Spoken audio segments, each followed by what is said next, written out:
Coffee, snacks, stacks, and me. That's as ready as I'll ever be. Good morning, all. Good morning. And we're just in time for, we have a feed at the court. Good morning, Miss Mandy. Good morning, Tricia. We do not have audio at court yet, but we do have a picture. How are we? Did we have a good evening, day, night? I got a lot of sleep, which was good. I slept in, which is why I am a tad late. Hey, ho. Don't call me a ho. All right, you can. I've been called worse. So, if you haven't noticed, I put up a voting thing, a poll. Wasn't impressed with the states cross yesterday. Still think that Ms. Boone has an advantage. Oh, that's right. We're waiting for her to come in. She's not there. They'll have to shackle her in. So I slept in and eventually went to bed just after lunchtime, I think, because the mailman turned up and emails came in and, you know, the stuff that regular day stuff has to be done. And then woke up about 7 o'clock, organised some food to have, which I've just scoffed. Then went back, laid down to play with the cat, fell asleep again, woke up at 9:30, went, jumped in the shower, and here he is. So the hat is hiding wet hair. Yeah. You get that? Let's add this and get our groove on. That's not the one. That's not the one. Nope. Let me put my thing up first. Oh, just whilst we're waiting, just a reminder of, you can't even see that. Never mind. Podcast starting this Saturday, 9 a.m. Eastern Standard Time.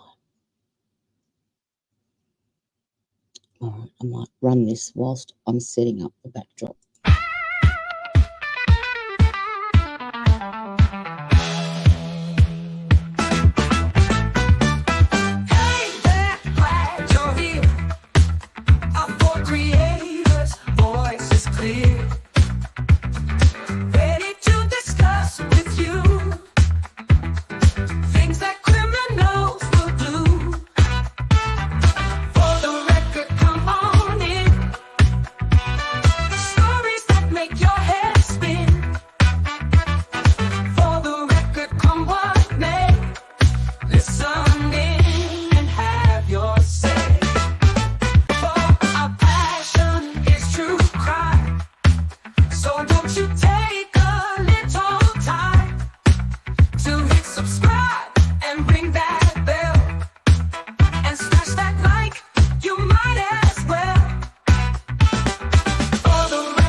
I love that tune. I love it.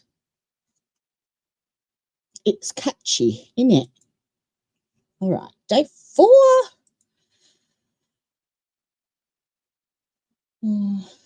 What's my format? No, that one. I'll move myself up. That's better. I can keep myself up there. Then I'm out the way, ain't I? That didn't work.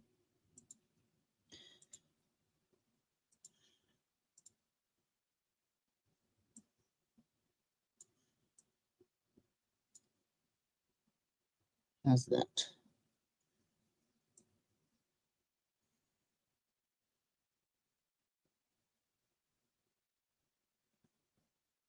We made the most of our screen, I think.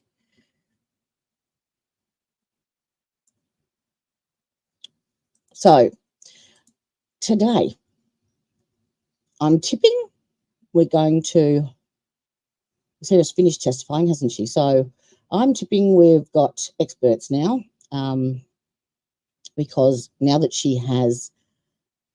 the judge has accepted the battered wife syndrome as her defence, she will need to corroborate that. Oh. Thank you, Teresa. That's lovely. I have 65 subs to go. 65. Diddly-o.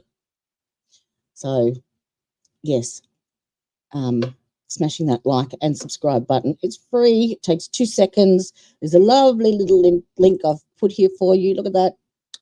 It's in the chat, pinned to the top. Click a button. 65 away from being a real tuber. Whether you want to be an OG, an AG, a new G, or a BG, I don't care. I'll even take an F.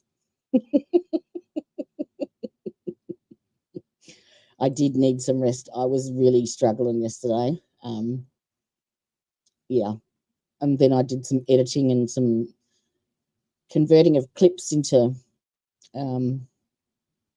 shorts and stuff. And yeah, it all takes time. I need a secretary. And then you've got to send them all to other social media sites, Discord, TikTok, Twitter, Facebook. Yep. It's the fiddly stuff that takes the time. It needs me a secretary and someone to do the work as well.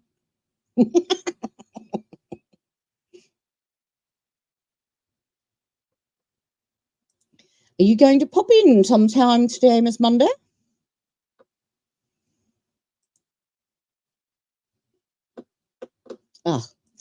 Wacky Wednesday, Wombats. I've got to put that up there. And you can also find all the links to where to find me in the description box under my channel name. There is all the links that you need in there. Even one, I haven't even done this for ages because I keep forgetting and I don't. Here we go. Because I'm not monetized yet, you may donate by purchasing a virtual coffee to keep me awake. There you go. You can either go to the site linked there or just scan the code at the top, the QR code, and it will take you directly there. And I think it's $5 for a coffee. Certainly not required at all, but much appreciated.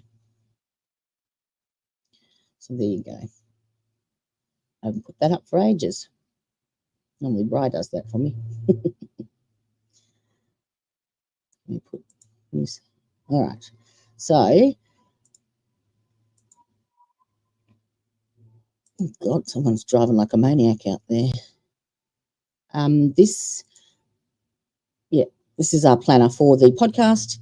Obviously, this Saturday is the first one, and then it's fortnightly after that until we build up a bit more audience. And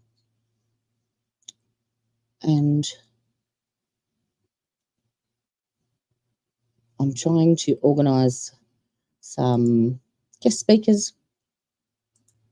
And, of course, it's the exact time that Baker has his Good morning, everyone. that day. Madam Clerk's going to go ahead and call the case to order. Case number 2020 CF 26. Let's do it, peeps. Let's do it. Sarah Boone, charged and underpinnings for the record of the state. David Ketchler on behalf of the state. William J. for the state. Defense. James Owens for Ms. Boone. Tony Henderson for Sarah Boone.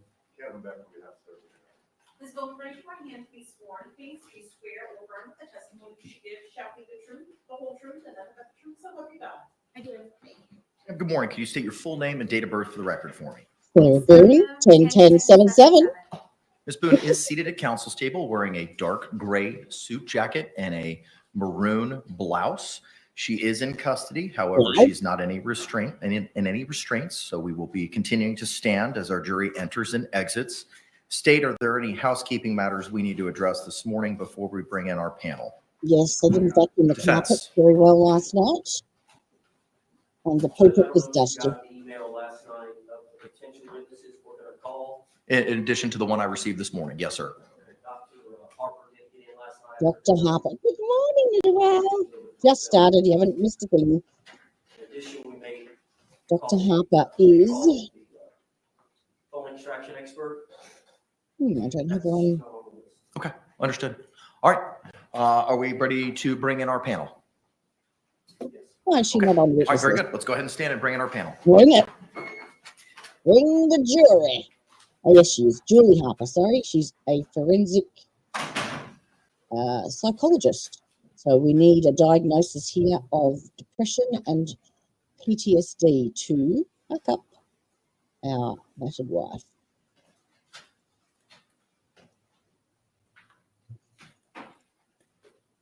And if she does get that, I don't know how they're going to get to second degree. Good morning, Christine. How are you, darling?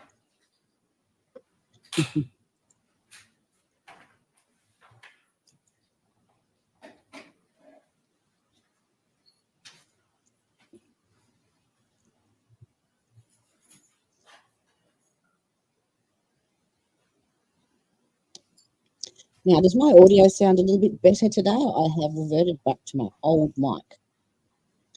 It sounded a bit hollow, I think, with the other one. The one that comes out the side here.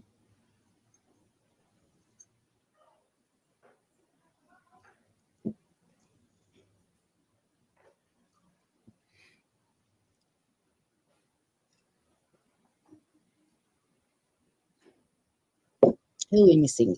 Miss Kelly? Ms. Elizabeth? Mr. Bry?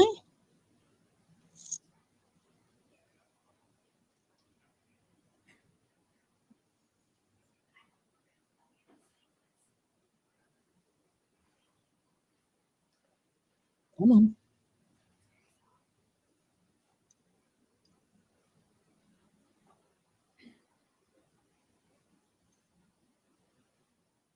I couldn't, I'd have to sit down by now. Thank you, sweetheart. Standing in one position. No, sweetheart.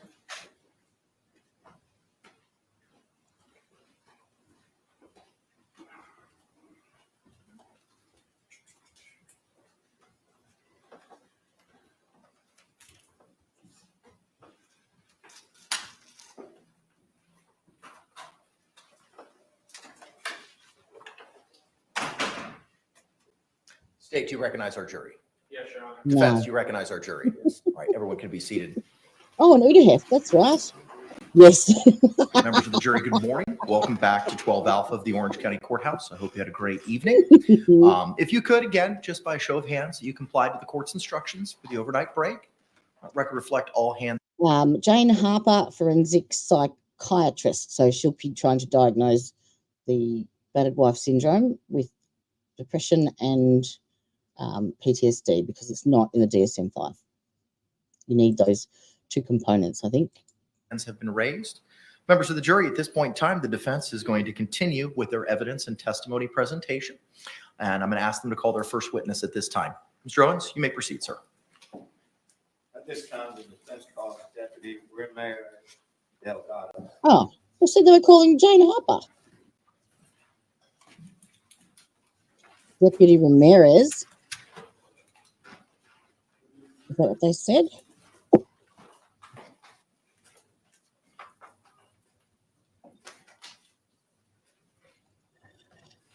No, don't have them.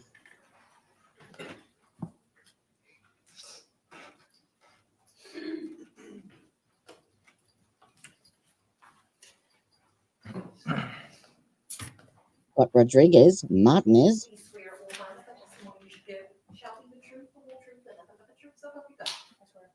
Good morning. You can be seated. And can you please state and spell your name for the record for me? Yes, sir. My name is Jessica, first name Jessica, Jessica. First last name is Ramirez, Ramirez. Second last name is Delgado, Delgado. Thank you, ma'am. You may inquire, sir. Good morning, ma'am. Good morning, sir. Ma'am, how are you employed? I am a reserve deputy with the Orange County Sheriff's Office, And how long have you been employed with the sheriff's? 7 years. Back on July the 25th of 2018, how were you employed at that time? I was a full-time deputy sheriff for the agency. On that date, ma'am, did you have the occasion, due to your duties, to report or to go to 4748 Franks Lane? apartment Okay, 40? I get Yes, it. sir. There, Do you this is a previous DV incident that she's attended. recall what you were going there for, the purpose? Yes, sir. I was a backup deputy for a call involving a Mhm. male kicking a female in the face. So it came out as a domestic call. And was it another officer who also responded? Yes, sir. He was the primary. Ma'am, while you were there, did you have contact with Sarah Boone? Yes, sir. While having contact with Ms. Boone, were you able to observe any injuries? Yes, to her sir. person? Yes, sir. She had swelling and bruising in her right eye. And ma'am, were you able to make contact with Mr. Jorge Torres? Yes, sir. Were you able to notice any injuries on his person? Yes, sir. He had red markings and some abrasions around his neck. Ma'am, at a certain point in time, did you place Ms. Boone under arrest? Yes, sir. I detained her and placed her in my vehicle. Ma'am, at that time, do you recall or remember Ms. Boone asking you, "Why am I in trouble?" Yes, sir. And without saying what you said, but did you respond to her? Yes, sir. After that, ma'am, do you remember Ms. Boone asking you why? Because I fucking fought back. Yes, sir. I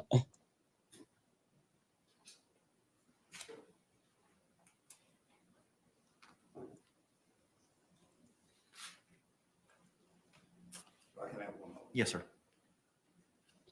Have a moment. You just started, for goodness sake. No further questions. Thank you. Any cross-examination? Okay. During the course of your investigation, you or the other responding deputies spoke to Mr. Torres as well. Yes, sir. After concluding all of your investigation, which involved talking to both Mr. Torres and to Ms. Boone and making your observations of the two of them, did you all make final decisions about how to handle your investigation? The other deputy, which at the time was Deputy Zito, was the one that made that determination. Okay, but that was collectively what you all looked at was statements from Ms. Boone and Mr. Torres, correct? Yes, sir. And your physical observations of both persons? Yes. And then whatever else you may have observed on scene? Yes, sir. And do you take into account people's demeanor when they are giving you statements when assessing their credibility? Yes, sir. No other questions? Any redirect examination? No, Your Honor. Can this witness be released? Yes, Your Honor. Yes. All right, thank you. Thank you.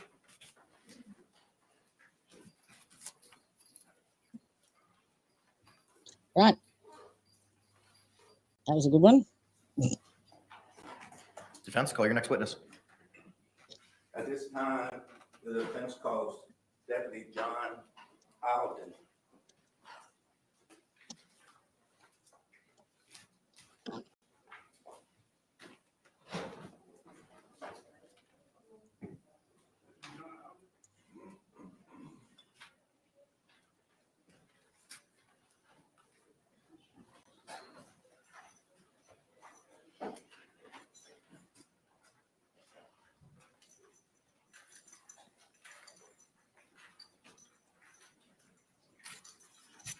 Do you swear or affirm that the testimony you give shall be the truth, the whole truth, and nothing but the truth, so help you God?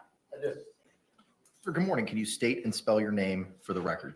John Alden, John Alden. All right, thank you, sir. You may be seated. Mr. Henderson, you may inquire. Good morning, sir. Morning. Sir, how are you employed?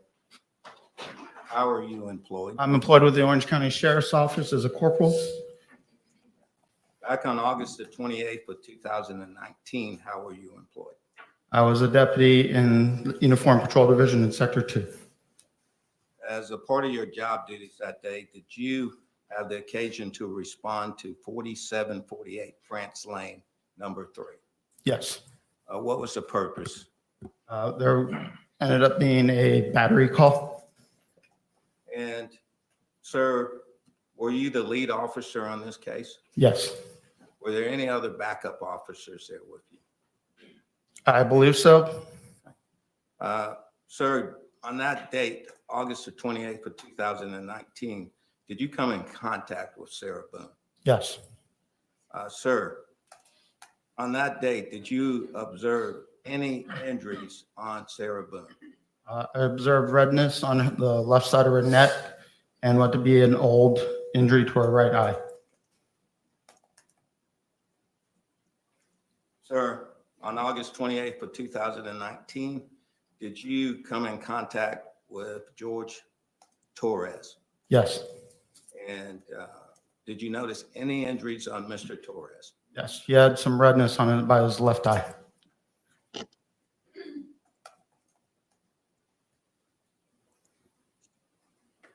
Sir, on that day, was Mr. Torres placed under arrest? Yes, Thank you. I have no further questions. We're just going to go through all of these, aren't we? Is it fair Just to say that Mr. Torres had quite a few marks on him? from my report, I remember marking the left by redness by his left eye. And did you have your body worn camera activated when you responded to this call? I believe so. And so that would be the best evidence of both video and audio as to what occurred while you were on scene. It would, especially since this happened 4 years or 5 years ago now. And did Mr. Torres refuse to say what happened that day? He did. Based on the conclusion of your investigation, which involved talking to Ms. Boone and attempting to talk to Mr. Torres, as well as your visual observations of both them and the scene, is that how you all reach your conclusions? Yes. No other questions? Any redirect? No, Your Honor. Can this witness be released? Yes, Your Honor. Mr. J? Yes, sir. Thank you, sir. Thank you. these are just people to lay the foundation. Defense, you can call your next witness.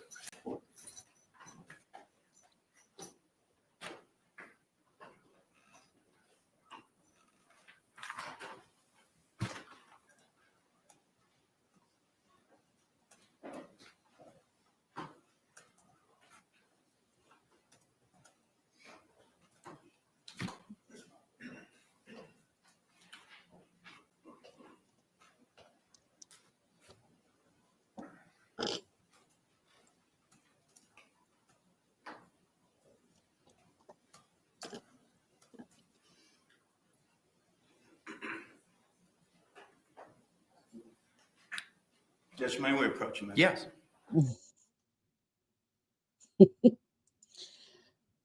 You would think that they would get their shit together, wouldn't you?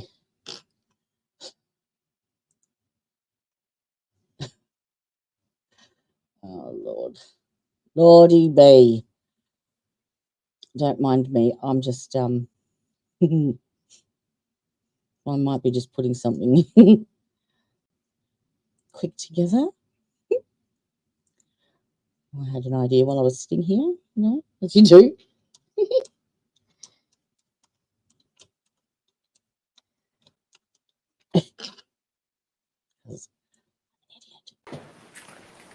Defense, you can call your next witness.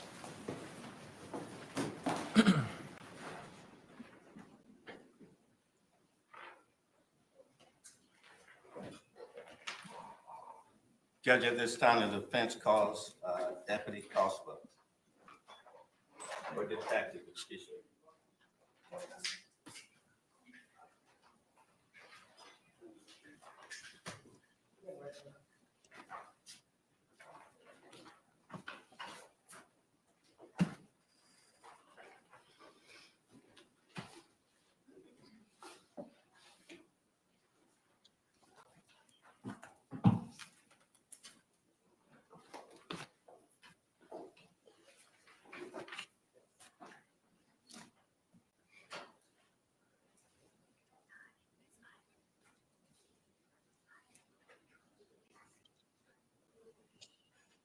Do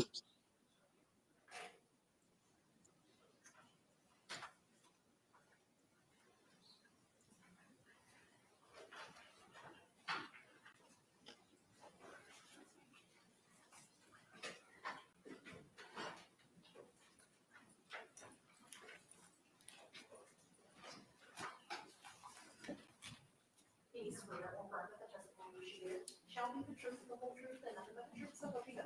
Yes. Good morning again. Could you state your full name and date of birth for the record? Or, I'm sorry, full name and spell it for us. It's Chelsea Ketzel, Chelseey. Last name is Koepsell. All right, thank you. Counselor, you may inquire. Good morning, ma'am. Good morning. In relation to this case, on February the 26th of 2020, did you have the occasion to interview Abraham Marino? Yes, I did. Was that interview recorded, ma'am? Yes, it was. You remember as part of that interview that Mr. Marino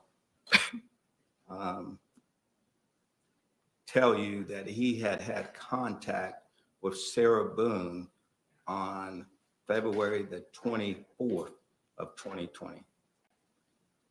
Are you asking the night of the incident when police were called out? Yes, the next morning, The day that we were called. that you were called out. Okay. The 24th. So yes, he did have contact with her, but it wasn't in the morning. It was while we were there.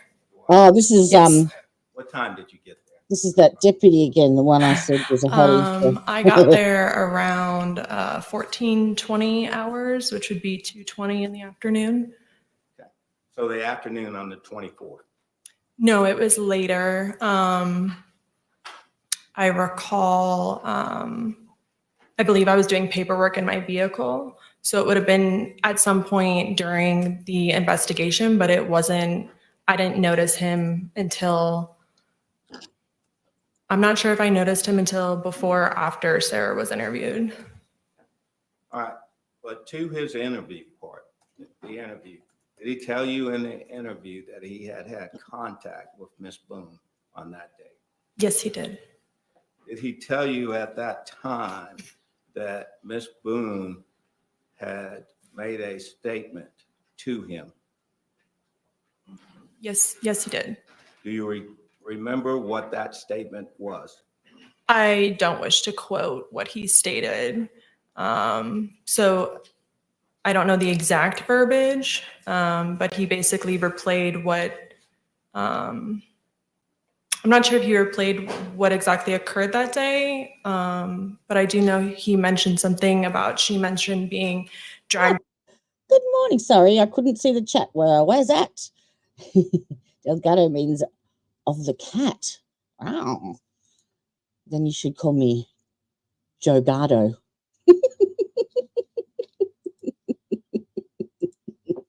Yeah, no problem.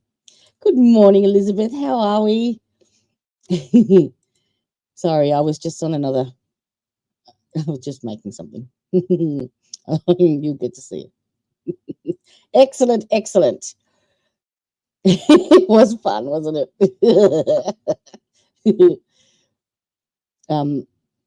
He's probably back at work. He starts really early, so hopefully he pops in at some down point. the stairs a couple days prior.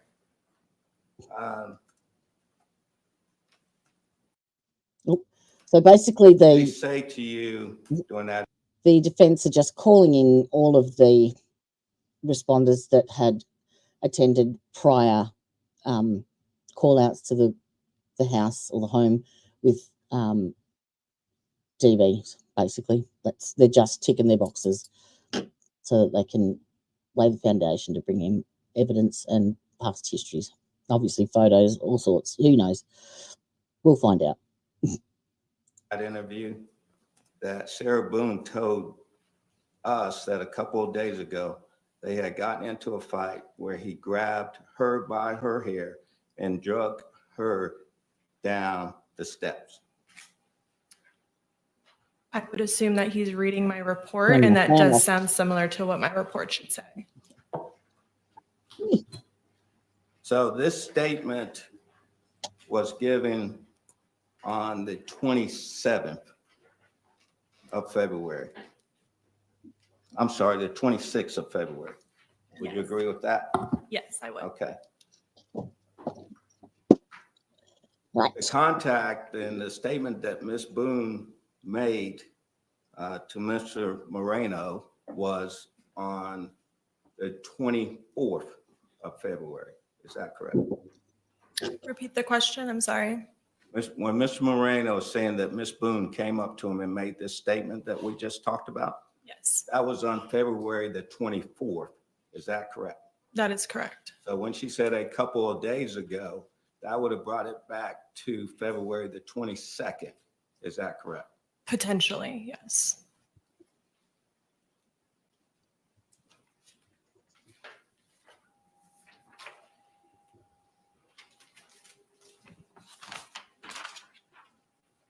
Ma'am, during that interview with you, did Mr. Moreno ever indicate to you that when he had contact with Ms. Boone on the 24th, that Sarah Boone told him what happened was an accident?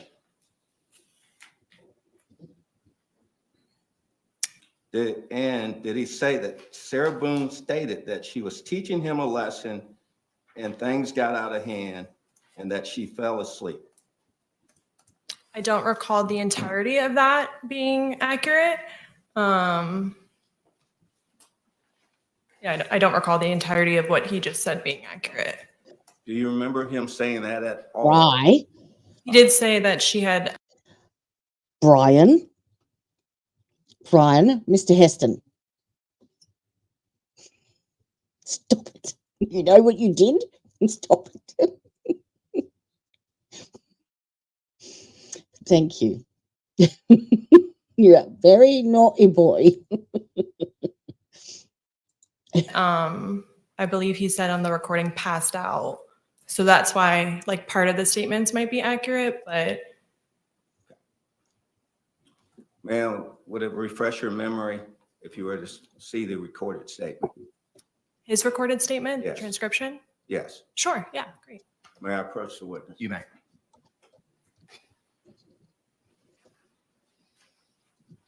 Now take your time. Read through that. Okay, Ready, just let me. okay. I don't recall all the statements that you asked or the way you asked it, but He's very, very slow at the way he Would it help if I repeat it? gets his sure, yeah. words out. You asked like, you said multiple statements, so Yes, ma'am. this was a like 11-minute interview. All right. The statement would be that Sarah Boone stated to Mr. Moreno that she was teaching him a lesson and things got out of hand and that she fell asleep. And I'm wanting to know if Did you say, okay, I thought I heard you say passed out the first time. I'm not sure if you said did. passed out or fell asleep. fell asleep. Fell asleep, okay. And what I'm asking is there any indication that he told you that statement on the date of that interview on the 26th?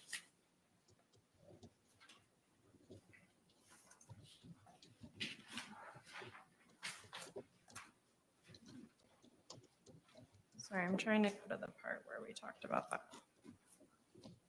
Yes, ma'am. Take your time.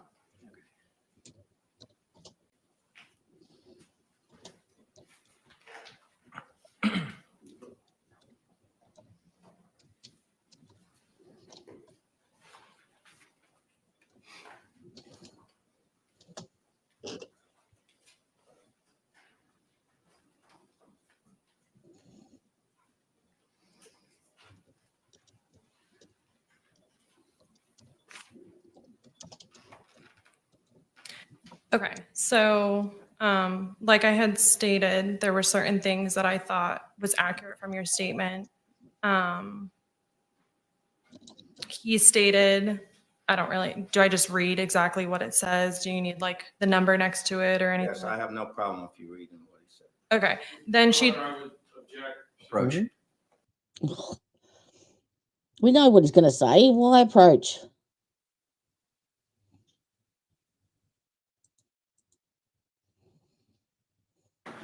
Ma'am, you cannot read the statement at this time. okay. Thank you. You may continue, Mr. Henderson. He described, Hang on. No. Just wait for a Oh, question, so okay? sorry. It's okay. yes, sorry. Ma'am, and anywhere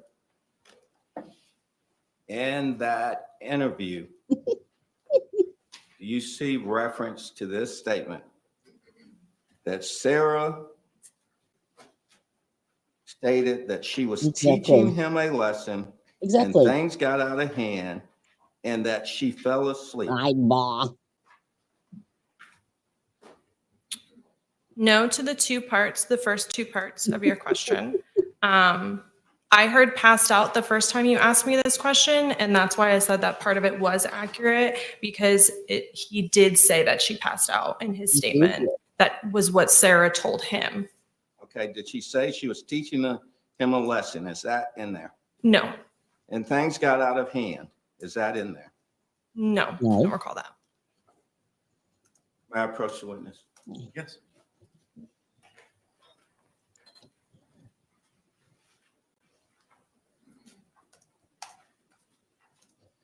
This is Chelsea Cop. And again, ma'am, this Isn't it? interview was on February the 26th of 2020. Is that correct?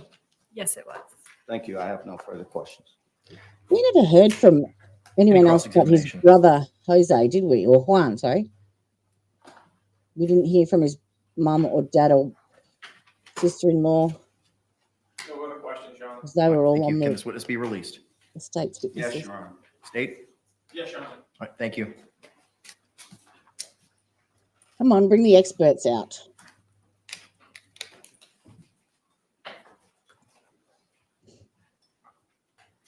Or the private investigator.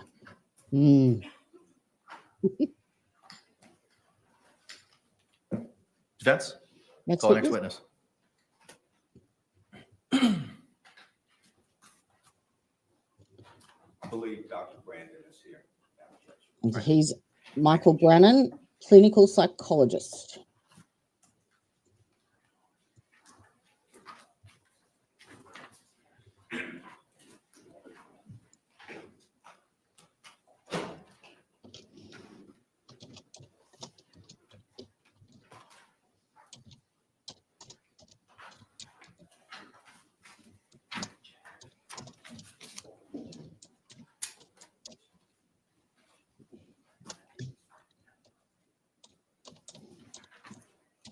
The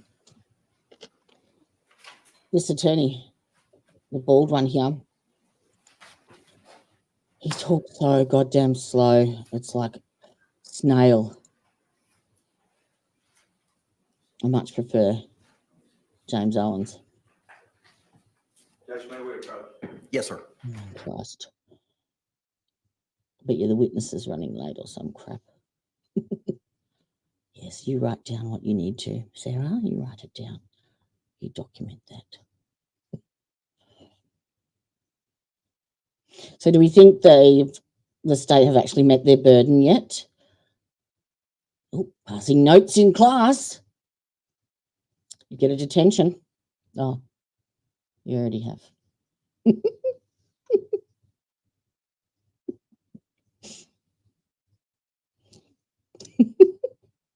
I know.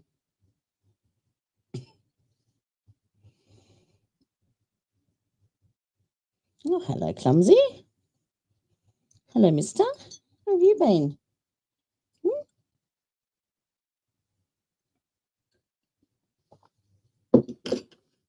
Yeah, I had him at 1.5 yesterday when we were behind a little bit. Hello, darling. And it was only just at normal speed. Members of the jury, we're just waiting on a witness. They sir. are using the facilities outside. So as soon as they're done, we'll bring in our next witness. Thank you for your patience. They're using the facilities outside. So does that mean they're taking a dump. You're on the shitter. I'm trying to set up kitty cam, but all you can see is my boobs. That's not a good look.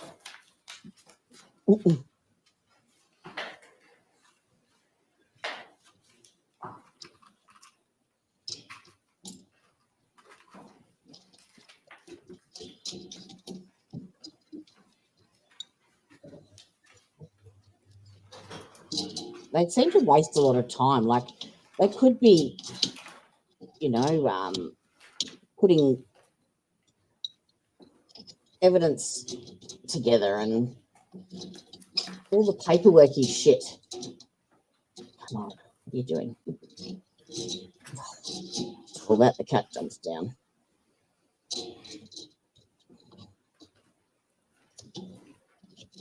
Now I can't reattach it. Stay. Oh, that's better.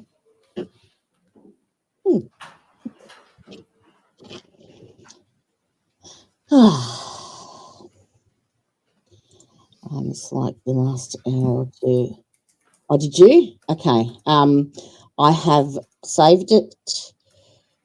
I saved the entire cross-examination as like its own video as well. So if you don't want to watch the whole day, if you go into the Sarah Boone playlist on my channel, Very good. there is the cross-examination, like from when they started their cross-examination of her to the end of her testimony on that. I will do the defences at some point today. Do you swear or affirm that the testimony you give shall be the truth, the whole truth, and nothing but the truth, so help you God? Nah, I'm going to fib. Doctor, good morning. Could you state and spell your name for the record for us? Michael Kraynick, Brannon. Thank you. Counselor, you may inquire. Dr. Brandon, good morning. Good morning. Wow. Fry, having just traveled from Miami to Orlando. Yes, Is that it not correct? Okay. was a good drive. Would you please describe for the jury your background, training, and experience, both in forensic psychology as well as battered women syndrome? Sure. So I'm a psychologist licensed in the state of Florida. I have a bachelor's degree in psychology. That's from a university called Nova University. I also have a master's degree in psychology. I received that in 1980, also in psychology. And I received my doctoral degree in psychology after a year internship where I worked with severely mentally ill individuals in Hialeah, Florida. In 1988, I finished my degree requirements for my doctorate in psychology. Well, at least you don't have to go through the whole 9 hours. You only have to go through like the hour and fast forward that little bit. Originally, I started off doing the work that most people kind of think about when they think about psychologists, doing therapy, counseling with people, helping them through with their problems, things like that. In 1994, I began on a career almost quite accidentally as a forensic psychologist when I testified in my first case in front of a jury. And from that time on, I've been doing mostly forensic psychology. My practice very quickly changed from that time on. I'm currently the co-director of the Institute for Behavioral Sciences and the Law, and anywhere between 80 and 90% of all my work now is related to some legal or court-related matter in the ways in which mental health interfaces or impacts or helps to give opinions about various legal issues. I've taught rather extensively in the area of forensic psychology. I teach to mostly legal audiences, but oftentimes too, I speak to groups of psychology students wanting to sit up here and do what I'm doing as well. I'll make long drives and then come up here and talk to people about cases. I also currently on the staff, the adjunct faculty staff for the School of Psychiatry at Florida Atlantic University. I help to train their forensic psychiatrists, so not just psychologists, but psychiatrists in terms of doing this work as a psychologist or as a psychiatrist, a mental health professional who gives opinions in the courtroom. And are you also required to update your educational background and knowledge as a forensic psychologist? Yes, sir. So sure. So every 2 years, we're required to get 40 continuing education credits to maintain our license.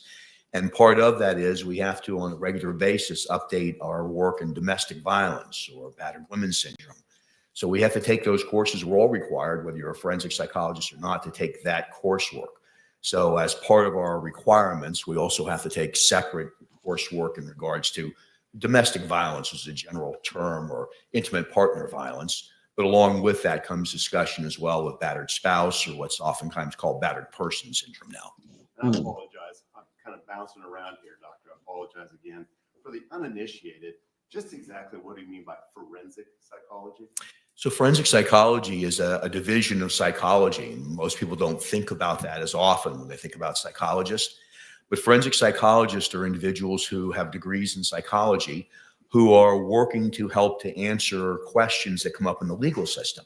It could be in criminal cases like we're here for today, answering various criminal questions, giving opinions about those questions.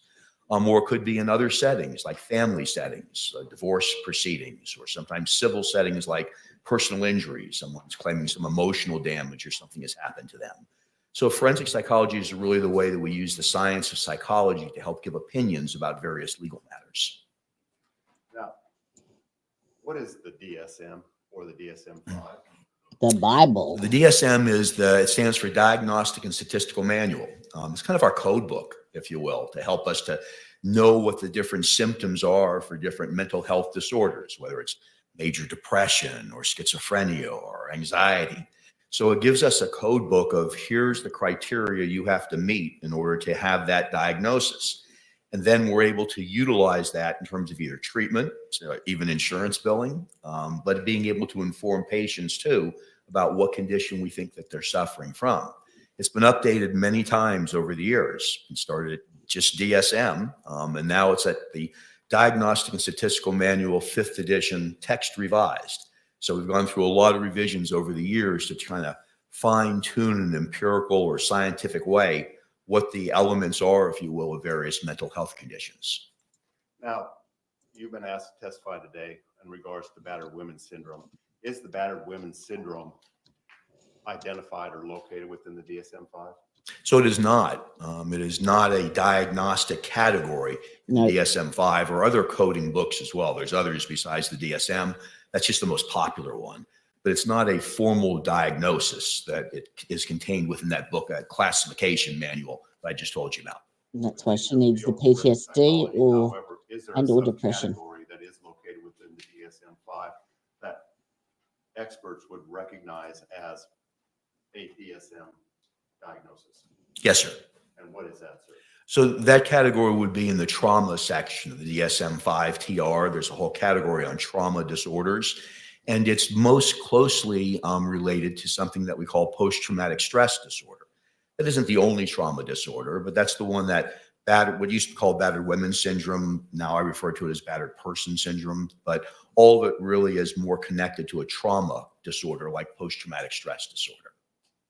Now, you testify on criminal matters. Do you also testify? You indicated also on personal injury cases and emotional. That would be civil, correct? Yes, sir. Okay.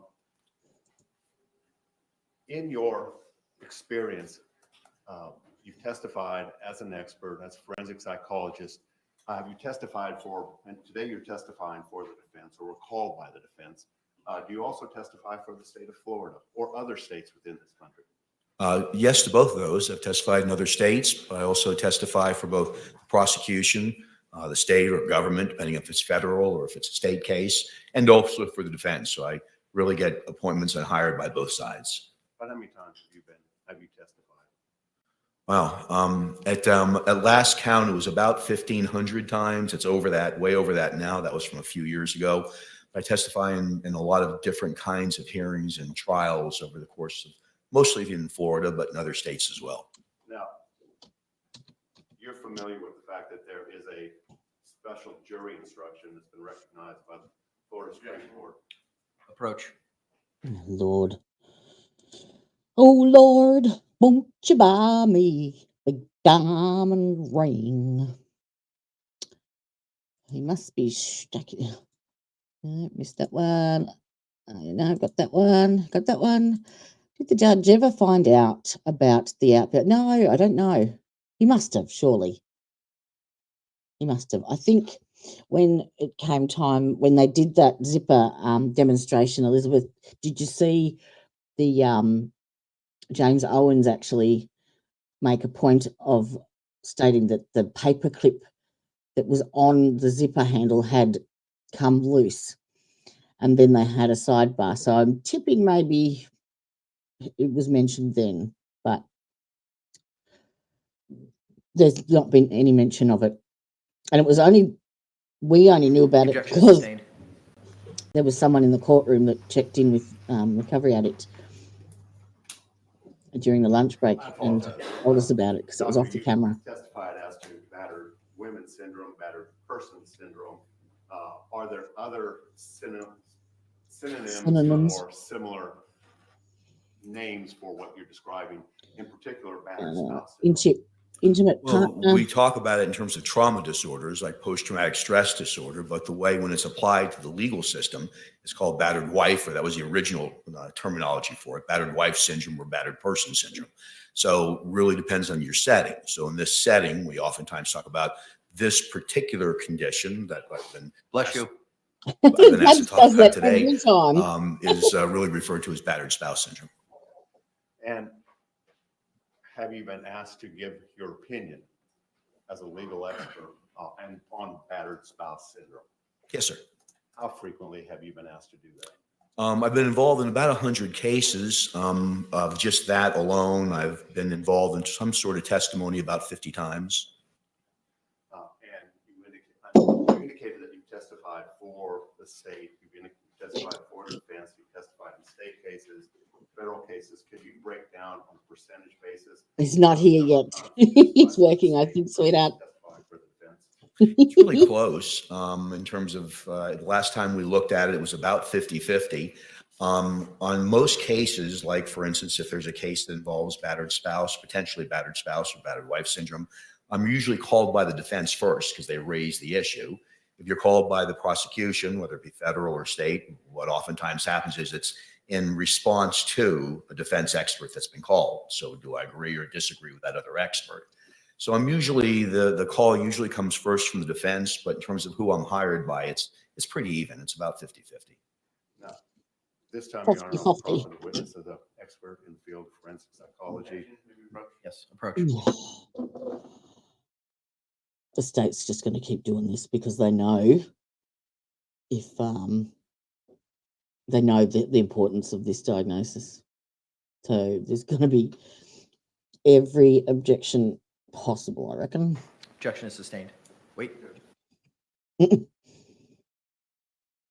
Come back. Hold up.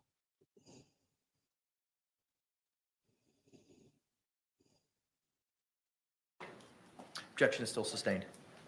Mr. Beck, you may continue. So how accurate was I on my prediction, Teresia? On how this would play out? Has battered spouse syndrome been accepted? Yes, sir. Sustained.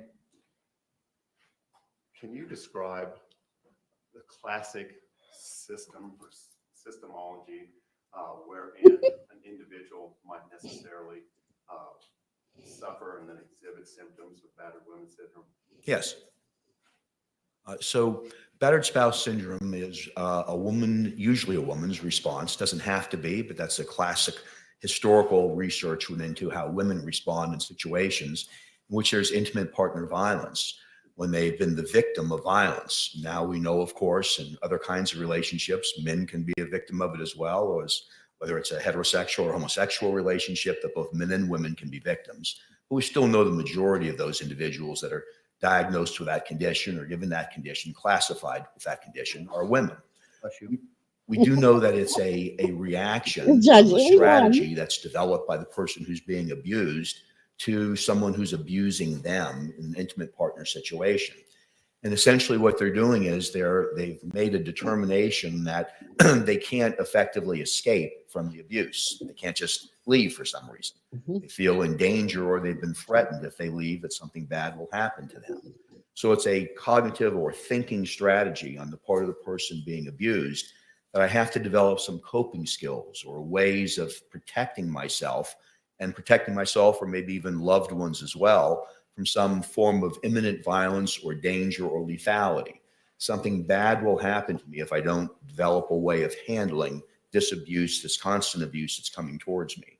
So the battered wife syndrome is really a way of thinking. It's a psychological change that happens with a victim in terms of the way they cope and strategize to stay safe for themselves and other loved ones as well, oftentimes. I'm going to ask a really silly question, if I may, Doctor. I don't know if you've noticed a bruise across the bridge of my nose this morning. I did see that when I come in. Yes, sir. Okay. This weekend, Oh my God. hypothetically, if an individual was digging around in the garbage, the lid fell down and cut his nose, the bridge of his nose wide open, would you as a forensic psychologist anticipate, or a psychologist in general, anticipate that there might be a physical or a psychological reaction or response to that degree of trauma? So I don't know if it would be trauma or not. It could be, depending on the degree of the injury. And That happened to me, actually. I got a cut on the top of my nose and a massive bruise, and it hurt like hell. But it was from the lid of the washing machine falling down and hitting me on the nose. So shit like that can happen. Pain and things like that. But certainly you'd view that garbage can differently as you approached it. So it changes your psychology or the way that you look at that particular situation or that particular object. So by viewing it differently, you may engage in different behaviors. You may approach it differently. You may have somebody else approach it. You may approach it with both hands up. So it changes your behavior and your thinking about that garbage can.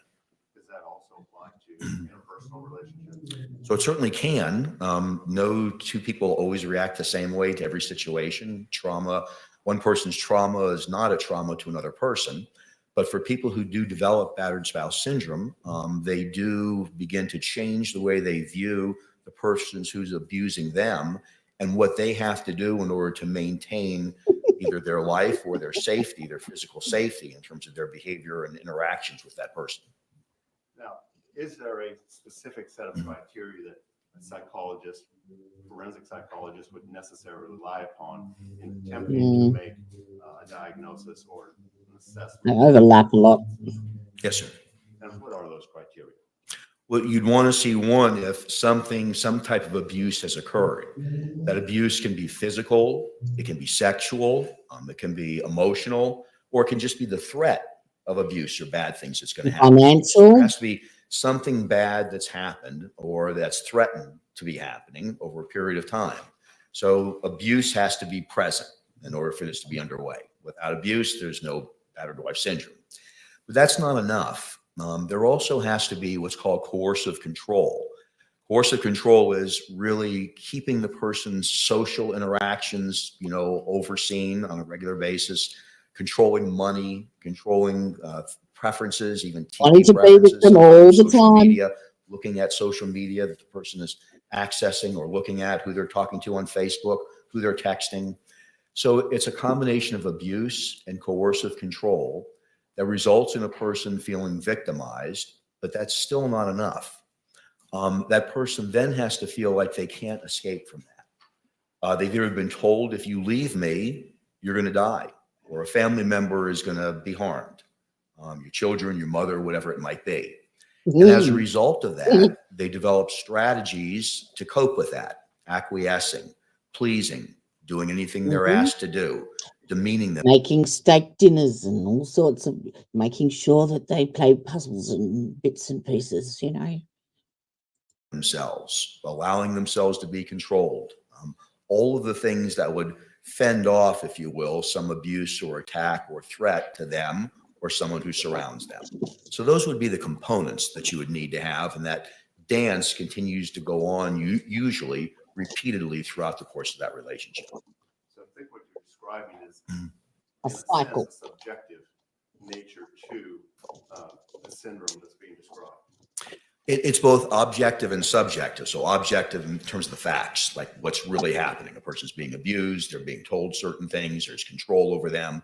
But then a subjective part is the person's interpretation of that, their perception of that.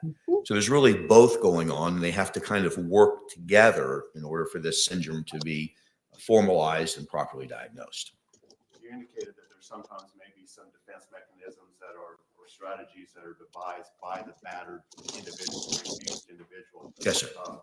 In your experience and your training, do controlled substances, alcohol, drugs frequently appear in your analysis or assessment? Yes. And the way they appear is they can appear either from the abuser or the abused or both. What can happen from the abuser standpoint is they may only be abusive, or the abuse may become worse if they abuse substances.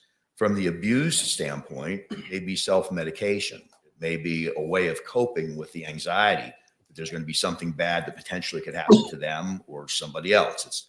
It's kind of a way of dealing with walking on the eggshells. I'm So psychic. if I use substances, that can deaden the pain, if you will, for me, or help me to forget about it. So it's oftentimes, not always, but oftentimes part of either the abuser's behavior or the abused behavior. Do they, in your He's gonna get off. do they, on occasion, actually defend the individual that is abusing them? That's a very frequent part of this syndrome. Not always, but it's very frequent. It's why interviewing them becomes difficult sometimes, because they're used to explaining away their behavior, the abuser's behavior, my black eye, my missing tooth, his screaming and yelling in the background while I'm talking to mom on the phone. The testimony like this gives her interrogation video more credibility as to why she lied. Like, you know what I mean? It explains to the jury the possibility that that might be the reason behind that testimony, those statements. Yeah. So they're used to making excuses for it. It's part of the coping strategy, trying to explain away this behavior. He's had a bad day. She's, really upset about something else that's going on. She's really never liked this at any other time. So defending that person is oftentimes a part of the battered spouse syndrome, and getting the person who's been abused to get them to stop defending them so they can talk about the actual abuse becomes a challenge. Now, the DSM makes reference on occasion to rule outs, assume for the diagnosis that's being applied. What is a rule out? A rule out in our parlance says that we should consider these things before we look at other diagnoses. So, for instance, if we're going to consider schizophrenia, we should rule out substance abuse first, because oftentimes some drugs can create hallucinations and delusions and psychotic symptoms. So there's always rule out, just like there are for medical conditions. So look for this before you consider this, is really what a rule out is. Are there specific rule outs for battered woman syndrome or PTSD? Sure. So there's rule outs for everything, because you're considering a number of different conditions before you make a differential diagnosis, or you pick that's the one that I think best fits this person. So yes, there's rule outs for both of those. For my sake, what is a differential diagnosis? That's how you decide which one. It's whether it's your medical doctor, your psychologist, whoever. It's how they pick the right diagnosis. So you're going through kind of a card catalog in your head, and you're saying, all right, there's symptoms of this, but that's also consistent with symptoms of that. So is it schizophrenia? Is it bipolar disorder? Now I have to ask more questions. It's a decision tree. And that decision tree helps you to inform the person and either make a diagnosis in a legal setting or help to treat them clinically. Now, if the individual, the psychologist who's doing the evaluation, identifies the presence of certain rule outs, what is their response professionally to those rule outs in establishing or assessing the patient? You have to go down a decision tree. We all kind of do decision trees in our mind every day about what we should do or shouldn't do in certain situations. It happens automatically. It's more structured when you're doing it professionally. So if you have a concern about substances, then you would kind of take that track and you'd have to ask a lot of questions in that area. So you'd want to know what kind of substances, how often are they using those substances, what kind of effect have those substances had on them before. I just picked one of many possible rule outs there, but every one of them you'd have to explore or ask additional questions because, of course, you don't want to come up with a wrong diagnosis, because in a legal setting that leads you to a bad opinion. In a clinical setting, it leads to bad treatment. Now, I want to go back just a second. We talked about the subjective nature of the abused individual's understanding of what's happening. Does this subjective or does the experience that they have suffered result in, on occasion, their experiencing or their anticipating or assuming or imagining a threat that others may not? Yes, sir. Yes. My God.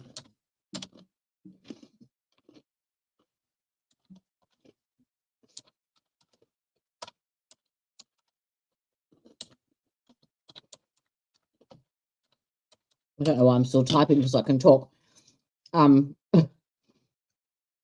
He is very, very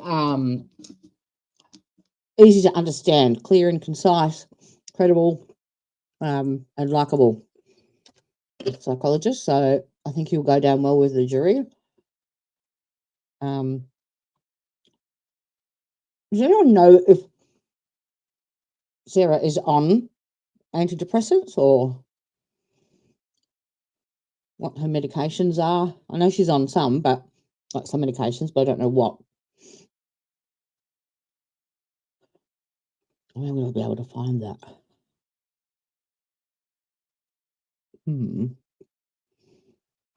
I'm sure he'll probably mention what she's taking. Yeah. Sidebar. Where did Tricia go? Poof! She disappeared as well.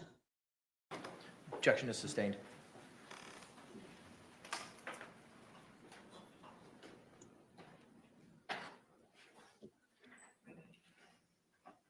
Doctor, from what you've described this morning, I think we're talking about a complex and sophisticated process for assessing and diagnosing PTSD, battered women, the matters that you've described.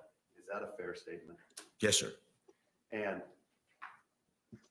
in this instance, this particular matter regarding the state versus Sarah Boone, were you approached about the possibility of doing an assessment as to Sarah Boone? Approach. Oh.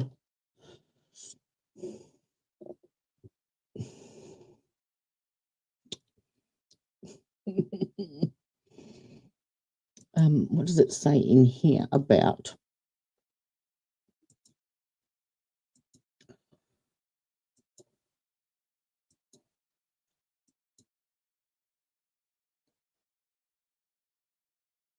Yeah, we went over yesterday that it's a cycle. So physical, sexual, and psychological abuse happen in cycles. Tension building, then the outburst of the violence, followed by the makeup, the apologizing and promising to be better, and the cycle starts again. Involves coercive control, which the partner needs to know where they are at all times.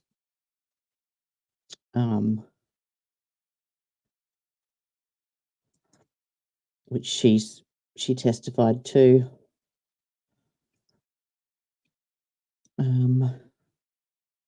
So the signs of domestic abuse can happen slowly, a put down here or there, an odd excuse to keep you away from friends and family, often ramps up once you've been isolated, and then you feel trapped. It's not always obvious. Domestic abuse is about controlling someone's mind and emotions as much as it is hurting their body. Being abused can leave you scarred and confused. It can be hard for you to see your partner's actions for what they really are. That's true. That's right. This went into using this as a defense. So the expert testimony concerning domestic violence can be offered for various purposes. 1, to show the defendant is a battered woman. 2, to explain the battered woman's state of mind. 3, to generally support the claim if they're a victim. 4, to explain the conduct. 5, to explain, God, I can't read, a battered, the validity of a defendant and their conduct. To explain a battered woman's recantation or resilience to prosecution.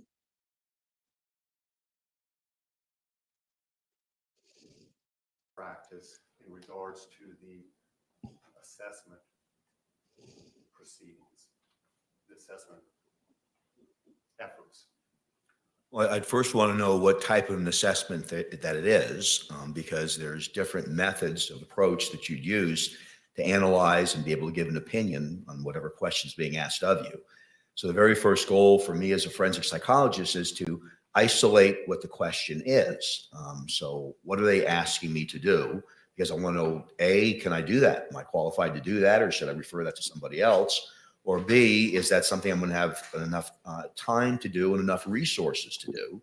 The next thing I would do is start asking questions about specifically what do you already have or what can you get to help me answer this question. So right away, I'd start to find out what's available. As forensic psychologists, we're supposed to do comprehensive evaluations of whatever the legal issue or question is, and it's supposed to rely on multiple sources of information. So depending again upon the question, I'm trying to then define early on what are those multiple pieces of information I'm going to need to help to try to give an opinion and an educated opinion about that matter. Have you done an assessment in this particular case? No, sir. Oh, Can you tell us very briefly whether that was your decision? Objection, relevance.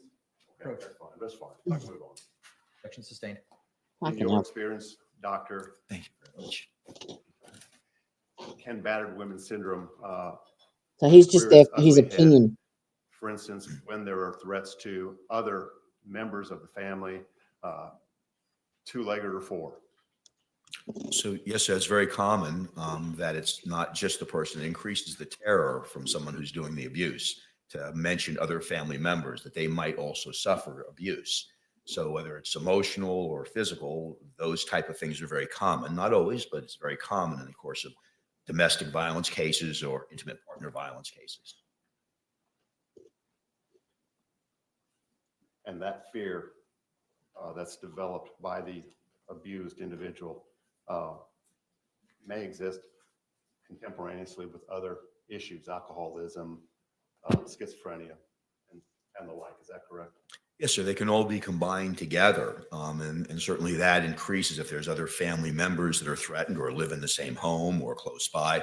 That can increase the terror. The purpose of that is to increase control, to make sure the abuser has more control over the person who's being abused.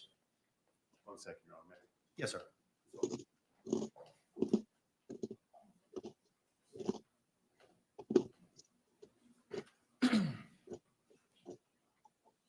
I'd like to know if two partners in the same relationship can both be battered spouse, can both suffer from battered spouse syndrome. In doing an assessment, doctor, do you look at outside materials? Yes, sir, always. And what kind of outside materials do you necessarily review in order to make this assessment? Specifically to battered woman syndrome? Yes, sir. Yes, sir. So specific to this, you'd want to look at a lot of different sources of information because you're trying to, make a diagnosis if there's a trauma-related disorder, but you're also trying to figure out if there's the other elements necessary to make the diagnosis as well, like abuse that's been chronic over a period of time. and that the person feels they can't leave that situation, and if other people have been threatened. So you'd want to know things like not only what the facts are of the particular incident, usually some crime that's been committed, but you'd want to know the history of those behaviors. Has anyone else seen those? Are there people you can talk to? You know, friends, neighbors, bosses, anybody who's seen or heard of this abuse before? Have there been medical visits where the person has actually been damaged and shown up, made some other excuse, they slipped or fell or whatever it might be? You'd want to do psychological testing as a forensic psychologist. That's where we're at now. Very good tests that help us to determine whether someone's suffering from a trauma-based disorder or not. You'd want to know if the person who'd been accused of the crime for this type of evaluation made any statements to the police. If they did, you'd want to hear that statement. Or has there been a 911 call or calls? If that's happened, you'd want to hear that too. So any evidence you could collect, and these are some of those questions I was talking to you about before, you'd want to ask the person who's trying to hire you in the beginning, well, tell me what you have, because you'd want to see whether or not you're going to be able to make this analysis or not. So it's not good enough just to talk to the person, because that's just one form of information. It's almost like being a behavioral detective, if you will, as a forensic psychologist, because we're trying to get as much evidence wrapping around our interview with the person as possible to be able to guide our questions, but inform us and see whether there's what we call convergent validity. It's a fancy way of saying, does everything agree with each other?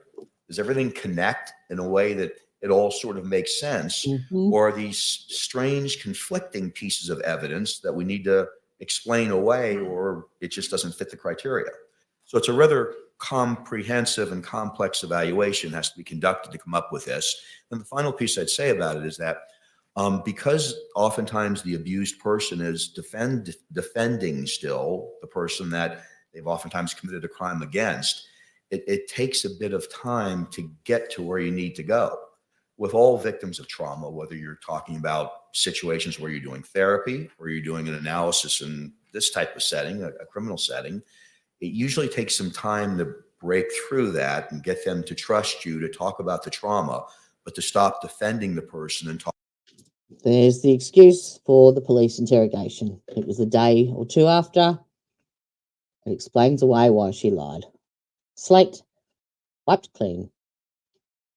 She's ticked all those boxes. She just needs now this psychiatrist to diagnose it. And I reckon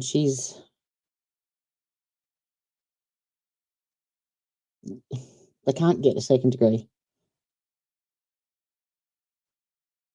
They can't. There's no way. If she gets a diagnosis from a psychiatrist, there's no way she'll get a second degree conviction. She may not even get involuntary manslaughter. They actually can, in some cases, even drop it back to prosecutorial misconduct, where she should never have been charged in the first place because of this syndrome.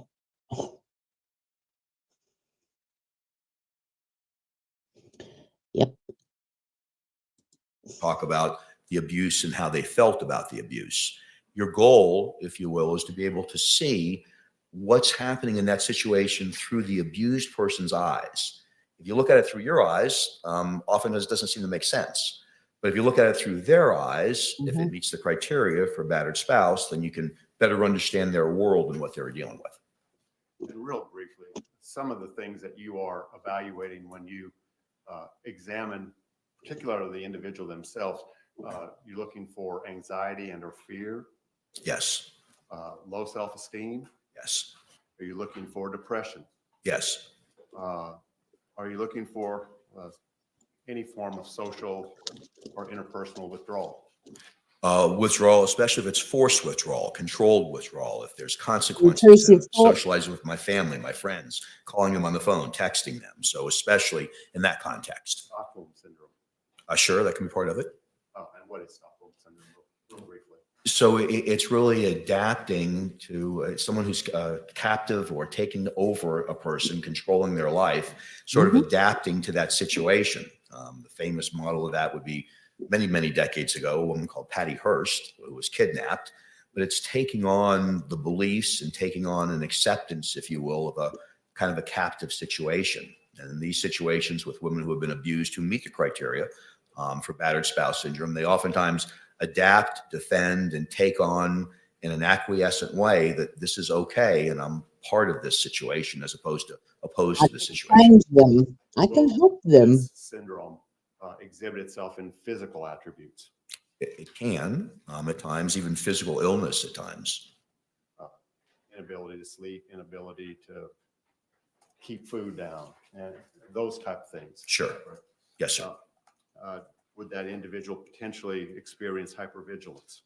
Well, that's a large part of it. Of any trauma-based disorder is hypervigilance. What changes when you've been traumatized, any kind of trauma, not just abuse, but what changes is your perception of danger. So whether it's the lid of the garbage can hitting on your nose, or whether it's someone being abusive towards you, those situations change your perception of danger. So you no longer see that object or that person in the same way. You have a foreboding sense of danger could occur. So other people may not perceive it with that person. He's so nice at work, or he's nice in these other settings, or he's so great on the softball field, but at home he's different. So that person who's being abused, their perception changes. Does that include denial? It could include denial, and oftentimes that's part of the explanation. The defensiveness of that person is the denial of how bad things are. That then negates the depraved mind component of second degree That are going on. and intent and willful disregard. Any cross-examination? Yes, sir. Morning, doctor. Good morning. Nice to see you in person. Good to see you again. So there's a subjective component to trauma, is what I understand you're saying, correct? Always. Yes, sir. And so hypothetically, a couple could be in a 3.5-year relationship with physical violence, emotional violence, even sexual violence, but either or both of those partners may or may not believe that is a traumatic experience for him or herself, correct?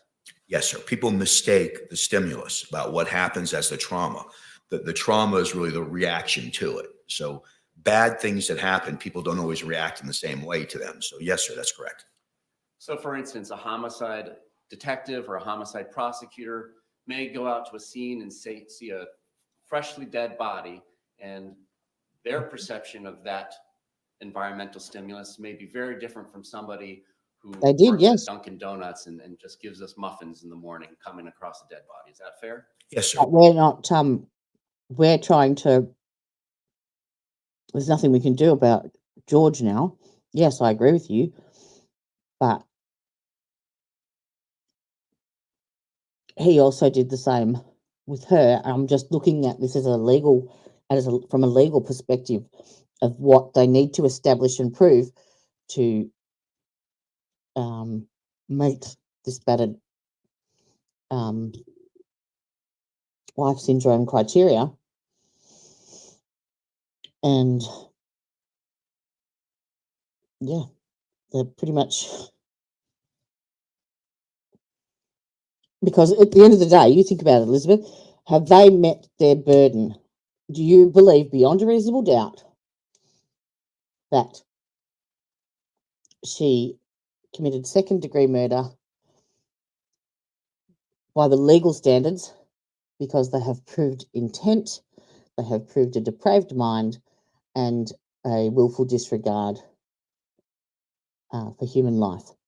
Now, with all this testimony and all this evidence, there is no doubt in your mind that that's exactly what happened here. That's where we're going. That's what we've got to get to. That homicide detective may be able to go eat lunch right after it, and the other person who works at the donut restaurant may not be able to eat for a couple of days as a result. So yes, perception is a big part of how trauma occurs. And I understand your answers today, and I'm not saying that they were different the other day, but I understand you to say that it's very important to do a comprehensive evaluation to get the full picture of what is going on in the perceived battered spouse mind, correct? Yes. So he hasn't assessed Sarah. He is just providing his expert opinion on what the definition of battered spouse is, what normally appears, presents, occurs, needs to happen, what it is, what's it's about, what to look for, and all the other components that go along with that. She's pretty much ticked every box, apart from the actual diagnosis, which they will get. They've got, I think, 3 psychiatrists on the list. Hang on. They have Dr. Edward Wiley, forensic pathologist, Charles Heller, which is a domestic violence psychologist,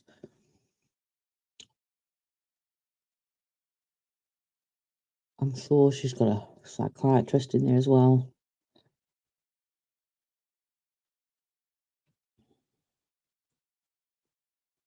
Oh, Julie Harper, yeah. So they've got another 3 at least experts to testify.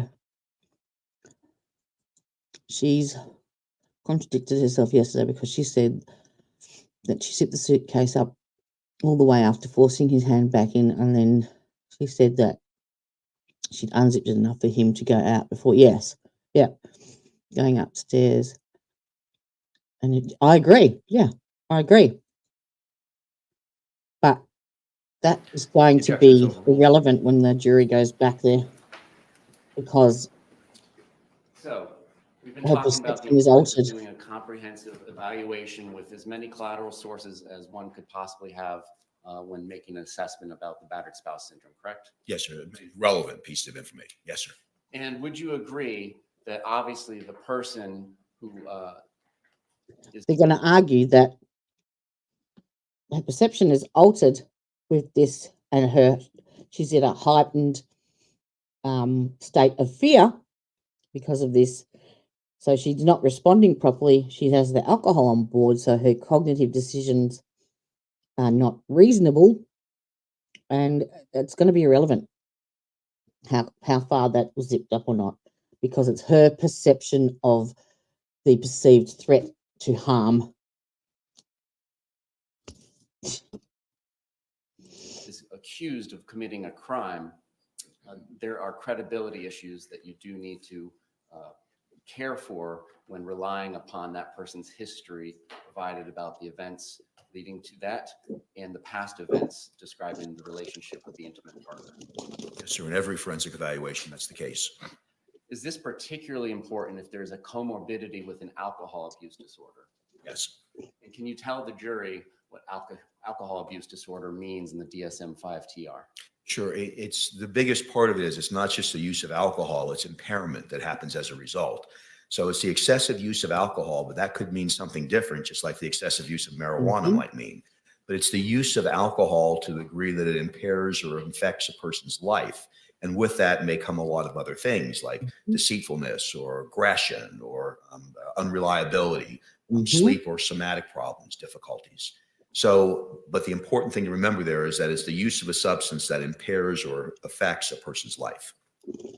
And if there is alcohol involved in the histories being given about either the event in question or any preceding events, must the evaluator take that into account when evaluating the memories and perceptions of the person giving them that history?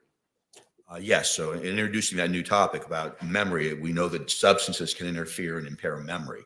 So as a result of that, you'd want to know what they were using, how close it was. If you're talking about a particular event, like a crime, you'd want to know if there was substance usage, and if so, what the person's memory functioning was, and does that match up with other sources of information about what those events were. Are you familiar with the narcissistic personality disorder? Yes, sir, of course. That's recognized in the DSM-5 TR. Yes, sir. And can you tell us whether or not a person who is giving a history, whether it's the patient/client or whatnot, has traits, perhaps not a diagnosis, but even just traits of the narcissistic personality disorder? Doesn't matter. Is that something the evaluator should account for in evaluating the credibility of the history? I'll show you in a second. Yes. And why is that? Well, because all forms of disorders or conditions or just traits may lead to inaccurate information, either not purposely or purposely. They may be deceptive. So certain personality disorders or traits can lead to deception or inappropriate or inaccurate information. That's why you need more than one source of information. Does what this is what this person's saying to me check out with other sources of information? And I don't mean to Ex-husband? push you on it, but can you tell us some of the criteria for the narcissistic personality disorder? I can, yes, sir. So it is a grandiose sense of self-worth. It's the consideration of yourself over anybody else. It's kind of operating in your own world. So it's an inflated sense of who you are. It's a misperception of how important you are. I excel at everything. But can she have both? Can she have both? Mm. To other people and your meaning to other people. It's a sense of specialness that you stand out from other people in terms of special skill or skills, and that other people, if they don't recognize that, they should recognize that. So the biggest heading there is an inflated sense of self-esteem and grandiosity. Are you familiar with an adjustment disorder diagnosis? Yes, sir. And is that in the DSM-5 TR? Yes, sir. Correct. Can you tell us about that? Adjustment disorder is a person's reaction, and it could be emotional, it can be behavioral, or it can be both, to a situation that occurs. You broke up with your boyfriend or girlfriend, so you're upset about that. And so as a result, you're tearful, you're anxious or nervous or worried about what may happen to you as a result of breaking up with them, or you behaviorally may start not going to work, or get into more arguments or fights with your children as a result. So it's a temporary reaction to a stressful situation that occurs in some individuals. And hypothetically, if a person who is giving a history for criteria of diagnosis, let me strike that. If somebody is giving a history and that is being used to come to an evaluation, conclusion of battered spouse syndrome. And what does that cause, Elizabeth?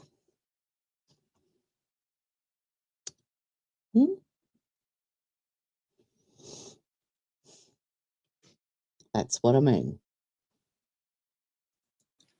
If that person has been diagnosed with adjustment disorder predating the traumatic relationship, is that something the evaluator should take into account?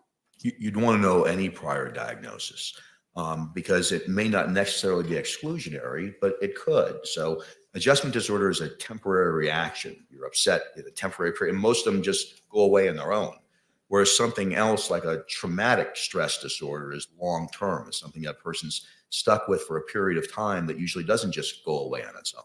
So yes, you'd want to know that. For that term I used before, that differential diagnosis, you'd want to know those things to compare and contrast them and hold them up against each other. Now, hypothetically, if somebody says things like, I'm the best thing that has ever happened to you, and I'm the best you'll ever do, are those indications of the narcissistic personality disorder? Well, they could be. You wouldn't want just that alone. You'd want to see if that was happening in other settings. Is that happening on the job, with friends, with family members? Is it showing up on psychological testing? But certainly that would be a red flag. You'd go, I want to pay more attention to that. I want to investigate that further. And is it important when evaluating trauma-based disorders, because they're based on emotional reactions, to do that rule out on alcohol or drug use? Certainly you'd want to do that. It's not usually disguised as a trauma-based disorder. Alcohol and trauma aren't usually rule outs for each other, but it could exacerbate a condition. Could make you diagnose a trauma condition when it's just an adjustment disorder. I say just, I don't mean to minimize it, but it's not as serious as a trauma-based disorder. Is it important to consider whether the abuser and or the abused behave differently in the absence of alcohol or drugs? Yes. And why is that? Well, because you're trying to analyze a psychological condition. If as a result of drug or alcohol abuse, their behavior changes or their perceptions change, that's not a psychological condition, that's a substance abuse disorder. So that's why you'd want to know that. So if their condition remains the same, maybe it's a little worse when they're using drugs or alcohol, but it's the same perception of threat or danger, then you're going to diagnose a trauma-based disorder. If not, then you're going to diagnose a... By the way, are they going to retry her? After 5 years? Nope. Substance abuse disorder. You can have both, but you'd want to rule one out as opposed to the other. And are you familiar with the classic 3-step cycle of battered spouse? Yep. syndrome or domestic violence. Yes, Yep. sir, I Can am. you explain that to the jury? A Sure. build. So there's a Other- cycle of violence that was first developed by a woman in the 70s called Lenore Walker, Dr. Lenore Walker. She's a psychologist. She's Yay! usually Hey. All right. Lenore Walker, 1979, described it. There you go. Right there. So it's a cluster of psychological, that includes emotional, cognitive, behavioral deficits. And the cycle is, where is it? Next one, I think.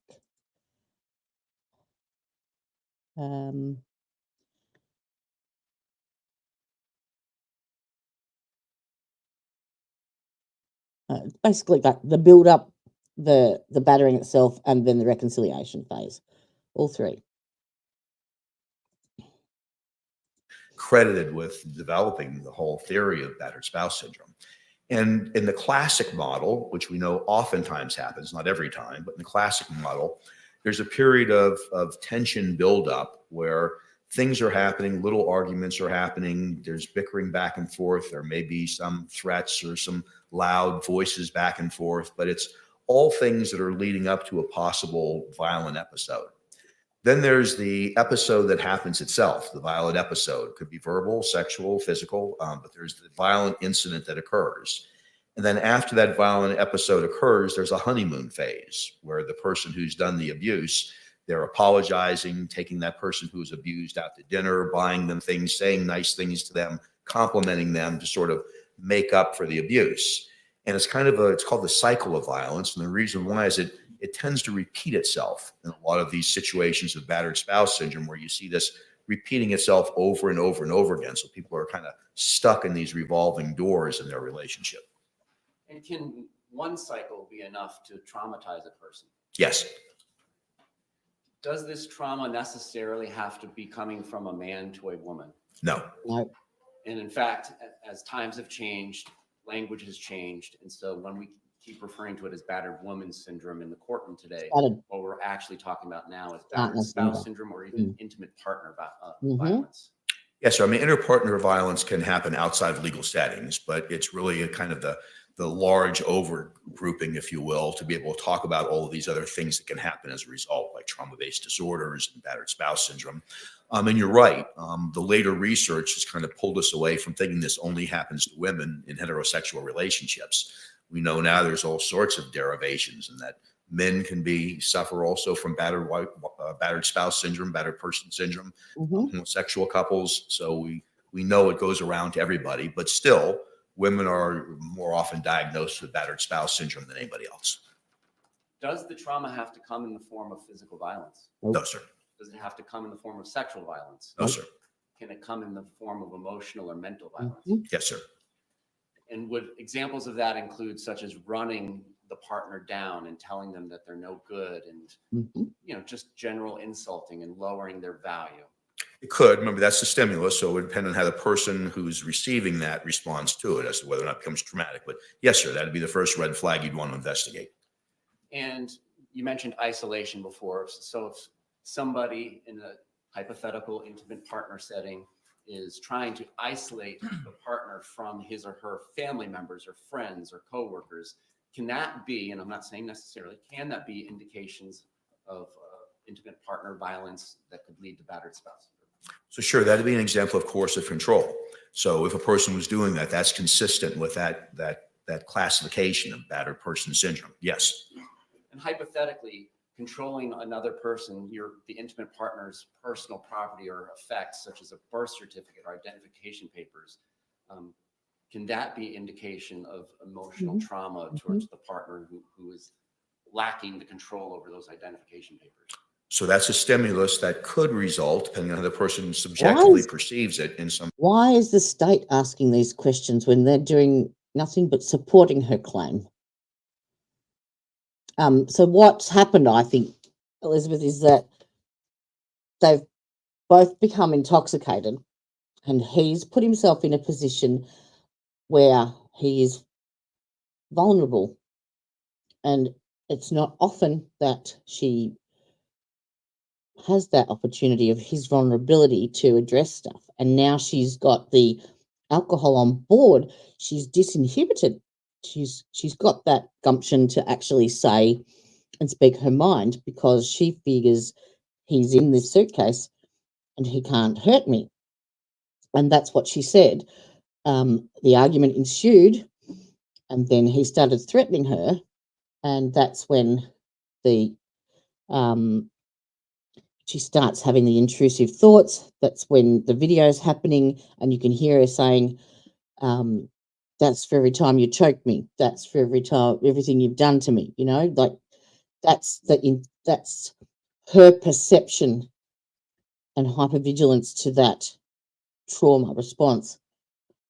That's where it starts, and that's how it progressed. So it's hard to explain, but that mindset, I guarantee you that she's met the criteria.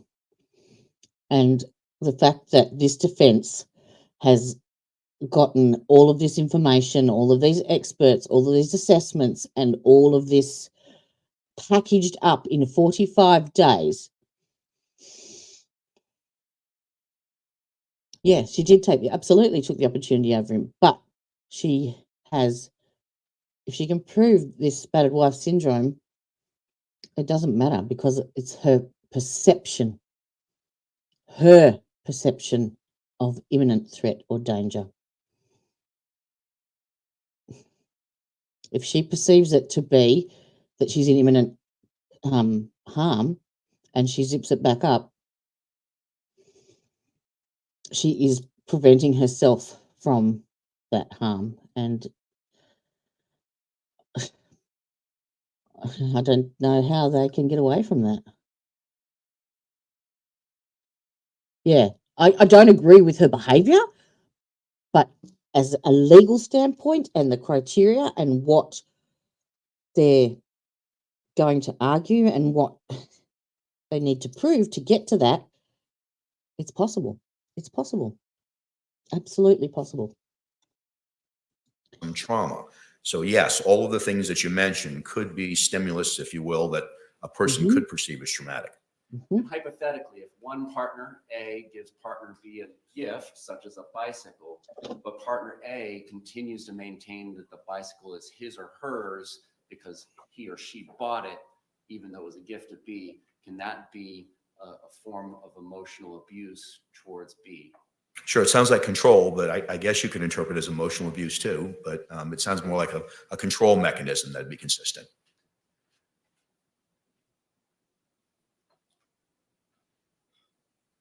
I'm not suggesting that it's legally or morally okay, but when one intimate partner does these hypothetical emotional things, non-physical violent things to partner B, so he's going along partner the B has same. poor personal skills and coping.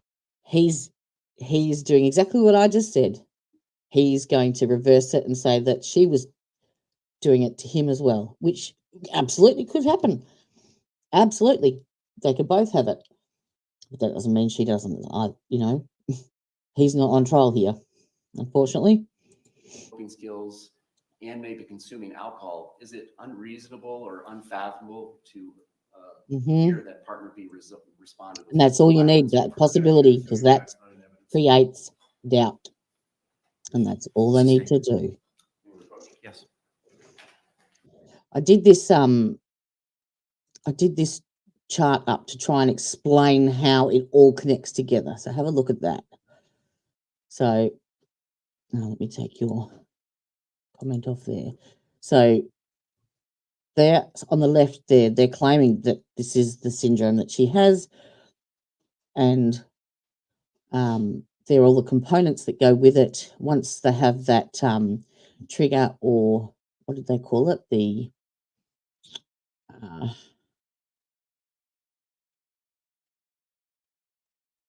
lost the name of the word of it again. Something act. Him basically threatening to kill her basically was the trigger point that then creates that extreme emotional response. And because of After the hearing previous argument of counsel, the history, objection is overruled. So let me respond to that. We'll go back If you to that. remember the question, Do. please go ahead. So it would increase the probability of physical violence. So if those things, in fact, were perceived as threatening or abusive in any way or Right. insulting to the person who they were directed towards, it would increase the probability of physical violence. And then again, the perceptions are all in the eye of the beholder, whether Yep. emotional things that are said to one another or physical things are done to one another, whether the recipient Doesn't of matter, that they're not behavior real. views it as trauma is a subjective decision by that person. Right? Yes, the perception is the impact. So that's how you would know that. It's just, water off a duck's back, or is it something that kind of sticks with me and I think about it all the time? Now, you mentioned earlier. Don't forget, this jury knows nothing about the last 5 years of Sarah and her behaviour and how many attorneys she's been through and what a pain in the ass she's been. They are just seeing the evidence and the facts presented to them in this case. That's it. They know nothing else. Anxiety, low self-esteem, and depression can all be components of battered spouse syndrome, correct? Correct. Mm-hmm. Is it important as the evaluator to rule out whether or not these conditions predated the violent or abusive relationship? Yes. And why is that? Well, because where things start is important diagnostically. So They're if still all of contributing those things factors. were in place, all of the symptoms that were just mentioned are in place, then you wouldn't attribute those to the abuse. You'd say those things were pre-existing. Now, abuse could make it worse, Mm-hmm. but in terms of your diagnosis, you need to know where things started. So if those symptoms didn't start at the time where there was abuse that was alleged to have occurred, then it's unlikely that it's attributed to that abuse. All right. Now, put it this way. He's saying that she had depression before she met George. Okay? The one form of domestic violence is financial. That's why they brought in the alimony issue with the ex-husband. They can tie that then to previous relationship with elements of domestic violence. I'm kind of looking at it as if, say, any of the jurors have never been. Yes, they may not understand or get her mindset, whereas if some of them have, but I'm not sure what the questions were asked in Vidal, but there's only 6 of them, remember, and they have to weigh the credibility of these witnesses and the evidence in front of them. And I don't think the state put on a strong case at all. And, the state can say, well, George was a victim of battered spouse syndrome, and he may well be. But at the end of the day, it's irrelevant because he's not on trial. She could still also suffer from the same thing. That's right. And they've seen all of those photos. Independent of any narcissistic personality disorder traits, would you agree that anybody in a certain... See, what is shitting me is he's bringing this up now. Why haven't they put on an expert? Why didn't they get her assessed? And, by a psychiatrist for narcissistic personality disorder. The only way they can argue that that may be a contributing factor or that may be the alternative is if they had her assessed for that. You can't just say that she could have that. They haven't done it. Their case is done. And of course, the defense isn't going to put anyone on that says, no, she's a narcissist and doesn't have battered spouse syndrome. They've dropped the ball. certain legal setting has a motivation to present themselves in a certain way? Yes, to do impression management, either depending on the outcome. So if there's punitive sanctions, they may lie to make themselves look worse, or as a result, if they're in other settings like divorce settings, they may lie to make themselves look better. So there's always some impression management you have to kind of look through in your evaluation. And that's important for an evaluator. All subjective. It should be looked at in Where's every your evidence? evaluation. Thank you. Yes, sir. You've got no evidence of that Redirect whatsoever. examination.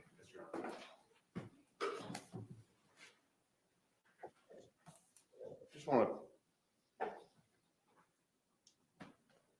one more time, in response to the state's questioning, you indicated that where Close the door. the It's cold. individual's credibility may be in question, there is a necessity that the individual who's making the assessment corroborate whatever they're being told.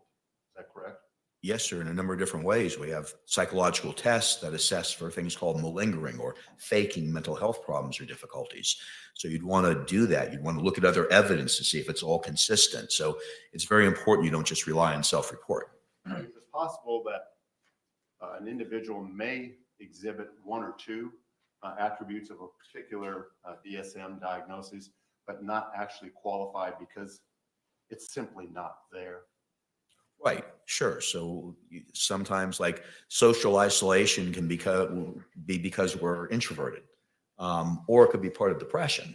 So you need to kind of follow it out and see how many of the symptoms are there to see whether or not it meets the criteria. So I may exhibit one or two symptoms of narcissism, but not qualify because I don't meet all of those, or a significant number of the indicators that you would rely upon to make that diagnosis. Yes, sir. Or it can be situationally based, like we may display narcissistic features here in a courtroom, but may not do that in any other part of our life. Now, in your experience, have you learned either through your studies, experience, and so on, whether or not the abusive behavior may begin based upon an individual's perception of things occurring to him as a child or her as a child? In other words, if they grow up in an abusive household, Yep. Sustained.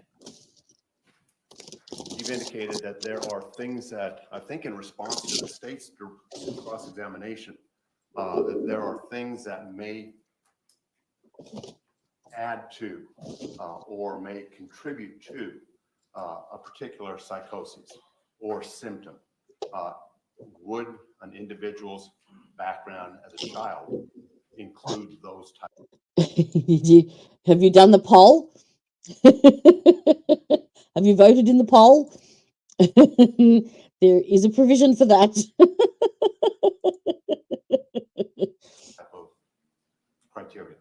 Yes, sir. You're more vulnerable to certain psychological conditions based on your history. So if you've been traumatized before, or bad situations have happened to you before, if you've suffered from depression before, it makes you more vulnerable to those conditions or other conditions later on. Finally, one question or one symptom that we haven't discussed, I don't think, or maybe it was discussed by the state, was learned helplessness. What is that? Learned helplessness, I've really spoken about it a little bit, but now we have the fancy term for it. Learned helplessness was really researched by someone named Seligson, a doctor named Seligson, a psychologist, research psychologist.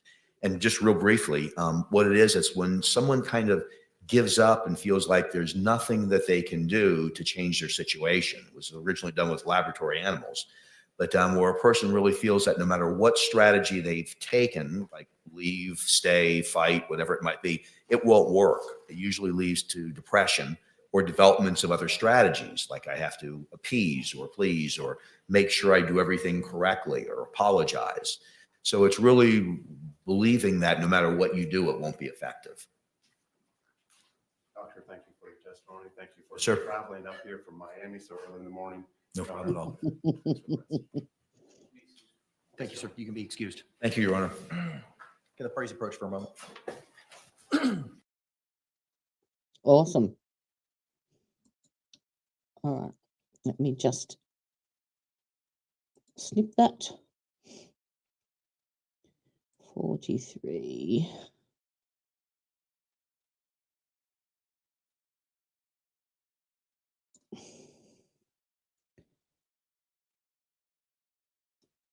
All right. So what was his name? Dr.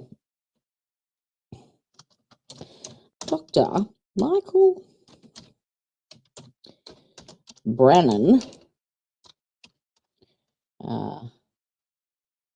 Is he forensic? Forensic psychologist.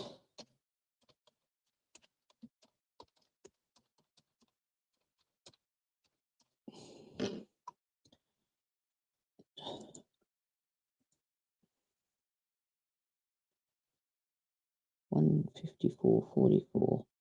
Is that where we're at?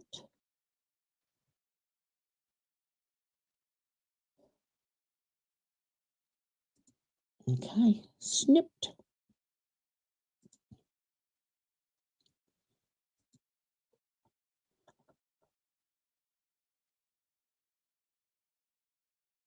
I have to agree as to being on the fence, you mean? All right, members of the jury, it is 10:40 at this time. We're going to go ahead and take that mid-morning break. Of course you are. Similar instruction I've given you over the last couple of days. I'm sure you're tired of hearing it, but I got to keep telling you.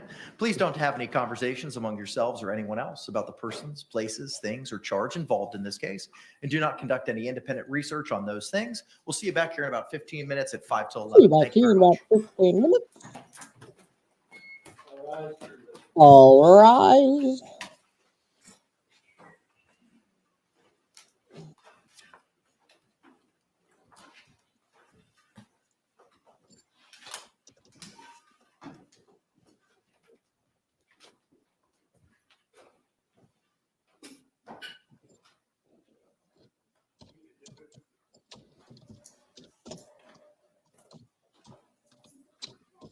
Y'all may be seated. Thank you. All right, we'll be in recess for approximately 15 minutes. Thank you. There you go. Just full testimony.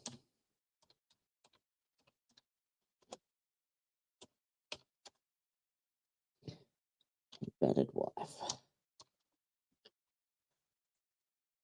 He was, yeah, I found him extremely credible, likable, easy to understand. I think the cross-examination pretty much did nothing but bolster her claims. It certainly didn't do anything to negate what she's claiming at all. And I really think there is a definite possibility that they may actually,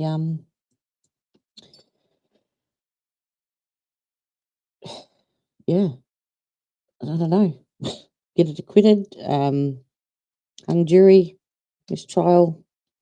I don't know. I don't think they're going to get to where they're supposed to, though. I really don't. Let me just say this, Dr. Brennan. Save. Okay. Yeah. So going back to what I was saying before, what was it that you said something about?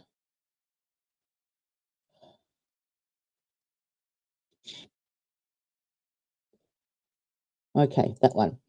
That the video that we saw, that he wasn't threatening or screaming at her or being intimidating at the time, and that doesn't necessarily have to occur. Let me take this off the stage. But yeah, it doesn't have to occur. Now, where is, I think it was this one.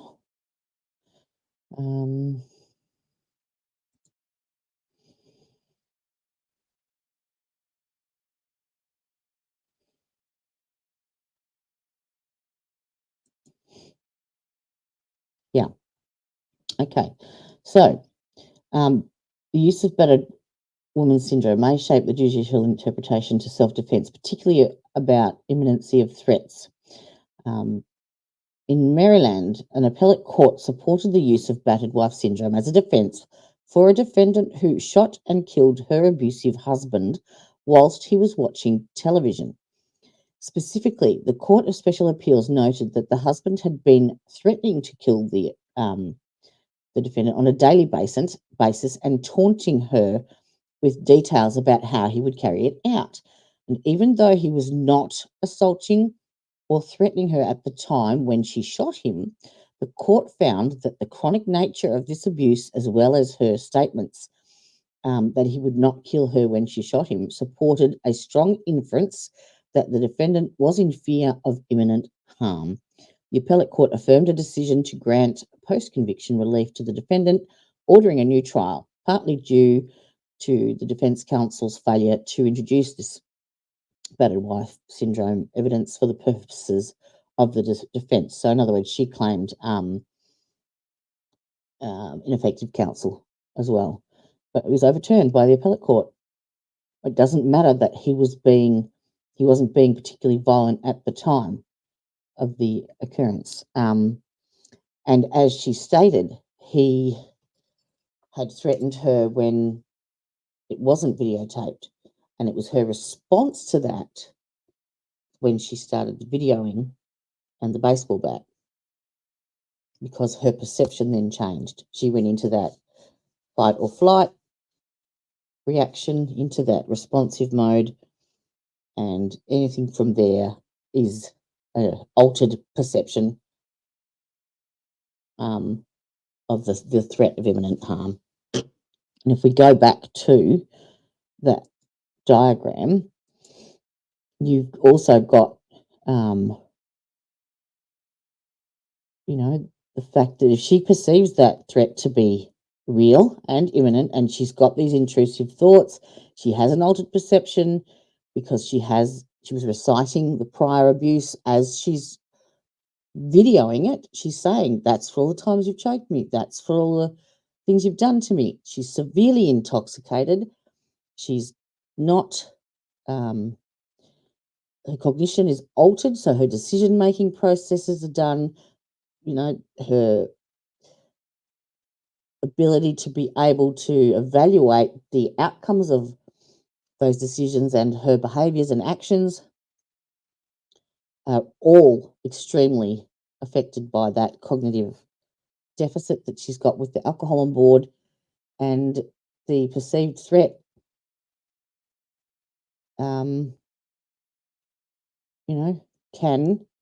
eventuate into justifiable use of deadly force, especially given that it happened at home, and you've got the castle doctrine where you don't have the duty to retreat, you can stand your ground. So I cannot see them getting second degree. There's no way. At best, involuntary manslaughter, at best. I do agree as far as me witnessing physical and verbal abuse between my parents growing up, the way someone acts, or if someone yells or is arguing around me, it takes. Absolutely, yeah. Yep. And you just want to leave that situation, but that makes you hypersensitive to that type of behaviour. So if you hear someone yelling and screaming, you are on edge. You're like, oh, crap, get me out of here. Whereas the person next to you who hasn't had that prior experience to that behaviour of verbal abuse between parents is standing there going, what do you want about? What? Oh, don't worry about it. They're just having an argument. It's your perception based on your prior experience. And again, it's her perceived perception in that altered cognitive state with a shit ton of alcohol on board. It's her perception of the presence of that imminent danger. And that's what it comes down to.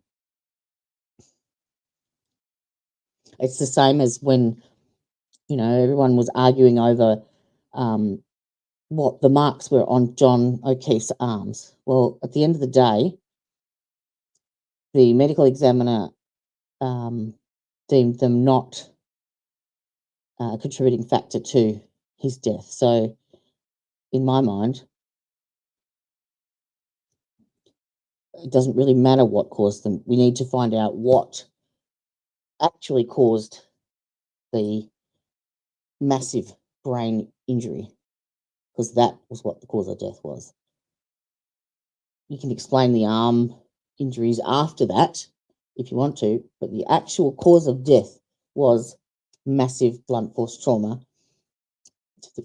to the back of his head, not a dog bite on his arm or whatever bit him. or whatever.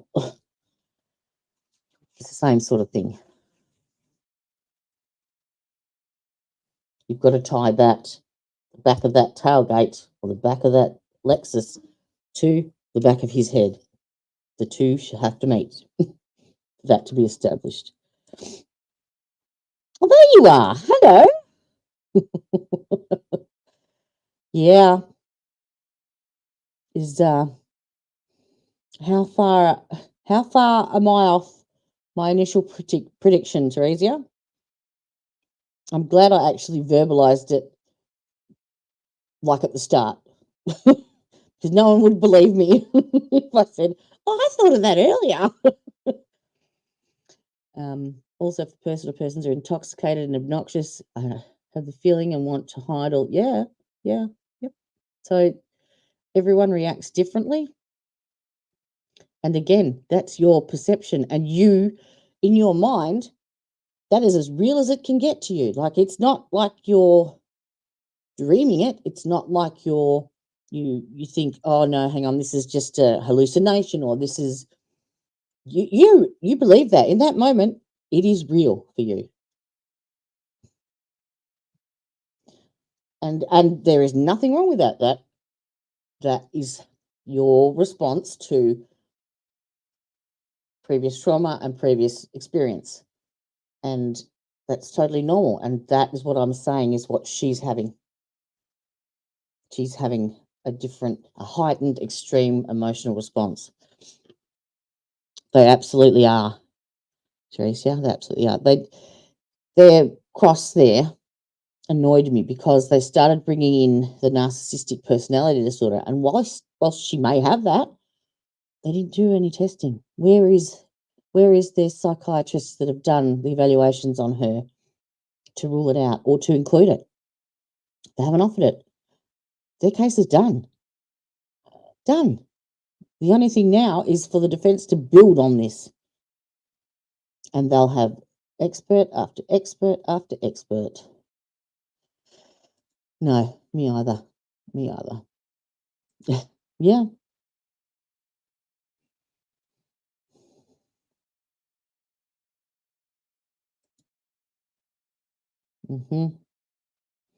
And yet, and again, that depression, he tried to explain away. You can have depression and battered spouse syndrome at the same time. They often go hand in hand, and the same as the alcohol abuse. Where is it? The prevalence of it. It's here somewhere. There you go. Link between substance abuse and DV, especially in intimate partner violence, any behaviour or action in an intimate relationship that causes harm to the other person. It can mean sexual, physical, or emotional. Includes behaviours like hitting or slapping, intimidating or belittling, forcing sexual intercourse, or controlling other person by monitoring them, isolating them from friends and family, limiting access to information and assistance. Many abusers use drinking or substance misuse as an excuse for their actions. For example, they might say they can't help their behaviour because they were drunk. The reality is that many abusers don't become violent or lose their temper because of substance abuse, but substance abuse can exacerbate their actions. Furthermore, many studies have shown that the amount of alcohol a person has before engaging in abusive behaviours is usually one or more drinks. So alcohol may be linked to domestic violence just through the mere act of drinking alone. And she stated she knew that tone. She knew the sound of him changing, like at that level of intoxication. So alcohol may be linked to domestic violence just through the mere act of drinking alone rather than the state of intoxication. Again, it's important to understand that alcohol is thought to influence a person's behaviour because it distorts their perception of reality, but it doesn't cause their behaviour. 5% percentage of people who abuse their partners also misuse substances. More than 20% of male offenders. Women involved in violent relationships are often coerced into using alcohol or drugs by their partners. In fact, substance misuse among women involved in abusive relationships is more common than among women who are involved in intimate partner violence. Why did I have a blank there?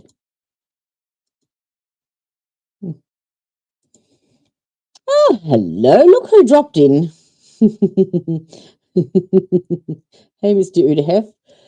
And you don't have to, darling, but the jury does, I reckon. They, as I said to Elizabeth before, they haven't watched the last 5 years of bullshit. They don't know any of that. They don't know how many attorneys she's had. They don't know how much of a pain in the ass she's been. All they know is what the state put up and now what the defence is putting up. And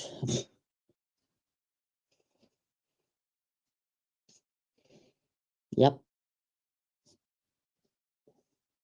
it's enough to create doubt. I don't think they've met their burden at all. So now they'll look at it that way. I agree. Yeah, they are.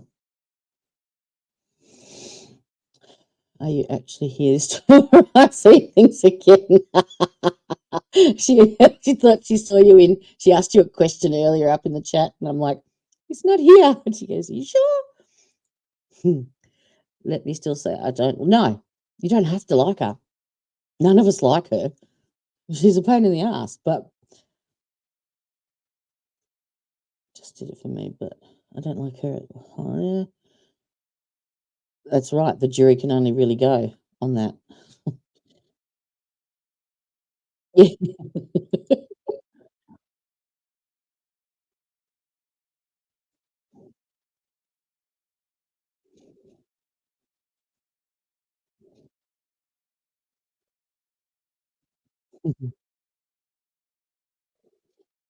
Several late witnesses that were scheduled. All they need now is someone to make the diagnosis of at least PTSD. Detective Scott Lowen, based on the testimony of Detective Cossel. Mm-hmm. We excused Sorry. Abraham Marino, who was going to be recalled. Sorry. Based on the testimony of Detective Cossel. Is it for the same reasons we'd have? You've heard from And deputies. the state in that, I don't know if you saw that last testimony, the cross-examination of that forensic psychologist. The state were trying to make the assumption that Sarah has narcissistic personality disorder. And whilst I don't deny that, and she may well have, they never presented anybody. They never had her assessed for that. And they didn't present it in evidence as part of their case in chief. The fuck? Yes, he's here. He's here. So what is it? Crime metrics. I'm sure I subbed to them. Maria Heard of them before. is a young lady that's outside. She was a witness. Let me have a look. As a neighbor in that complex, and she would testify about observing physical injuries to Sarah Boone. We've spoken with her over the break that, in our opinions, collectively, Tony Anderson and myself, that it's not necessary to call Ms. Gallipoli if we have other evidence of injuries. There was disagreement. He's turning away his witnesses now. They don't need them. That we're not going to call Ms. Gallipoli. So that leaves now calling the Orange County Sheriff's Department phone extraction expert. Ms. Uwadden. Yes, back to the stand. We've got two short videos. These are the short videos relating to Jorge Torres with a bat and then striking the TV. They're less than a minute apiece. The problem with that is because we've excused so many witnesses, that's our last witness. So we're going to be done here in probably 11:15. And then But Miss Walker is supposed to be here at 1 o'clock? That's correct. Okay, all right.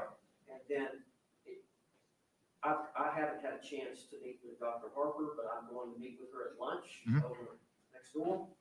And we anticipate Dr. Harper this afternoon.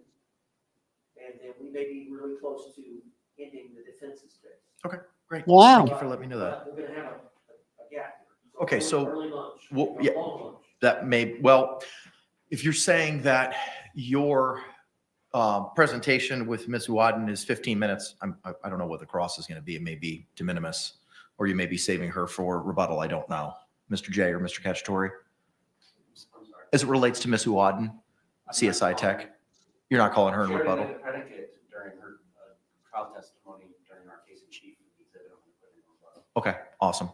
So what we can do is we can proceed with Ms. Wadden, and we could just take an early lunch and ask them to be back here maybe 12:50. So that way, if we have any issues, we can address them before we start at 1 o'clock.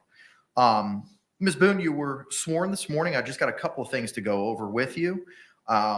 There was a list of witnesses that was provided to the court last night and again this morning as potential witnesses that may be called in your defense. One of those witnesses was Maria Gallipoli.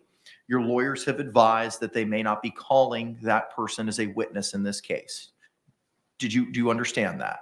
I do. And again, similar to other conversations we've had, I don't want to go into any specifics of any conversations that you've had with any of your lawyers, just whether or not you've had them. Have you had conversations with your lawyers about calling Miss Gallipoli as a witness? Yes. Have you had conversations with your attorneys about why they are deciding not to call her as a witness? And similar to what we discussed yesterday, do you understand that your attorneys make the trial strategy decisions, including what witnesses to call or not to call? Yes. Okay. Are you still satisfied with their representation of you in this matter? Yes. And are you still on board with the strategy that has been employed in your defense? Yes. Are you in agreement with the strategy not to call Ms. Gallipoli as a witness in this case? I am. Okay. All right. Thank you very much, ma'am. So don't need it. Then let's go ahead and bring our jury back in and we can call Ms. Uwad and go from there. All Mr. right. Lane, can you excuse Ms. Miss Gallipoli? Uwadden? All right. Thank you very much. Let's go ahead and stand and bring back in our panel. Miss Uwadden, did you say?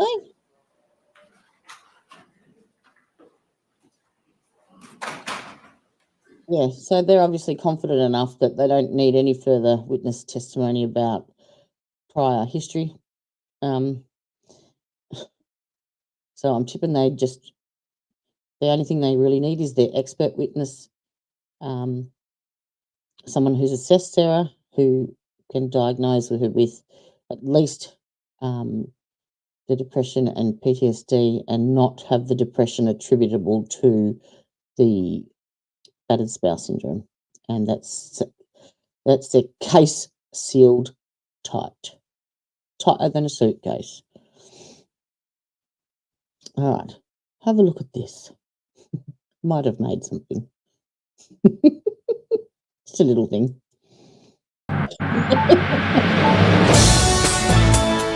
Changed it up a bit from yesterday. So, if you've been living under a rock and you don't know who Sarah Boone is, let me tell you. Sarah Boone. I'm Sarah, and I like. Come on, next ad. Next one. Come on. I like puzzles. I like drawing, doing arts and crafts and stuff. And I like playing hide and seek. Tag, you're it, Tiggy. I like drinking wine and stuff. I like hiding in cells. I We like also have suitcases both and new baseball and bats. used models in stock, but no returns on the used. And cookies. I love cookies. And small-sized prison uniforms. Not medium. Has to be small. And I want to be free like a butterfly. Not trapped like a moth. So please give me PTSD, please. I know. I just can't help myself.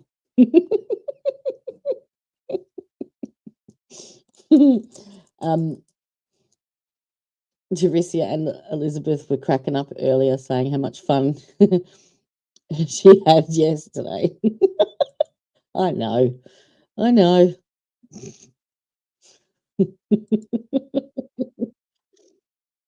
can't help it. 12:50. So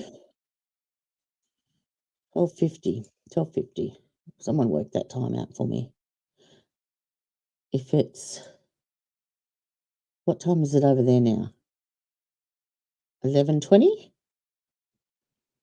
So with an hour and a half lunch. Is that right? 12:50 makes it 3:50 here. 3:50. Yeah. 10 to 4. Oh, I'm gonna have to check my. I'm gonna have to get my old clock out. So I can't work it out. That's far too late in the day for me. Old clock. Miami. It's 11:21 a.m. now.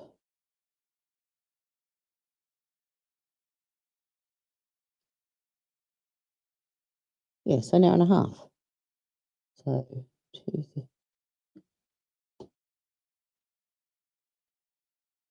Yeah, 3:50. 3:50 a.m. 10 to freaking 4.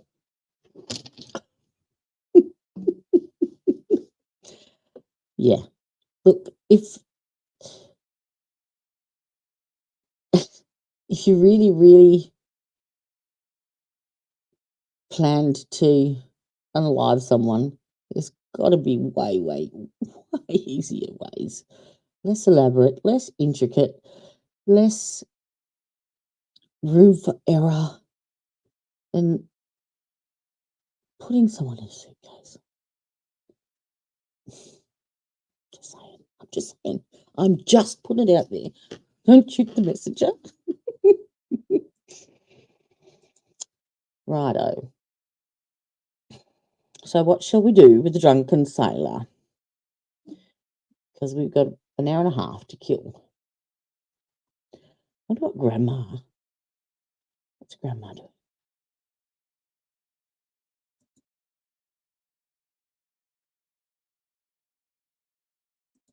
Let's see. Let's bombard. Oh, I got on to let me share this with you. Is this your friend's True Crime Metrics? Is that his? He doesn't put his face on.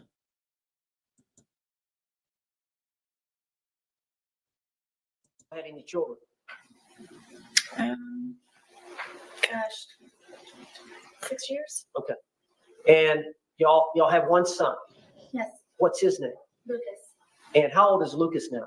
Lucas will be 14 years old on the 28th. 28th of this month? Okay. So you and Brian were married and y'all lived in Orange County. How long were y'all married?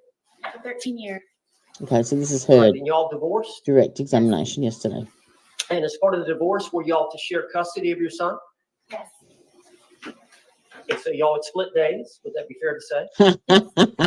Yep. And sometime after you. I think it might be Udahev's friend. Just quietly, who's that there?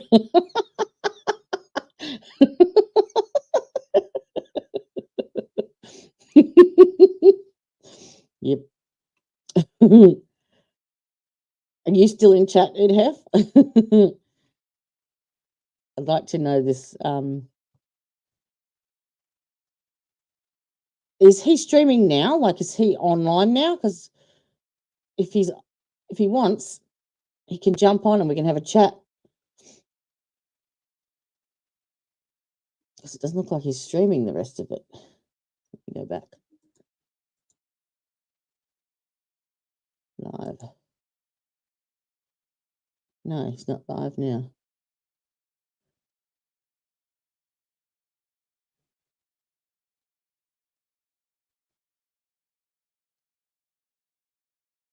Mr. Udef.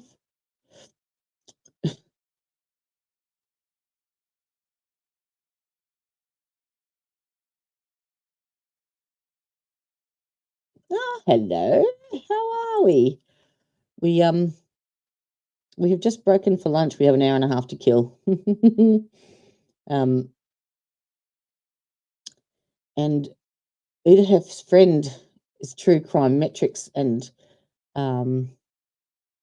is of the same opinion as me as far as her defense. And he was in chat just a second ago.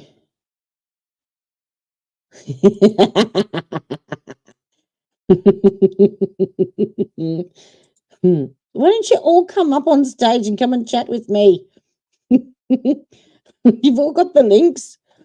Just pop up and we can all just have a chitty chat. You can use your avatar. You use your mobile phone. That's it. That's all you need.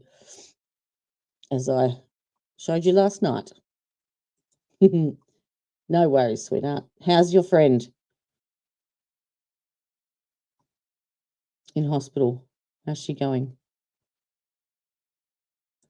I'm going to just I'm freezing. I'm going to just message Udehef on Discord to see if his friend might be interested in coming on and having a bit of a chat about this defence. Because I like talking to people what think the same as me. I was wrong once. It won't happen again.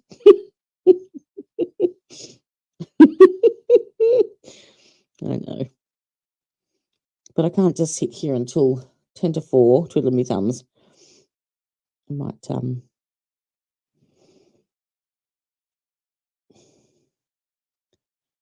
put something on and oh, hey, Christine.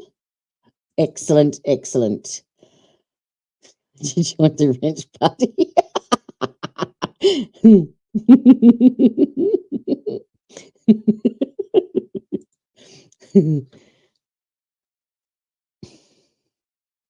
I'm actually thinking of having a break for an hour, Christine, just to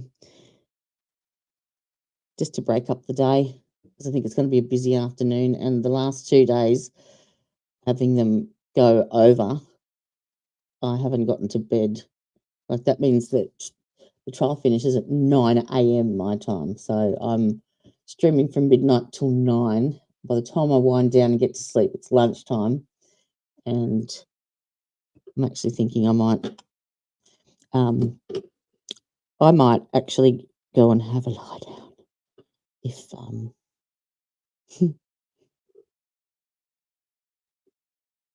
put some Judge Fleischer on. What do you reckon?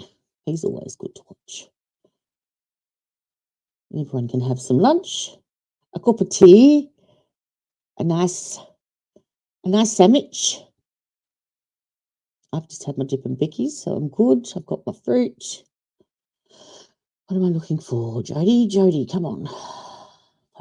Focus. Taking your glasses off and you can't see jack shit now.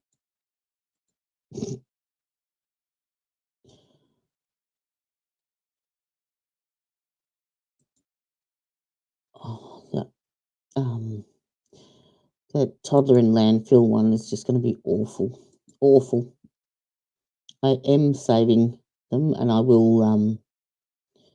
I think that'll be the next one that I cover. I'm looking for Judge Fleischer. I know he's live because he popped up on. There he is. He popped up on my live earlier on my screen. Come on. There we go.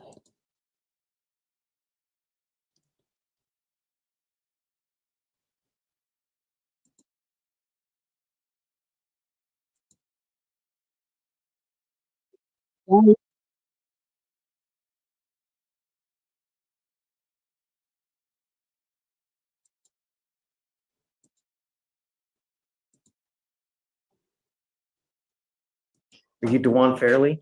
Oh, Mr. Fairley, you're charged with. hello. You're back. You're back. You're back. You're back.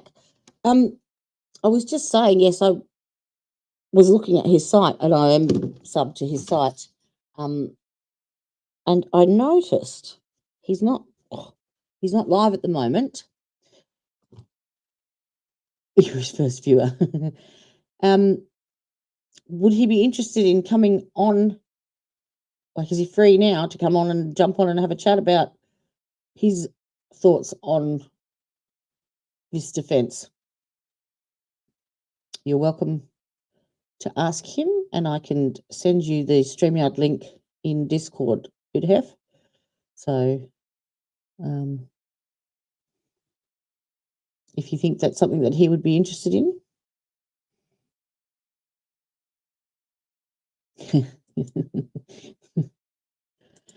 Apple sees in my part of the country, so he lives in Portugal, so the timing is sometimes weird, but I can give you his Discord. Yep, that's fine. Sweet. What time is it in Portugal then? Hang on, I just had my world clock out.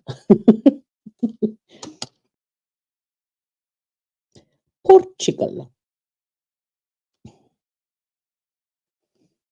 I'm already confused because we're on daylight savings time now, so it's thrown me.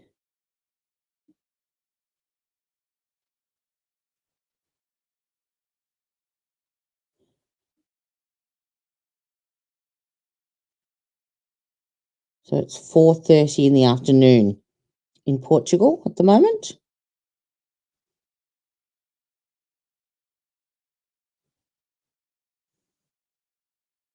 So it's not an unruly hour.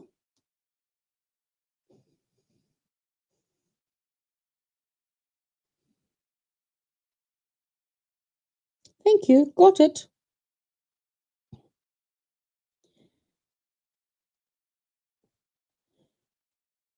So does he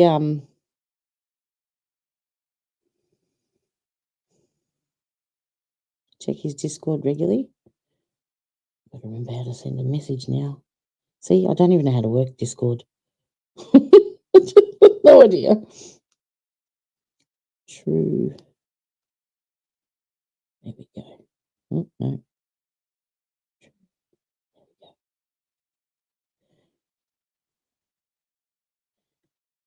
Send friend request.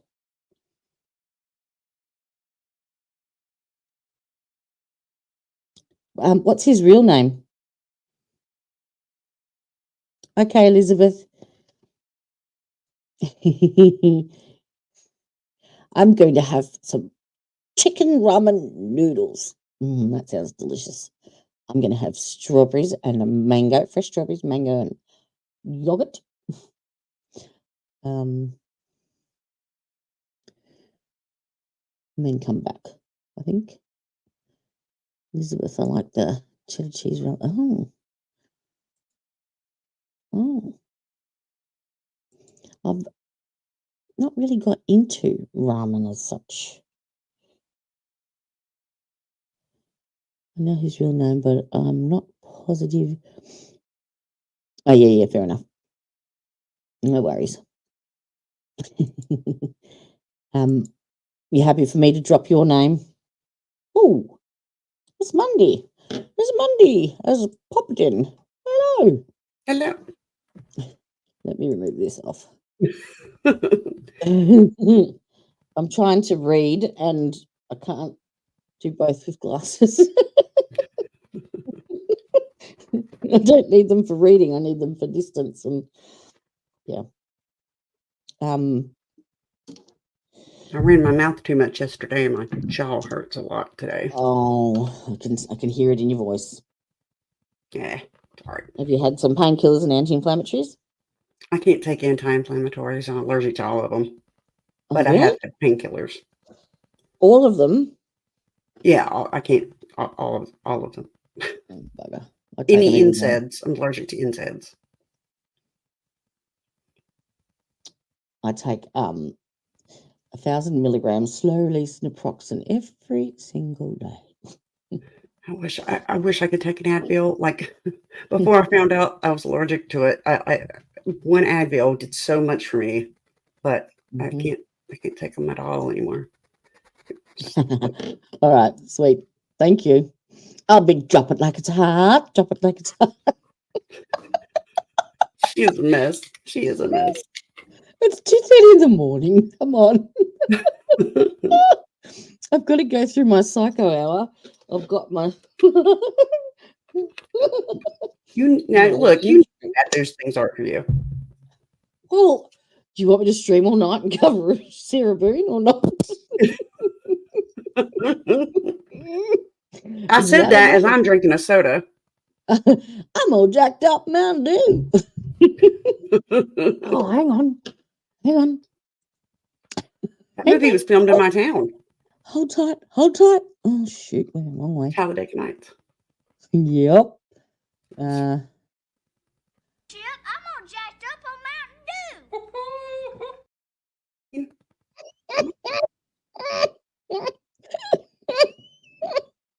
Well, Dick, here's the deal. I'm the best there is, plain and simple. I mean, I wake up in the morning, I piss excellence. If you ain't first, you're last. You know? You ain't first, you're last. I wake up in the morning and I piss excellence. That's so funny. I think he's I'm gonna hilarious. stick you in the head. I'm gonna come at you like a spider monkey.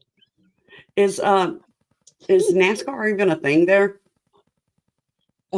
Yes. No, not NASCAR, but we Racing of some form? Yes. Okay. Yes, it is. Yes. Oh, They actually call them funny cars over here. really? Big drag cars, yeah. Joe, did I you like love crocodile? NASCAR. My dad was really into NASCAR, and so I still watch it, even though he's been dead 14 years now. God, that sounds like a crazy number. But my daughter watches Formula E. Yeah, a lot of people do. Right into it. She's team Ferrari. I have not seen Crocodile Dundee for probably 35 years. I haven't watched that movie. Paul Hogan. That's not a knife. This is a knife. Right. I remember that. I remember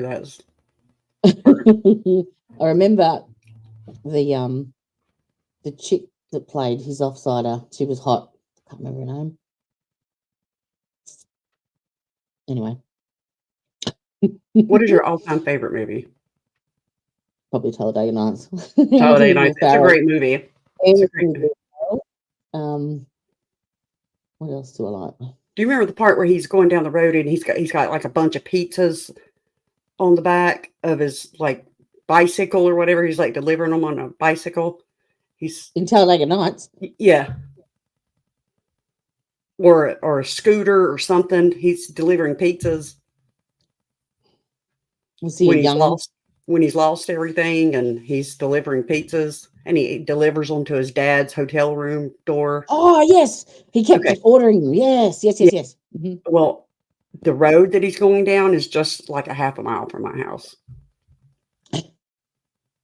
What about the road that he drives on where his dad's trying to teach him to feel the car with the cougar? I know exactly where that is. Like people go down there to do donuts and and now it's because it's kind of bold, it's filled in with water. So when it rains, people go down there and go mudding. That's what we have here, drag racing.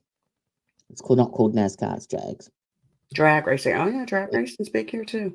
All different kinds of cars that have different categories and different classifications. So you've got your Chevys and your big heavy stuff, and then you've got your nitro fueled cars, and then you've got your street cars, and just We have a place here again near the house called Shady Side, and this is where I used to hang out when I was young. I would love to live there. And you can race your own car. You people pull up side by side and race each other. Where do you live? On the Shady Side. It's right near Charlotte. Shady Side. Charlotte, North Carolina. Yeah. It's Charlotte Shady. yeah, shady side, and it's a little place that the cops don't really know about, and Even people better. people say they're racing for fun, but they race for them pink slips. Oh. Speaking of pinks, oh my freaking God. Speaking of What are we speaking of? Pink slips. That's what I was trying to get out. Vin Diesel. Oh my Lord. Hang on. Vin Diesel, you ready? Touche. Mm-mm. Mm-mm. Mm-mm. Mm-mm.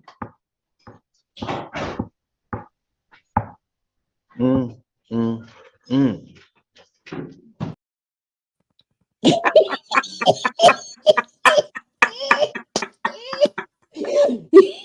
See, I collect all this shit and I forget to play it.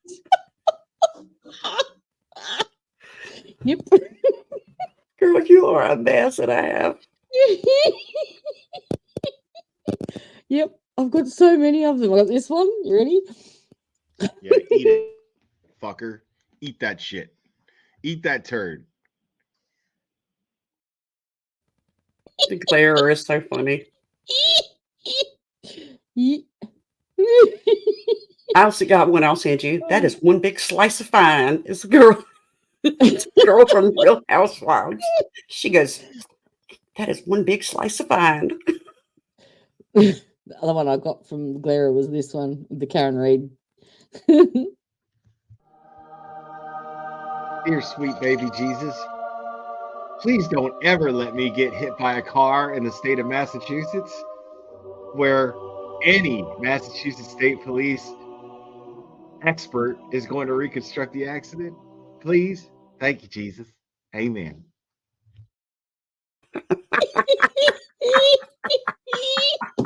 Isn't that true, though? My goodness gracious. I love all that shit.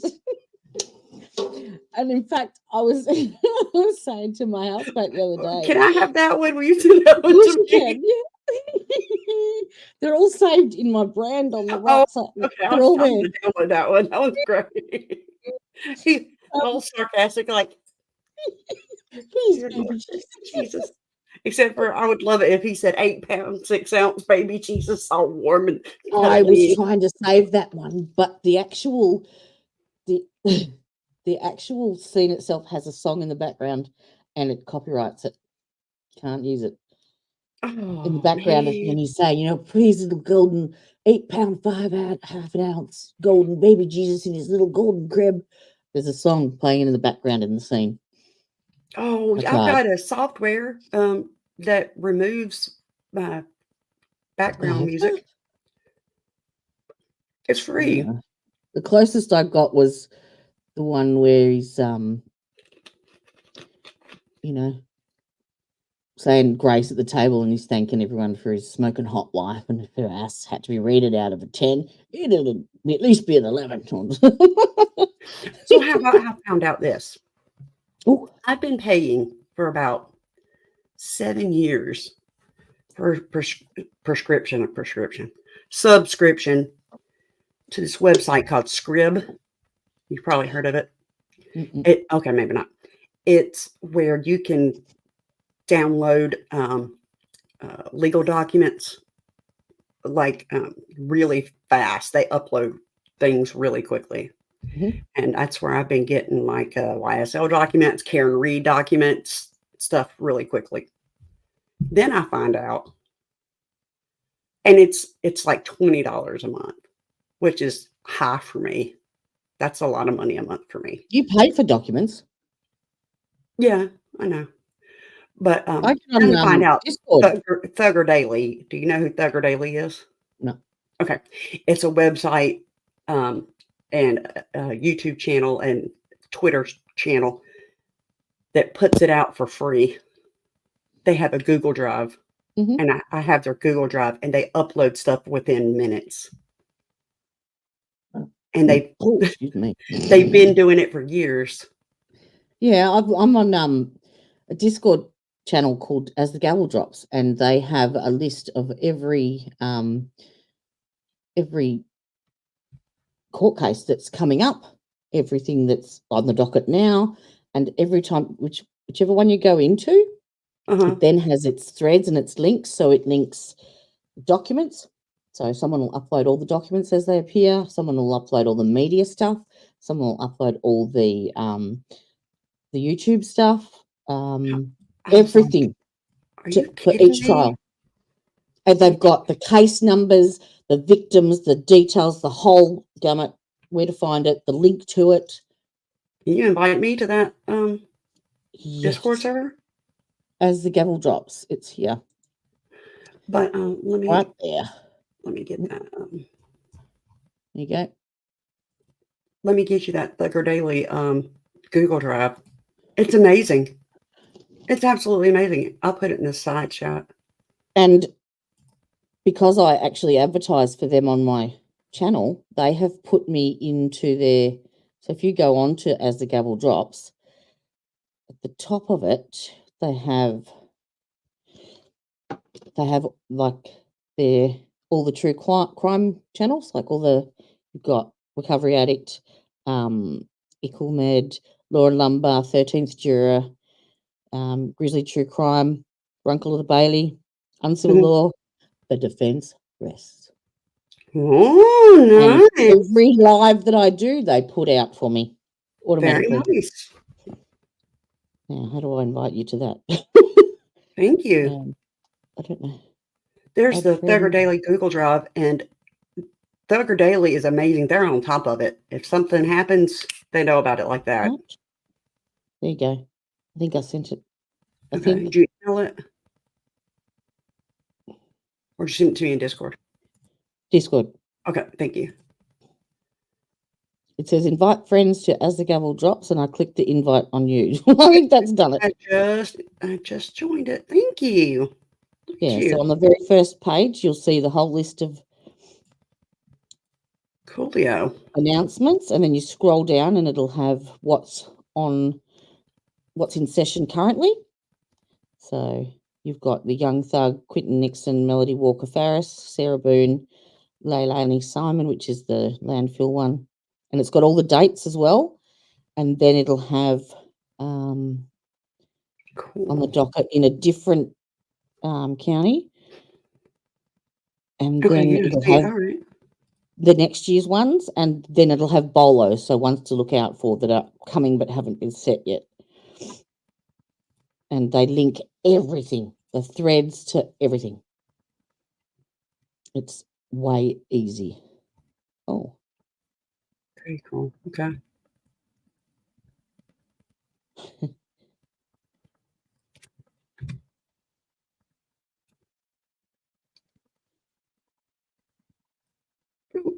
I have to take this call. I'll be back in just a bit. Yeah, no worries. Oh, I'm still live, aren't I? Sorry, guys. I've been ignoring everybody. Yep. All right, righto. Don't forget to vote in today's poll. Oh, I've got a message here. What's that? Miss Mandy Rats. Oh, cool. That's yep. I'm going to have to open that in there, I think. Ooh. Thugger Daily Docs. Wow. Thugger Daily. Funny name. Thugger Daily. Now, how do I save that? I can pin it for now, but I want to save the actual site.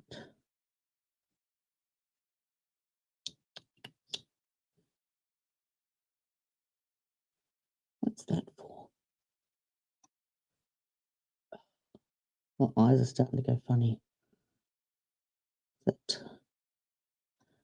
that time of the day where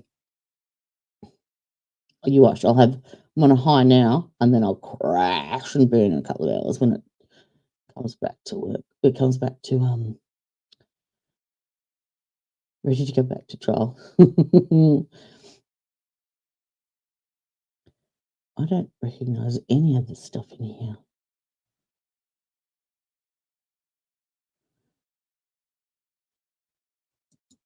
Saga Daily. It's a great name. How do I save that?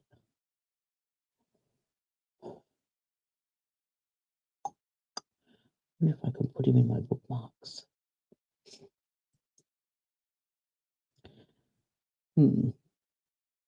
Settings.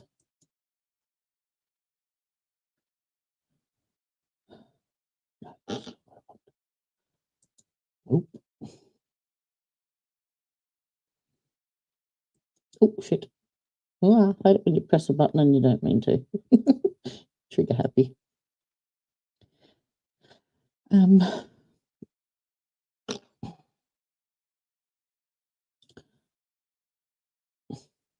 think I might have to.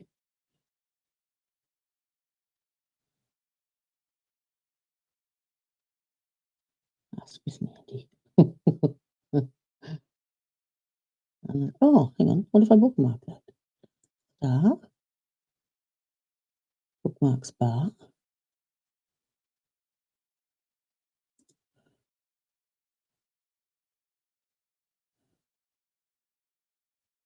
Put that at the top there. Yay! Woohoo! Yes, pinned it. All right, now search for people and groups. Oh, really? Really?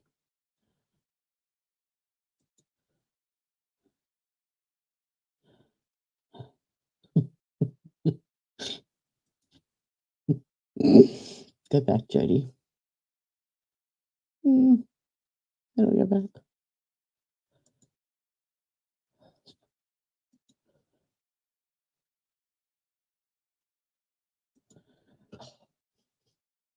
Done now.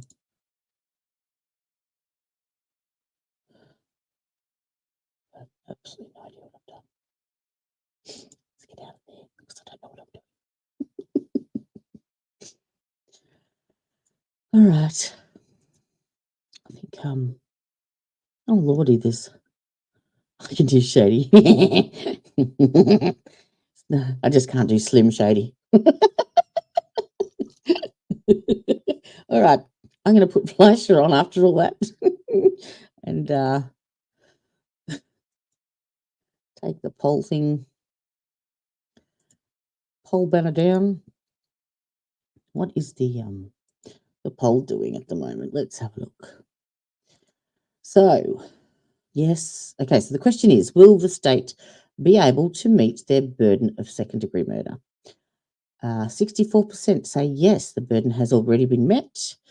14% say they're getting splinters from the fence they're sitting on, and 21% say no, involuntary manslaughter at the max. Interesting. There you go. There you go. All right. We'll keep that going for a bit longer. Let's put Fleischer on, shall we? He's always good. And I will go and have a little bit of a lie down. I'll be back within the hour. Toodaloo. See you soon. Have a nice lunch. Assault of a family member, you're facing up to 6 months in jail and or a $2,000 fine. We're going to do probable cause. You have the right to remain silent. Anything you say can or will be used against you. You have the right to have an attorney present. If you cannot afford one, one will be appointed to you. Any witness and the defendant are dating and they have a child. On October 14th, 2024, the witness was driving while the defendant was a passenger and their son was in the rear seat. Defendant began questioning complaining witness because he thought she was cheating, which prompted an argument.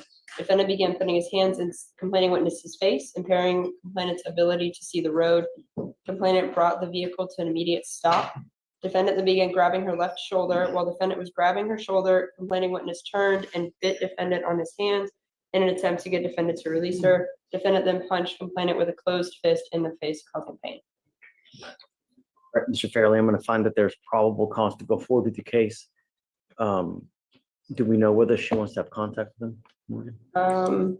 I believe she does want contact, Judge. It looks like someone from DVD to RIP. How do you have that belief? Someone from our domestic back. violence division called her, and she said she doesn't want to move forward. So she does want contact with the defendant. Any other priors that you see? No criminal history, Judge. Okay, Mr. Fairley, I'm ordering you as a condition of your bond not to have any threatening or harassing contact with this witness. If I find that you do, I'm going to put you in jail. You will not get any more PR bonds. Do you understand? Sir. So I don't know what kind of relationship you have with this person, but if you're someone who's constantly going to fight with this person, be careful.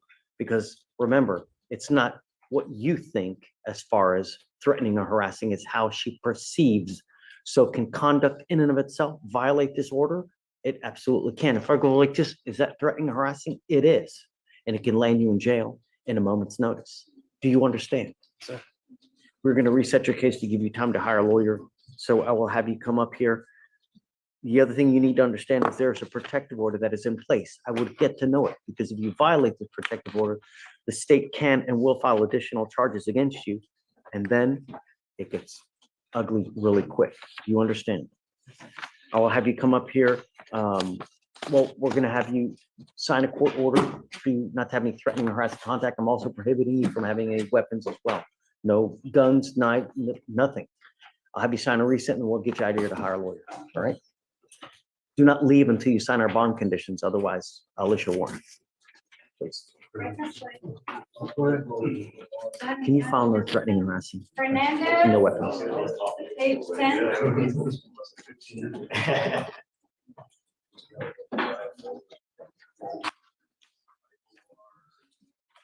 Which one? Fernandez on page 10. Come up. Ms. Hernandez. Yes, Hernandez. How are you? You're charged with theft. You're facing up to 6 months in jail and or a $2,000 fine. We're going to do probable cause. You have the right to remain silent. Anything you say can or will be used against you. Please don't say anything. On August 18th, 2023, the defendant issued a check for $1,577 as a payment for vehicle registration. The bank returned the check saying that there were insufficient funds. Complaining witnesses provided a copy of the demand letter sent to the defendant, no response. Got it. All right, I'm going to find that there's probable cause to go forward with the case. You need a lawyer to represent you in this case. This is a theft by check and it can have dire consequences on your, going forward. We're going to reset your case to give you time to hire a lawyer. So I'm not going to put any conditions on your bond. Just be careful. Don't pick up any new cases. We'll just have you sign a reset and we'll get you out of here. When you come back, please have a lawyer. Okay? Please. All right, Judge, next is Richardson, 2122. Is Ramona here? Yes, no, Judge. She's hiding from you. In spirit. Yes. Kendrick Richardson.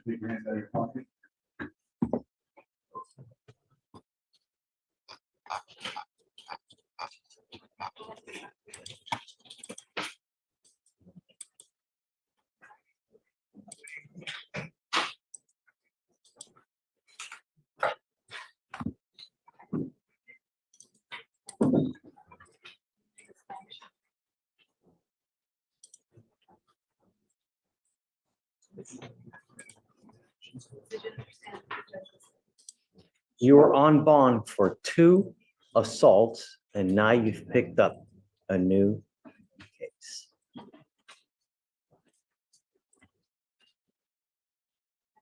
Can I explain myself? We're going to do probable cause. You have the right to remain silent. Anything you say can or will be used against you. You have the right to have an attorney present. If you cannot afford one, one will be appointed to you, sir. On October 15th, 2024, officers were assisting with a stranded motorist disabled in Harris County, Texas, when a witness ran up to the officer and stated that he had been shot at. Witness fell on the ground and the officers observed defendant running across the street. Witness pointed out the defendant and stated defendant was the one who shot him. What? Shot at him. And he's charged with an evading arrest and an aggravated assault with a deadly weapon? Sure, Judge. I can look further into the offense report. Your Honor, on this case, initially, yes, that's what the complainant said, but upon further investigation, the officer could not locate the weapon. And also, he was unsure of whether, based on the offense report, whether the defendant was the one who shot based on location of the complainant, as well as the fact that he couldn't observe the weapon upon retracing the steps of the defendant. Don't we have shot spotters out there now anyways? What, I mean,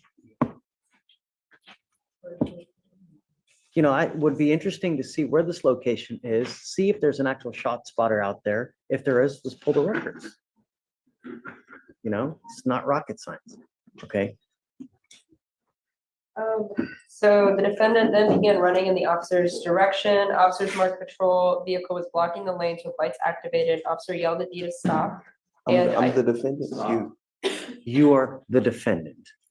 Yelled at the defendant to stop and identified himself as police. Defendant turned around and began to run away from the officer. Officer gave chase and yelled again to the defendant, IDing himself and asking for the defendant to stop, which the defendant refused, looking back and continued running.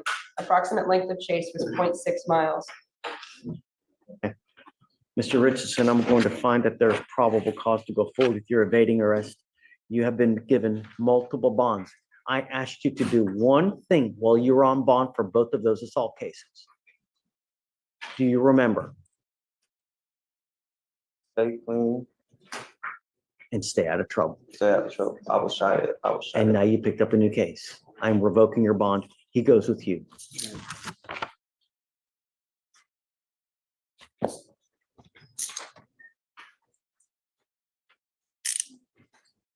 Revoking my bond?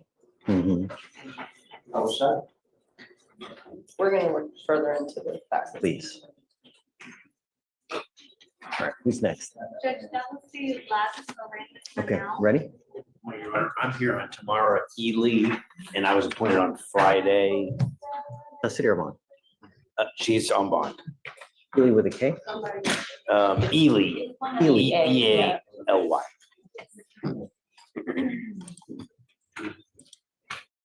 Okay.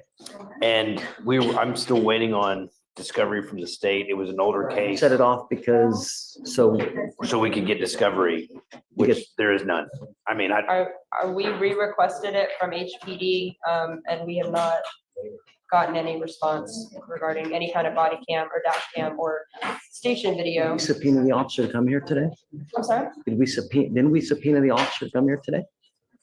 I don't think we did. That might have been a different case that you're thinking of, because we did subpoena an officer about 2 weeks ago. To Okay, provide so let's do surveillance. that with this case as well now. Okay, yes, Judge. Officer, he's got to be here in a week to provide any and all videos, all evidence in this case, and let him know if he fails to show up, or if he fails to get the evidence, then I'm gonna have a show cause hearing. Okay, so we'll set it off a week. I'm not waiving the appearance. She's got to come back, you know, and then we'll see in a week. Hopefully we can have it by then. Okay, thanks. Hey, Max. I have two. Bernicia Bennett is the last name, first one. Okay. So this is one, Judge, where she was charged with a federal offense out of Atlanta. It's like a fraud theft thing. It would be, she was charged after our case was filed, but events occurred prior. She has an attorney in Atlanta. She's a lawyer too? No, she's not. No. She has an attorney. in Okay. Atlanta. They, right now, it looks like. She in custody? No, they've let her out, but the AUSAs there are recommending like 2 years roughly in federal custody. There's some kind of negotiating that, I guess. I don't know all the details. You guys don't represent her in the Do federal? not. I have nothing to do with it. State is going to kind of like, not eval, but I think we think that maybe the correct resolution of this may be some sort of like a time served or something.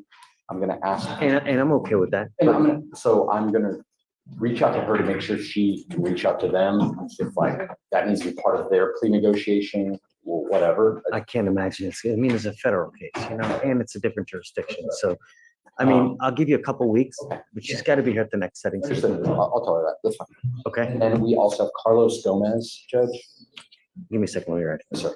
Weeks must appear.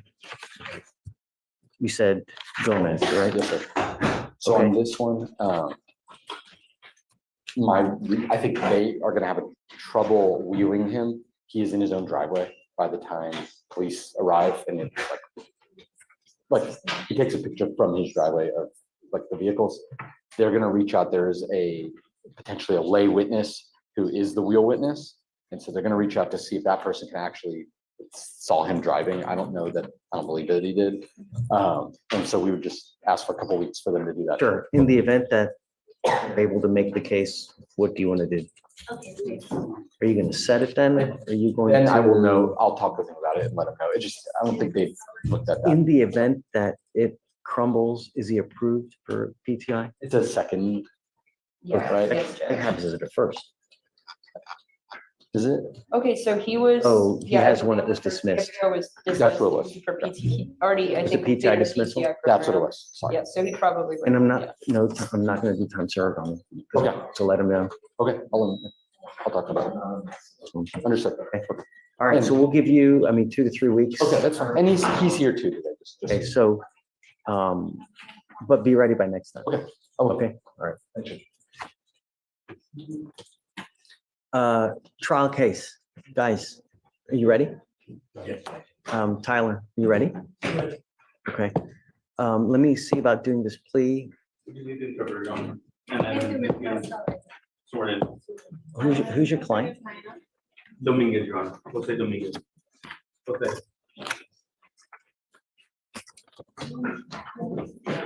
Let me go get that.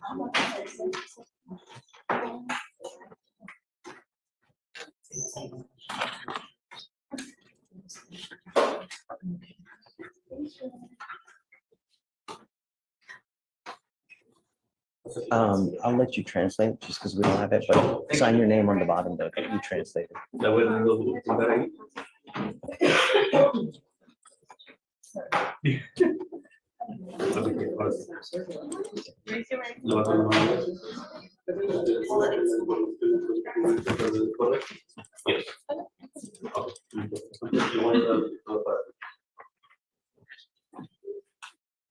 Señor Domínguez, a usted se le acusa de manejar intoxicado.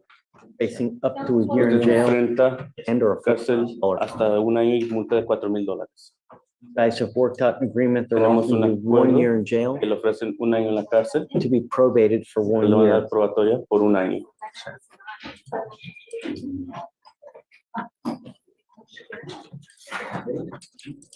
This is Dominguez. As part of the probation, you will do a TRAS, which is an evaluation to Una see what evaluación que se llama issues TIRAS you may para need. ver cuáles otras condiciones usted Also do a posiblemente necesita. repeat offender Hacer DWI tu education class, clase de droga y alcohol, one victim impact un panel, clase panel de impacto de víctimas. have a guardian Tienes interlock que hacer el aparato de soplar throughout the entire time, por medio de todo la probatoria. no breath test Usted refusal. no puede negar la muestra de aliento. Si te An officer asks you to submit to a breath sample, you piden must. hacer una muestra de aliento, lo tienes que hacer. No drugs, No puede usar drogas, no puede usar ningún tipo de alcohol.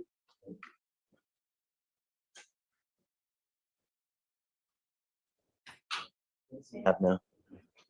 Does he have a device now? He doesn't have a device at this moment. No tienes aparato de soplar, ¿verdad? He doesn't have a device right now. Le van a dar 2 semanas. Must have the device within 2 weeks. Pero tienes que tener el aparato dentro de 2 semanas. Not Si no lo tienes, violate any of these conditions. si violas cualquier jail. condición, te van a meter a la cárcel. If Él you quiere que usted continue entiende to- que si usted consume alcohol mientras estando en la tells me that you probatoria, have a problem, quiere decir que usted necesita un in a problema rehab y facility. te puede poner una rehabilitación. Understand? ¿Usted entiende? Yes. You're giving up the right to a Usted trial. está renunciando al derecho de ir a juicio, derecho de tener testigos con usted, confrontar los testigos que se le acusan. Si usted no es ciudadano de los Estados Unidos, hay consecuencias de inmigración posiblemente que puede resultar en deportación, exclusión del país, le pueden negar cualquier aplicación. Cuando usted acepta eso, no hay manera de apelar el caso. Usted tiene que cumplir con todo. Si no, te van a meter a la cárcel. You will also be responsible También va a for ser the responsable DPS fines and fees and para los gastos y surcharges, las multas de which will come DPS, around to around que van 35, a ser I'm sorry, no, aproximadamente $500. 4,500 Hey, que usted va a hacer un pay requisito it, de pagar, porque si no lo pagas, jail for no every puede $100, ser que te pongan en la cárcel por cada sit 100 one day in dólares, jail. un día en la cárcel por cada 100 dólares que no pagas. Understand? ¿Usted entiende eso? Yes, Ron. Give you plenty Él of te va a dar bastante tiempo para pagar esa multa. years to pay it Va a off. ser aproximadamente 2 años para pagarlo, pero si no lo pagas, te van a meter a la cárcel. Yes, Ron. Question. ¿Usted tiene alguna pregunta? No, sir. How do you plead to the ¿Cómo se declara la ofensa de manejar intoxicado? guilty or not guilty? Guilty, Your Honor. When you Voy a encontrar que sí es culpable. because you are doing a Porque usted probation, está haciendo not una going to probatoria, suspend. no te van a suspender la I licencia. don't know if you have a Pero driver's él no license. sabe si usted tiene licencia a este punto. Not. Si usted no tiene licencia de conducir, usted no puede manejar para nada. Do you have a Texas ¿Usted driver's tiene license? licencia de conducir? No, sir. And I'm making that also a Va a ser condition. una condición de la probatoria que usted Signing no an puede affidavit manejar, que before usted va a firmar un documento promising us that jurando you're not going to que usted drive no va a manejar para nada durante el tiempo de la probatoria. Si lo encuentran manejando, a lot of lo van a time. meter a la cárcel. Yes, Your Honor. Okay, good luck. Buena suerte. Okay, everyone. Thank you, Judge. You know, when it's probation, we don't give them 2 years. Because it goes through the probation. Oh, right. Okay, yeah. They can always on the bottom of the plea. On the bottom of the actual plea, it says. Okay. Johnson. Come on up. Can we just do the surrender real quick? And then I'll hit you up next time.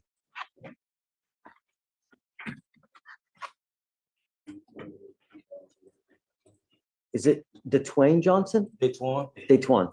Mr. Johnson, you're charged with unlawful carrying of a weapon. You're facing up to a year in jail and or a $4,000 fine. We're going to do probable cause. You have the right to remain silent. Anything you say can or will be used against you. You have the right to have an attorney present if you cannot afford one. One will be appointed to you soon. On October 16th, 2024, officers conducted a traffic stop in Harris County, Texas on a silver Buick bearing a Texas temp tag with no return to a motor vehicle, no light, and not sure what that means. But he had a temp tag that did not return to a vehicle and a no lights in the back. So the defendant exited from the driver's side of the motor vehicle, leaving the vehicle on, and walked towards the patrol motor vehicle quickly.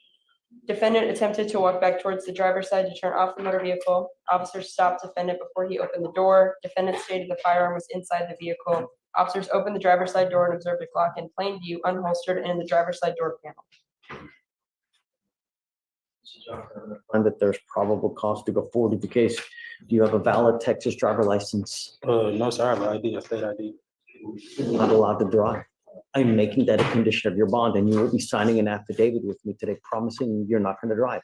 If you get a Texas driver license and liability insurance, I will let you drive. But until that point, if I find that you drive, I will have a contempt hearing. You'll be facing an additional 6 months and a $500 fine every time you drive. Do you understand? I had insurance on my car though. They don't have a license. You need a license, a Texas driver's license. Oh, yes, sir. Until you have a license, you can't drive.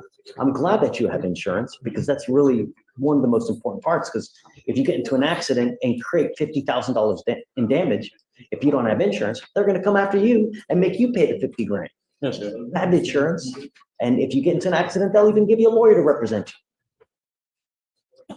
But you still need a license. If you get a license, come back and show me, and then I'll take this off. But until that point, no. We're going to reset your case to give you time to hire a lawyer. So I'm going to have you come up here, swear to us that you're not going to drive, not be in possession of any weapons, and after that, we'll let you go.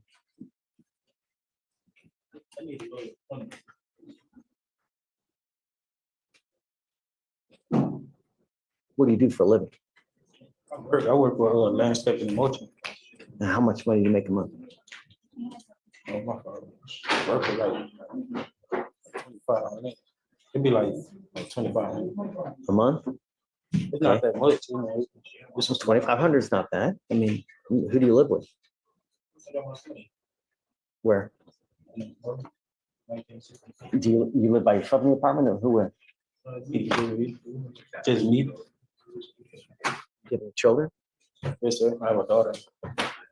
Where's the kid now? Do you provide support for the child? I'll have you fill out an application. I'll take a look at it to see whether you qualify. I need to know everything about you, what kind of car you have, how much money you have in the bank. I don't have a bank account there. Oh, you don't put all zeros, because if you do that, I'm gonna send it right back to you. I need to know everything about you, monetary, financial, everything. Do you understand? Yes, sir.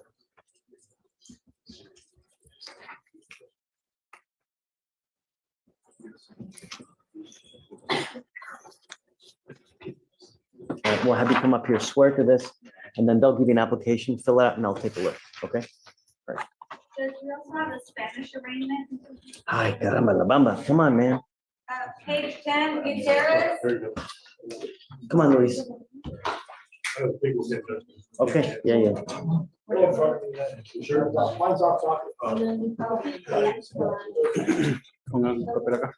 Said page what, 10? 10. Israel Gutierrez. Yes, Mr. Gutierrez, you're charged with driving while intoxicated. You're facing up to 6 months in jail and or $2,000 fine. We're going to do probable cause. You have the right to remain silent. Anything you say can or will be used against you. You have the right to have an attorney present. If you cannot afford one will be appointed to you. On October 15th, 2024, officers observed defendant's motor vehicle exit a parking lot and drive into the main roadway very suddenly with rapid acceleration. Officers saw that the vehicle had a defective license plate light and expired registration. After officers stopped the vehicle and made contact with the defendant, officers observed the defendant to be wearing no shirt, had unbuttoned pants on, a strong odor of alcohol in his breath, and glassy eyes. Defendant was leaning on his car for support when asked to step out. Defendant admitted to drinking. SFSTs were conducted. 6 out of 6 HGN, 4 out of 8 walk and turn, and 2 out of 4 one-leg stand. DICs were read, but breath was refused, and a blood warrant was signed and executed. Any Freddie? No, Judge. Mr. Gutierrez, I'm going to find that there's probable cause to go forward to the case. Do you have a valid Texas driver license? Are you a United States citizen? Are you in this country with or without permission? You're a citizen? Yes. Do you have liability insurance in your name? Okay, as long as you have both, you can continue to drive. I am ordering you not to consume alcohol or illegal drugs. I'm going to randomly test you. If I find that you're consuming alcohol or drugs, I'm going to put you in jail. You will not get any more PR bonds. Do you understand? Can you run his license for me, please? We're going to reset your case to give you time to hire a lawyer. So I'm going to have you go to Victoria real quick, sign a reset. You'll get with pre-trial for your bond conditions. And after that, you'll be free to go. When you come back, please have a lawyer. And I'm going to tell you this now, that don't take your time waiting for a lawyer, because you're only hurting yourself. There's a lot of timing requirements with the DWI, and it could really hurt you if you just sit there and wait. Okay? That's okay. Please. Okay. Great. Okay, Robert, let's go. Coach, ready, coach? COJ.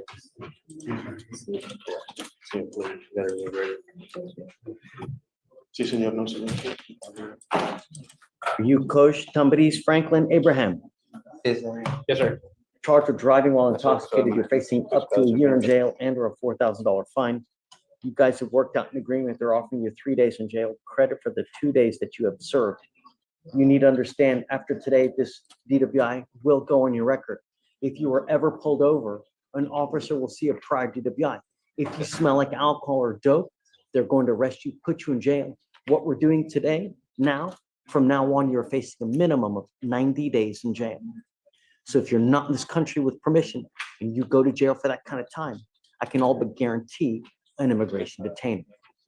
So if I were you, I would never get in a car, even if you've had a sip of alcohol. Do you understand? Yes, sir. You're giving up the right to a trial, right to compel witnesses to testify on your behalf, confront and cross-examine your accusers. If you're not a citizen or a possible immigration consequence, you can be deported, excluded from the country, denied naturalization. You give up the right to appeal. Once you plead guilty, you cannot change this. It will go on your record and you can never take it off. Is this what you want to do? Yes. Is it true or untrue that you had a 0.15 or above?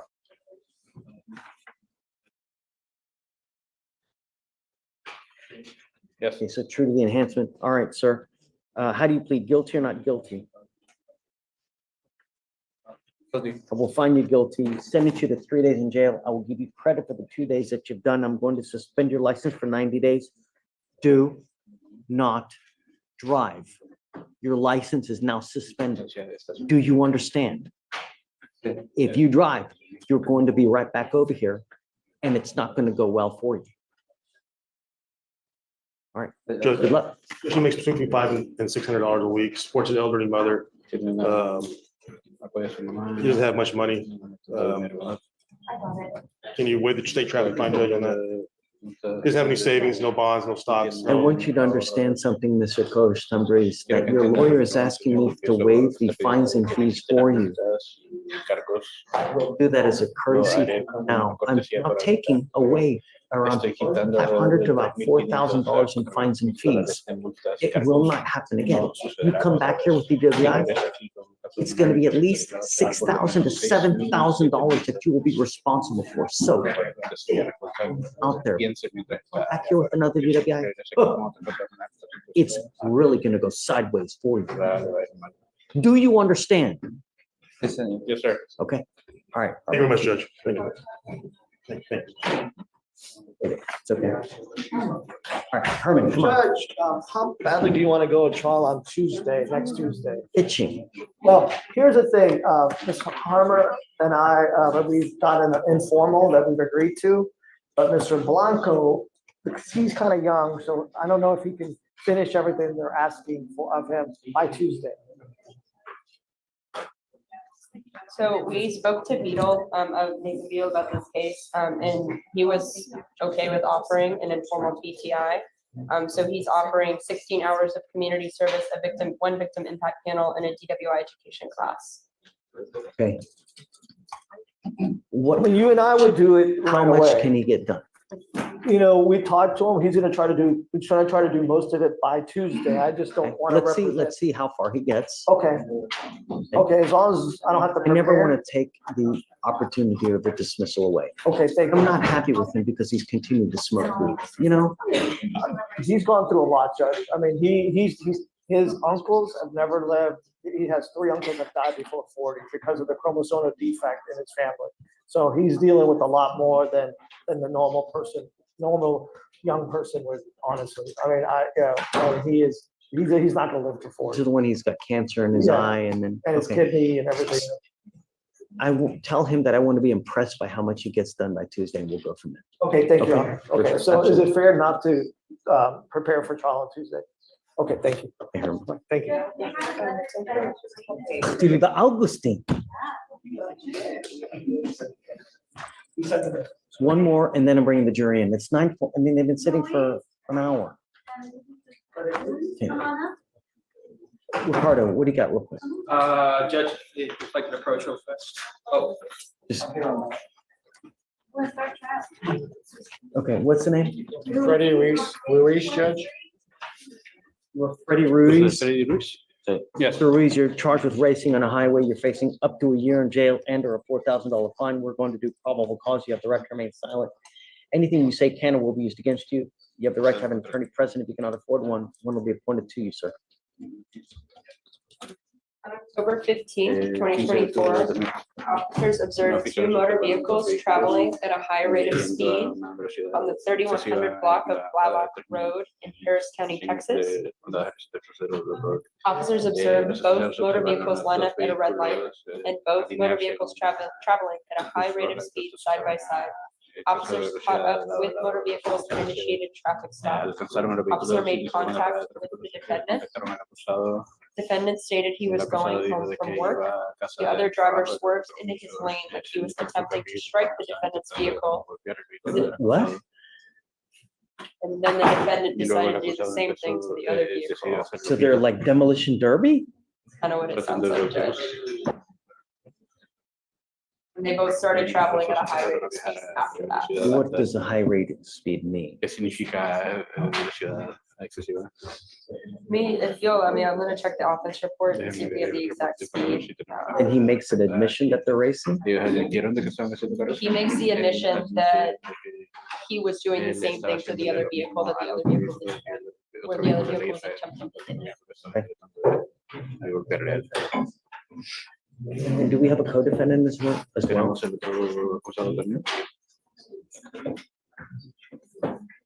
I don't see one listed. Judge.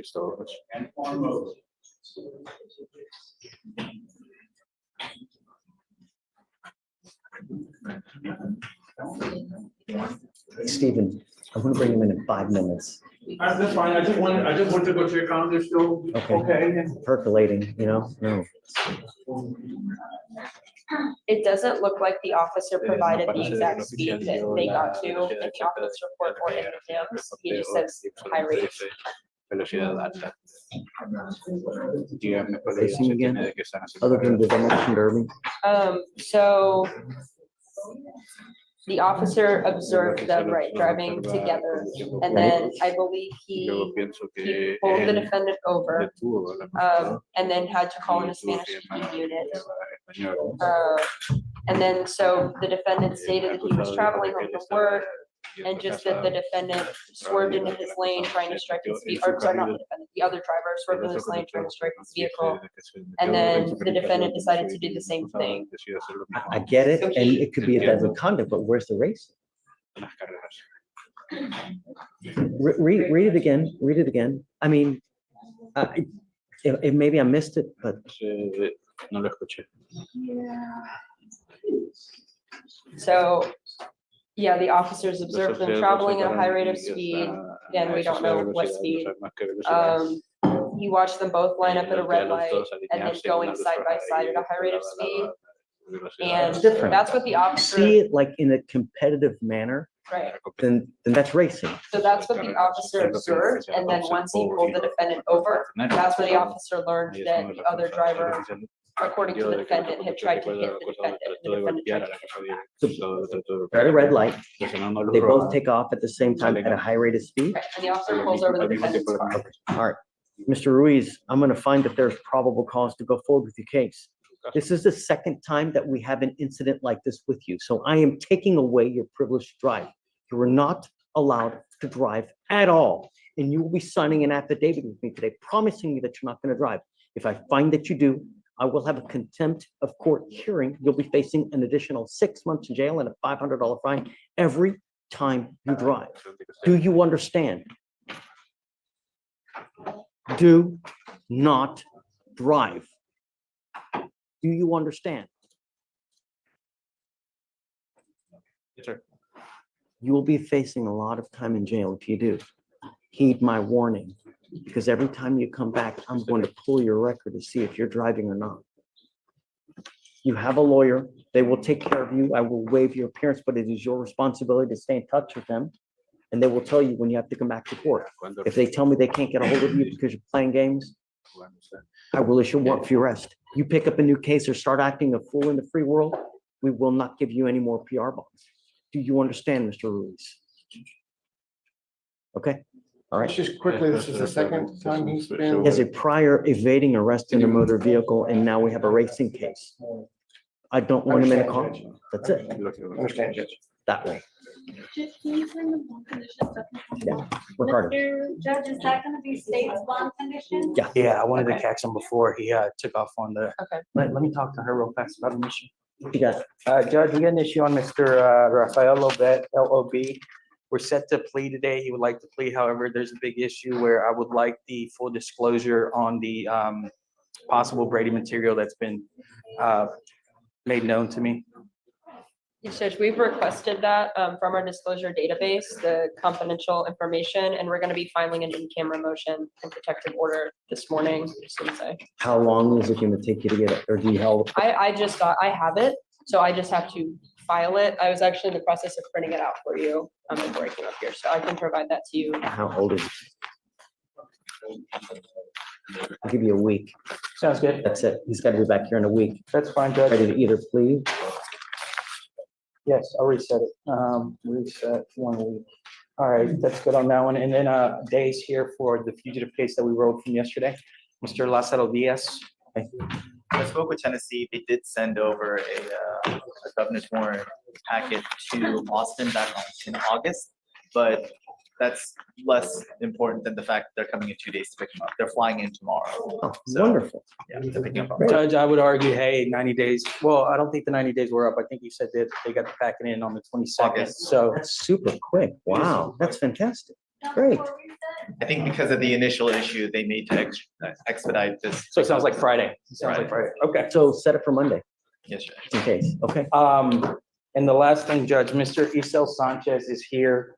I asked for an update from the mental health people. This is a regular court case in this court. And so they don't have a response from me. Can I go ahead and reset that? Yeah, I need to see if he's working, what he's doing for a job. This is the fish tank guy? He's the one that showed you a letter last time and said he was working with a company. We went from the fish tank to actually working. Okay, all right. And you saw that? He explained it to me yesterday because the last thing I was on was the fish tanks, but he explained to me that we showed a letter last time and that kind of rings a bell. Do you want me to bring him up? He's here. No. Okay. I get the story in. Okay. Okay, so, yeah, set off a couple weeks. A week's on him? Okay, perfect. Thank you, Judge. Thank you, Judge. For sure. All Thank right. you, Dave. Are you ready? Let's Let's go. Okay, talk to me real quick. I can come back tomorrow if you're about to start trial. Okay. No, that's not, It's on the trial case we have next week, Mr. Amasquita. you ready? I am, but the state emailed and asked if client would take anything. I asked him, would he want to plead? And he said yes. I said, we have to check with the judge if you'd allow him to plead. Because I know you said once we're on the trial docket, 2328-1580.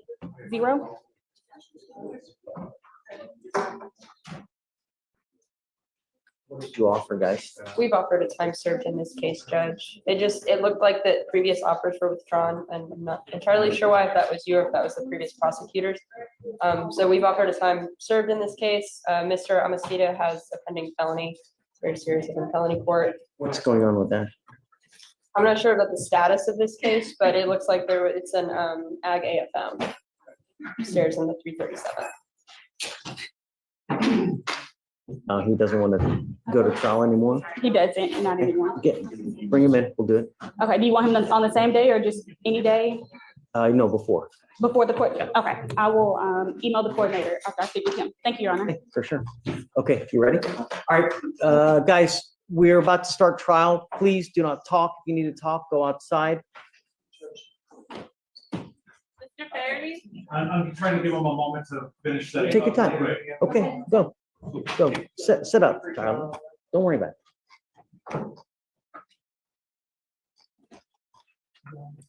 All the way up, all the way forward, sir.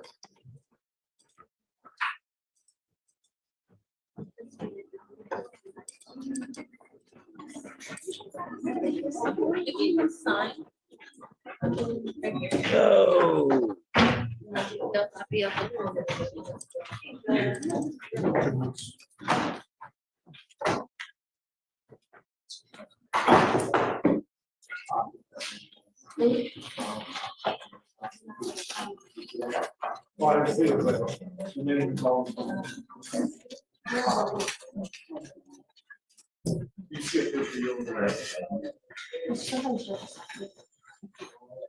Back and forth. And we took them off. I think we took them off bond conditions and I picked up anything.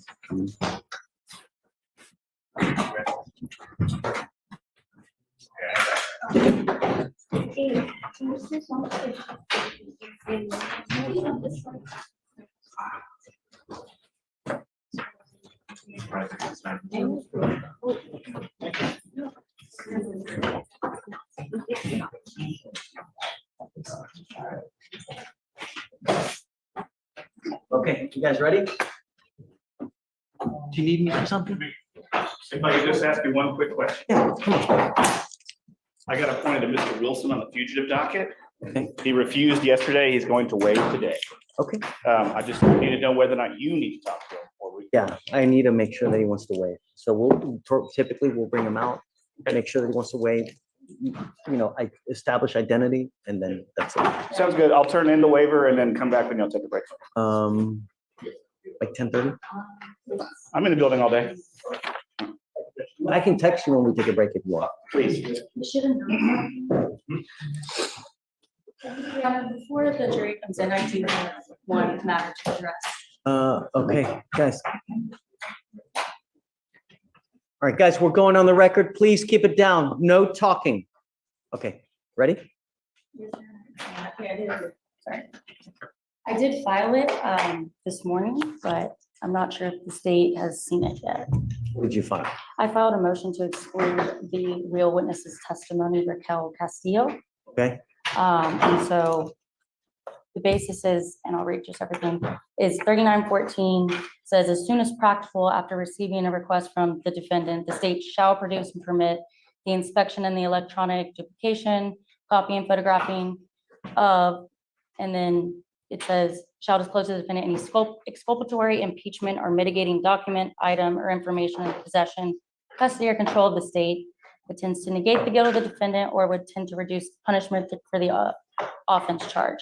I go on to cite some of State v. Heath, which I'm sure the court is. Why? Okay, because- I know the law. Why? So, Your Honor, we filed our discovery request on March 12th, 2024. And in addition to 3914, we also asked for the criminal history of any witness or law enforcement officer related to this case. And the state has announced already twice. Well, there's evidence in a MDT from Deer Park that this witness has some type of criminal history from Deer Park. I don't know exactly what it is. We were never given this. First, the state's ringing up a judge. We can't provide any discovery or notice of history that we don't have. It's the first time. Previous prosecutor looked at it as well, Your Honor, and didn't notice anything either. But no. And again, an interaction with police is not criminal history. Yes, Your Honor. It's not subject to necessarily discovery. I don't see any charges here. And that's the issue, Your Honor. We're unfamiliar with any charges placed, just previous. I'm gonna run an NCIC to see if she has any other prior criminal history. Real quick. All right, again. Let's just see. Yes, Judge. If she doesn't have any criminal history, she doesn't have any criminal history. Yes, Your Honor.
Yeah, thanks.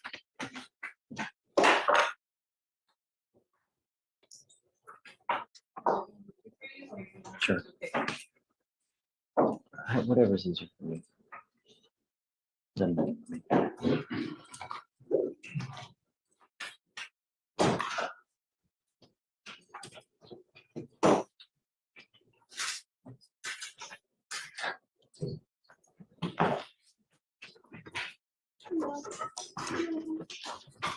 Tyler. I like your signature. It's cute. Like, A cat or bunny ears or something. The cat. It's cute. We got, Like the signature. didn't intend for it to come out like that. Just one that I printed to do it. Stamp came out, like that. But I tried a case upstairs and before we started trial, came up to the judge, handed him a motion, and it was Judge Reuben Guerrero, and he didn't say a word to us. He just looked at the motions for a second. We were standing there, and he just goes, "What's up with the cat?" Talking about his signature. I thought it was fun. Let me see the last page on this. I forgot we're like live, so embarrassment.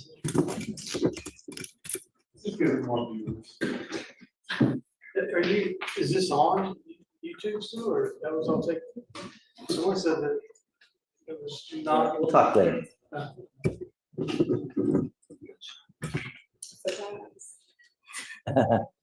What's that? I did not know it was live yesterday. I got someone say, I watched. I said, "How?" My mother-in-law is watching today. My dad's watching. Oh, you have to come right here so she can see. And your dad? Yes, that's my HPD dad. I see anything or no?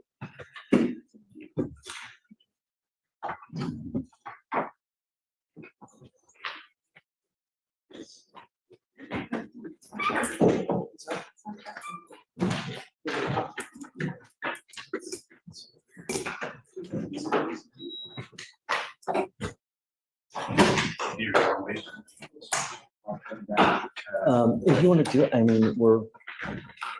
I won't game your game. Can you go get Mr. Wilson real quick? I don't think. Like, No, that's you. come on, Amy, good job. You have to wait. Scissors.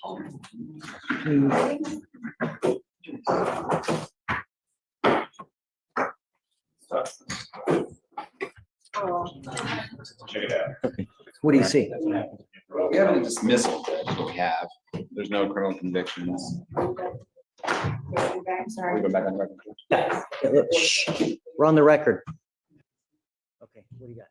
Judge, we have, there was a charge for interfering with duties of a public servant that was tied to an offense on March 17th of 2023. It was subsequently dismissed by our office on July 22nd of 2023. She has no other criminal history of any kind. That's no warrants, no wants, just that one dismissal. So, no warrants or wants of any kind.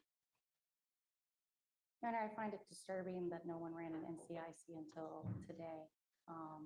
And there is an arrest. I think that respectfully, the state doesn't get to decide what's relevant, what's not. It's always better to disclose it to us, and it sounds like it was actually in their possession.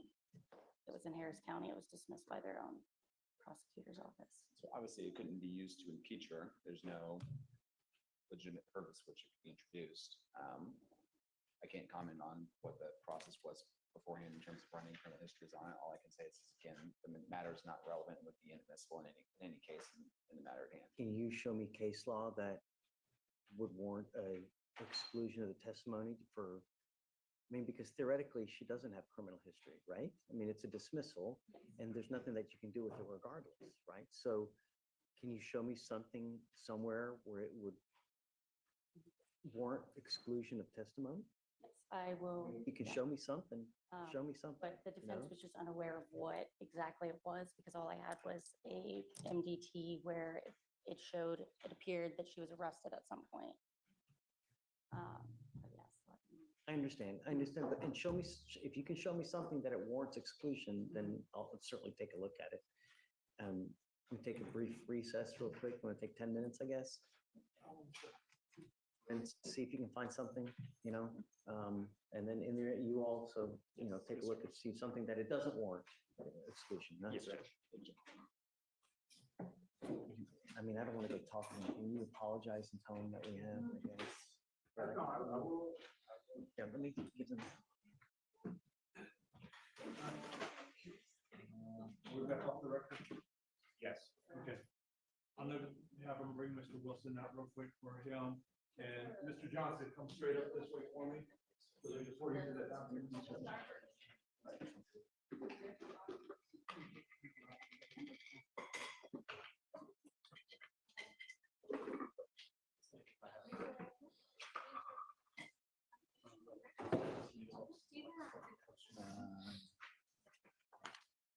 All right, are you Michael Wilson? Good morning, Mr. Wilson. You are wanted out of the state of Georgia for possession of a firearm by a convicted felon and theft by deception. Are you waiving formal extradition, sir? Yes, I'm trying to get back to Georgia. Yeah, we're gonna try to get you there as quick as possible, okay? All right, buddy. Good luck. All right, thanks. Can you go give some? Yeah, I'm gonna go around because I think I have some cookies also.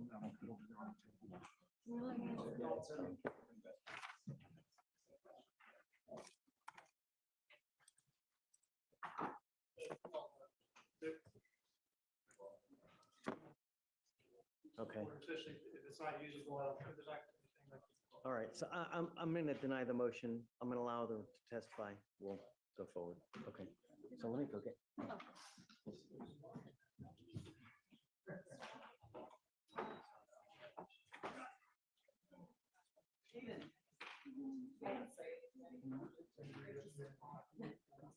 No, I really were watching, I was watching. I saw like someone watching. Okay.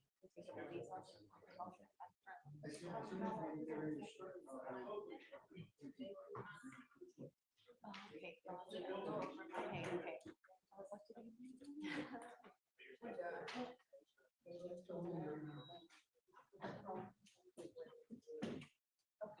I was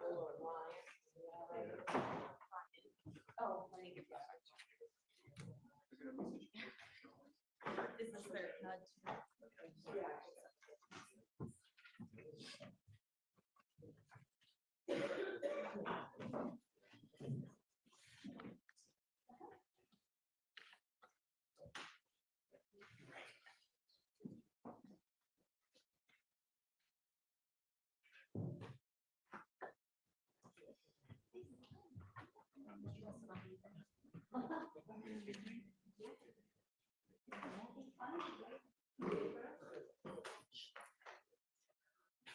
Judge, give me a minute. Ramona, he went to get them, but get your stuff, but he went to go get them. What was the bond condition for this person? No driving. There should be an affidavit up there. You don't want bond conditions? No, you just do the affidavit. Okay, okay, cool, thank you. For sure. He's good. He already signed up. Driving up.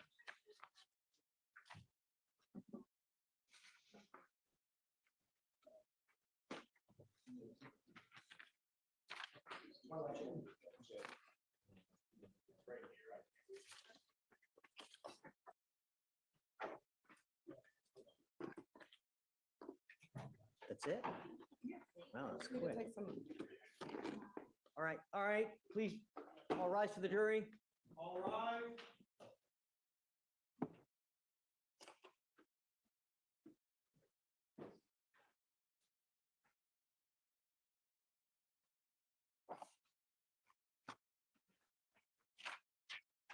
All right, please be seated. Everyone, please be seated. Like I said earlier, if you have to talk, if you need to do anything, please step outside. We're on the record. We've got a panel here. Okay, state, any opening? Okay, floor is yours.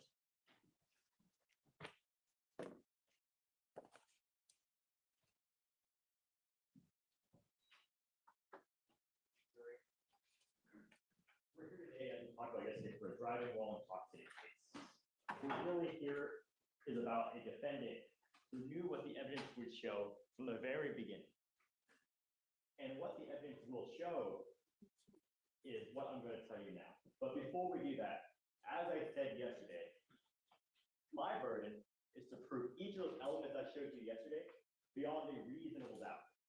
So I must prove to you that on or about March 7, 2024, the defendant operated a motor vehicle in a public place while intoxicated. All the elements I showed you yesterday beyond reasonable doubt. You will hear an employee at a Sonic that the defendant drove that drive-through, struck the property, and asked for an alcoholic beverage. And it is through this interaction that the witness saw it necessary to call police. You will hear that the witness provided information to police that allowed them to locate the defendant and make contact with them. You'll hear that she provided information about his vehicle. You'll hear information that she provided information about the defendant himself. The other people you hear from are the officers themselves who followed up on that information. Those officers, utilizing the information they had from that witness, were able to go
So my name is Sarah Boone, and I'm on file for my life.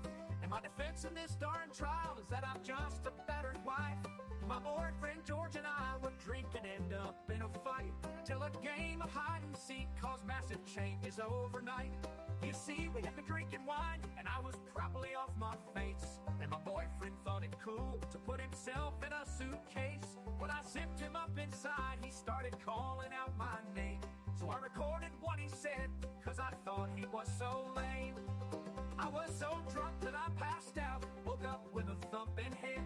And when I opened up the suitcase, I found my boyfriend who was dead. Now they charged me with his murder, and I've been locked up in this jail. And my fate may be decided from my recordings of his wail.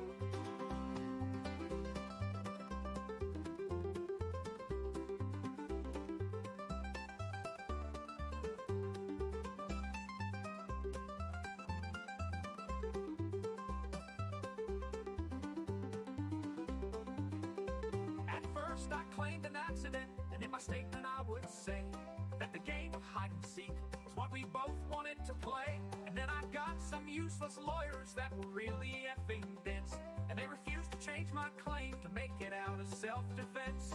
So now I'm on my ninth attorney, and 5 long years has been a while, writing letters to the judge while I've been waiting for my trial. So when James Owen saw my ad, chose to help me save my life. He then put forward a new motion to claim defense for battered wife.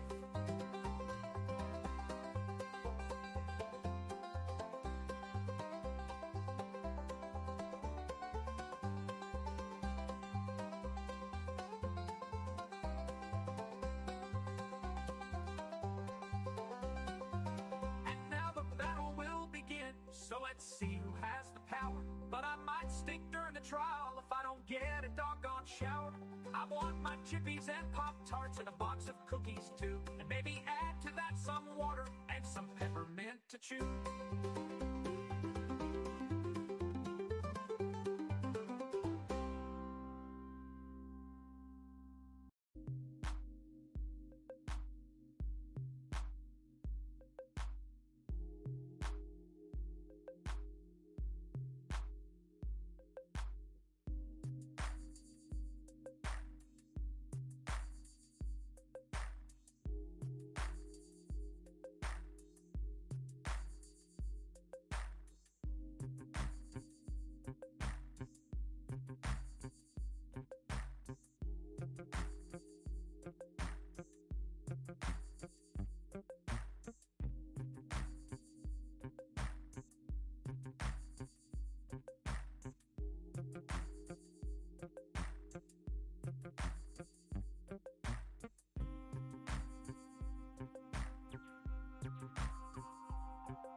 Table wearing the same dark gray suit and maroon blouse from this morning. She is in custody. However, there are no restraints as she will be standing as with the rest of us when our jury enters and exits. It's 12:57. State, anything we need to address? Defense. Judge, I've got something. Can we approach the bench? Yes. Are you for shoes? Straight up. Straight up. Sidebar.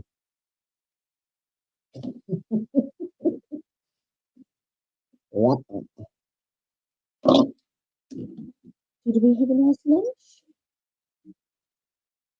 One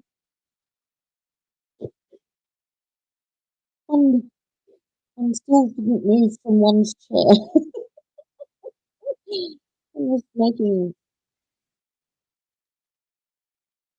thumbnails and shorts and trying to work out. I wish it was like my kids sit on their phones and they just scroll through these things. I don't have TikTok on that. Okay.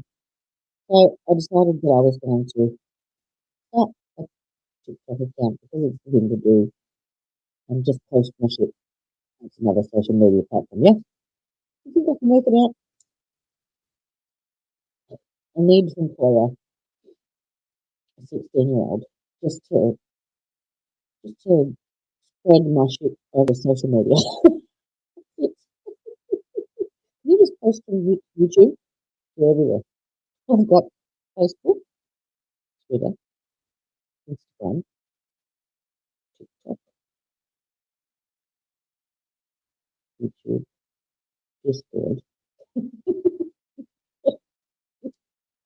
Thank you all.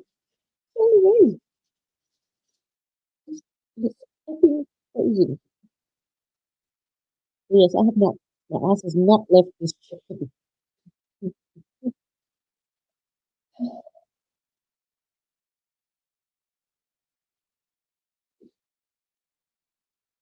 So it looks like potentially we can have closing arguments this time tomorrow. But the defense was working. I don't think they've got a great deal to put it on now. They just need pretty much the expert. Yes, and they've got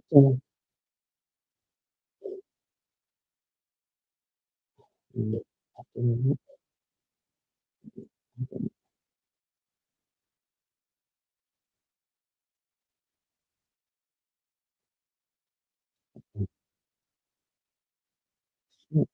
Julie Harper. This is the forensic psychologist who I think assessed Sarah Boone or Charles Taylor.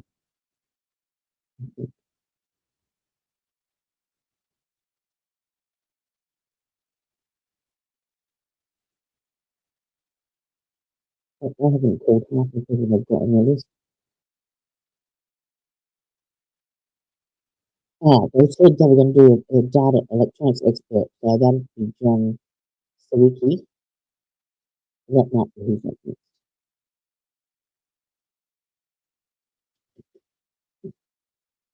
Who the heck knows?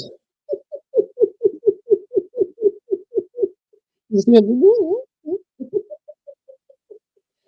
I was actually digging that. The music is quite cool.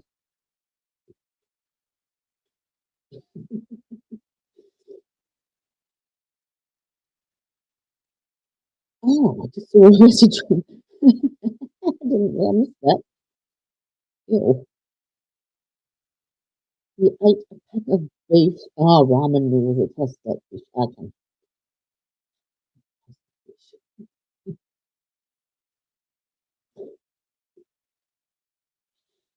La, la, la, la, la, la.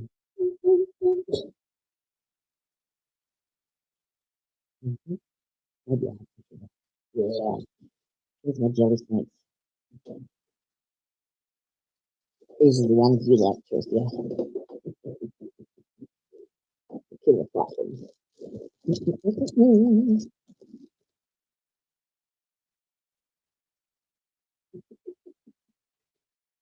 And we put it here underneath. Oh. Hmm.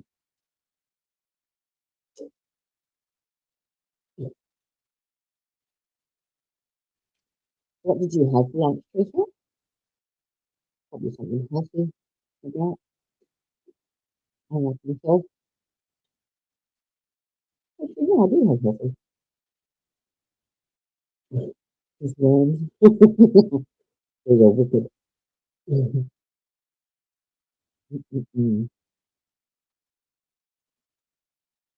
An apple. Really?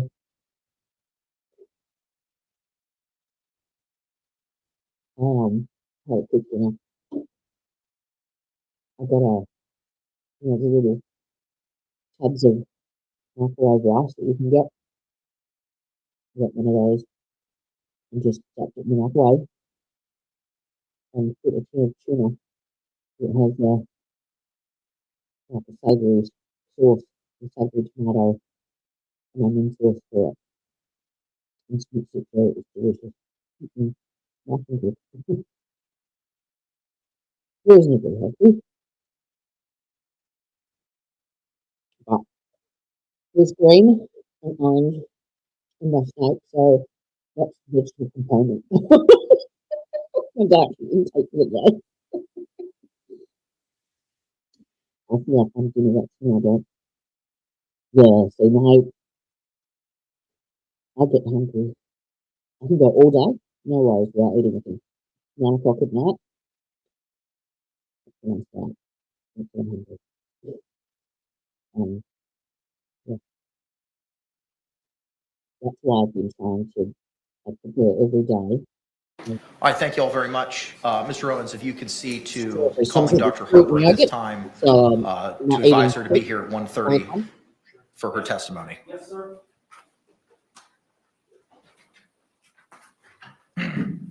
1:30.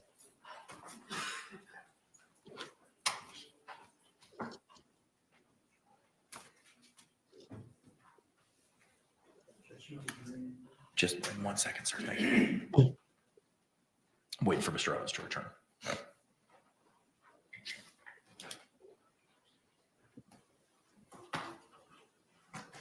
Sounds like they're waiting for their witness. Going to be there at 1:30.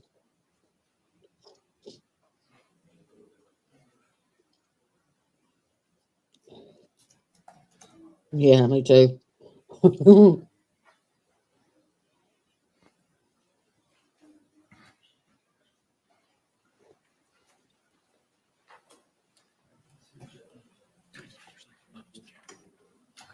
Appreciate it. Thank you, sir. I can hear what you're saying, Judge.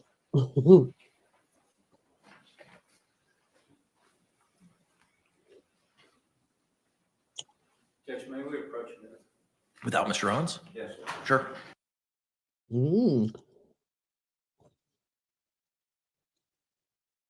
Oh, there he is anyway. Wonder what Sarah had for lunch. Pop-Tarts? Peppermints? Cookies? Or did she just do some drawings? Maybe she chewed on the crayons.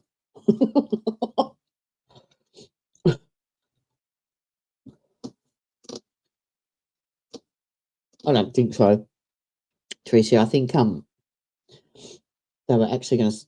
The reason they had the earlier lunch today was because they had a break in. They'd cut loose one of their witnesses because they didn't need her, so they've had to rearrange and bring in people today that were going to come in tomorrow. All right, as we've discussed, we are not going to be having the charging conference regarding the jury instructions at this time. That will be conducted tomorrow. I have requested the defense to provide any instructions that they are seeking to be provided to the court and to the state in Word format tomorrow. including but not limited to 3.6F or 3.6G and any portions thereof that the defense is seeking to utilize for the purposes of jury instructions. The court throughout the trial has been redlining the jury instructions that were provided initially by the state. At the end of the evidence and testimony presentation this afternoon, the court will email those to all parties. Once Mr. Owens comes back in from advising witnesses of when to be here, we will bring in our jury and proceed with the evidence presentation this afternoon. State, anything else we need to address? Defense, anything else we need to address?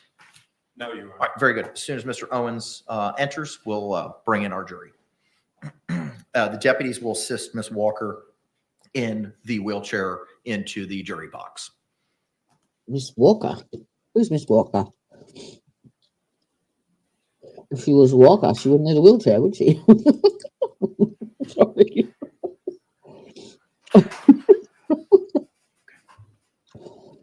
No, she's not on the witness list. No worries. We'll cross that bridge at 1:30 if she's not here, sir. Okay. All right, let's go ahead and stand and bring in our jury. Bring the jury.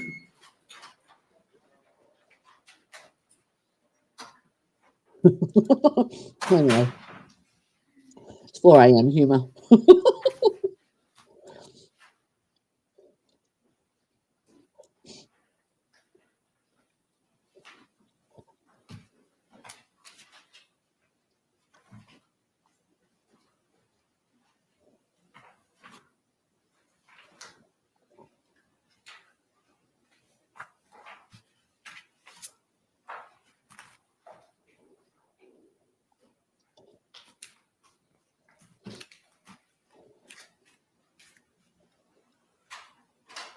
All rise, jury.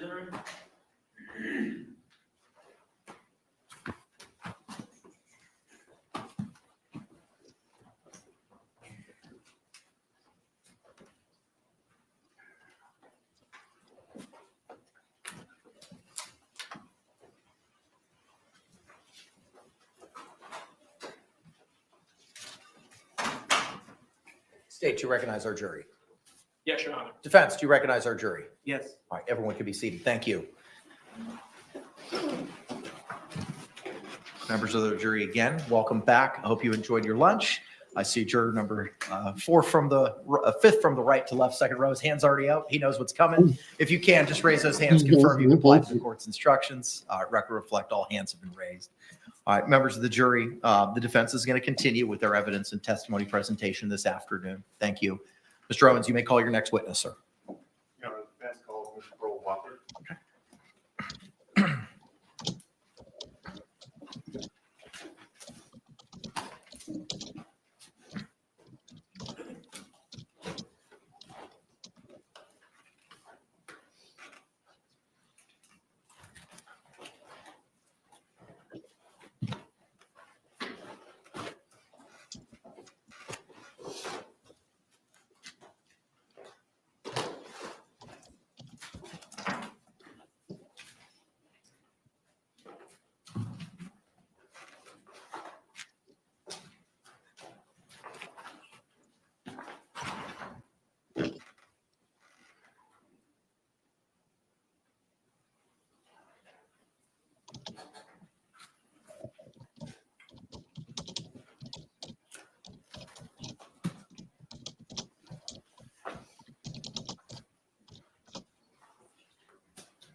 I'm approach the witness, Your Honor, just in case. Got it.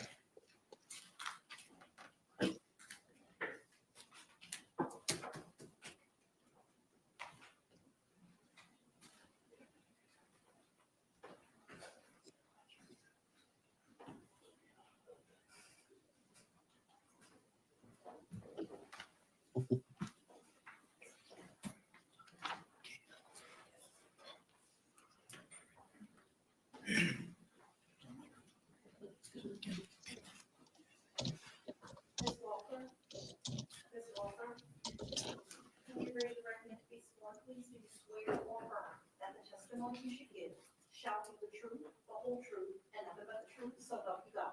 Yes, ma'am. Thank you. Ma'am, good afternoon. Could you state and spell your name for the record for us? What did you say? Can you state and spell your name for the record Earl for us? Walker, Pearl, Walker, Walker. Thank you very much, ma'am. Mr. Beck, you may proceed. Good afternoon, Ms. Walker. Ms. Walker, do you know the defendant, Sarah Boone? Yes. How do you know her, ma'am? How do you know Ms. Boone? If you can't hear me, just ask me to repeat myself. and I'll Okay, do so. okay. How do you know Ms. Boone? She lived in the same apartment building that I lived in. And can you tell us how long the two of you shared the same apartment complex, apartment buildings? About 4. I just realized I'm sitting here.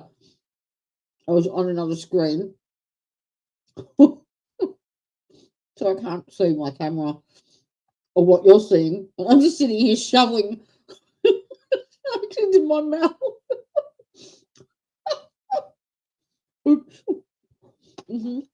Not even being delicate about it. Okay. Sorry. I'll get back on track, Jenny. Come on.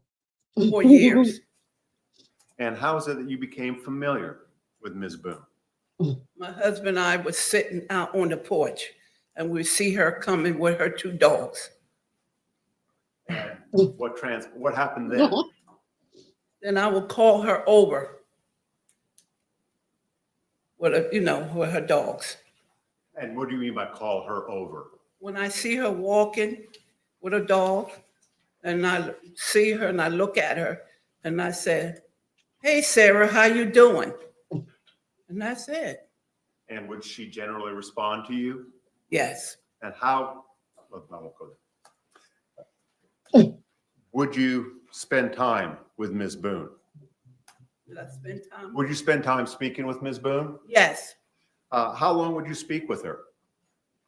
About 15 or 20 minutes. That's all. And was your husband sometimes involved in those conversations as well? He just say hi. So you and Ms. Boone were the 2 primary communicators? Yes, sir. In the time that you knew Ms. Boone, did you witness anything about her person or her body that gave you cause for concern?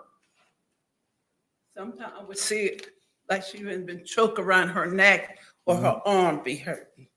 Have a mark on her arm. And I just asked her. And would she describe how that happened? Just say, I had a. Hang on. Objection is sustained.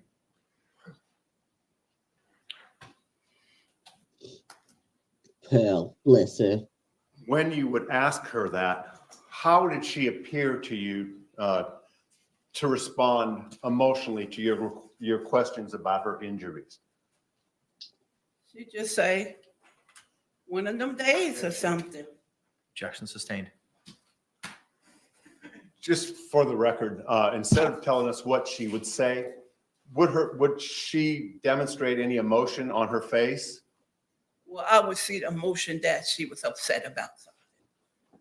And did you ask about her obvious upset persona? Her upset. Oh, come on. The fact that she was upset. Would you ask her about that? Have you done this Okay, before? and you have to just limit your answer to the question. Would you ask her about that issue?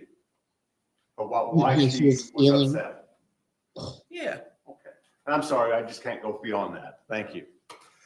Now, how frequently would that occur?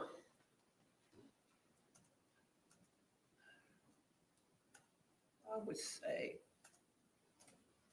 on the weekends when I see her. Was that primarily when you saw her on the weekends? Mostly I would see her walking through, going to her place. And I'm sitting on the porch and I see her then. Now, Sitting on the porch, darn, whittling away. while you were there in that apartment complex, and excuse me for getting ahead of myself, do you still live in that apartment complex? No, How long have you been gone from that apartment complex?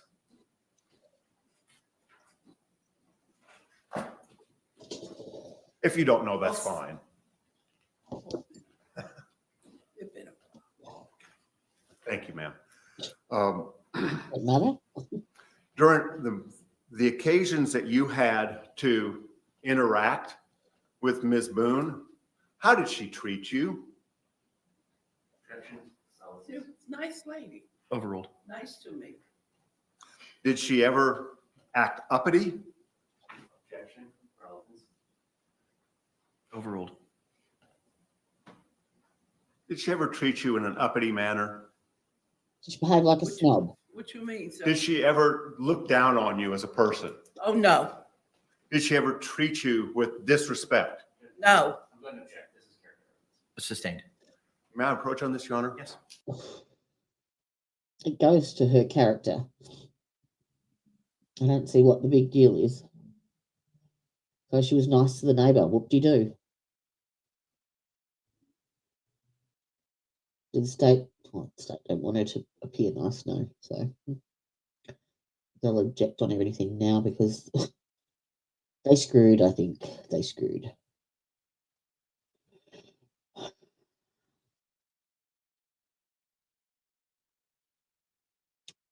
I haven't even got any elder room, I don't think. Why does my nose block up?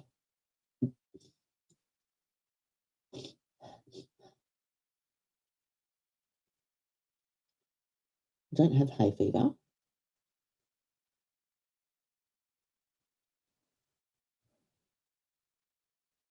Surely there's something. Oh, microphone would help.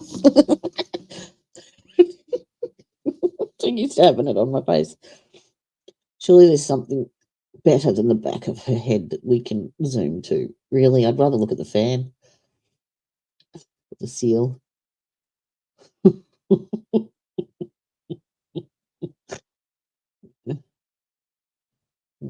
The stapler even.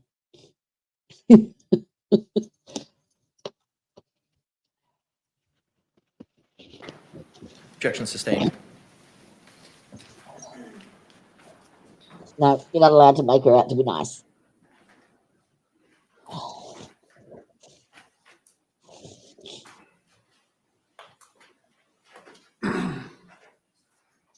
I'm sorry, I'm back, Mrs. Walker.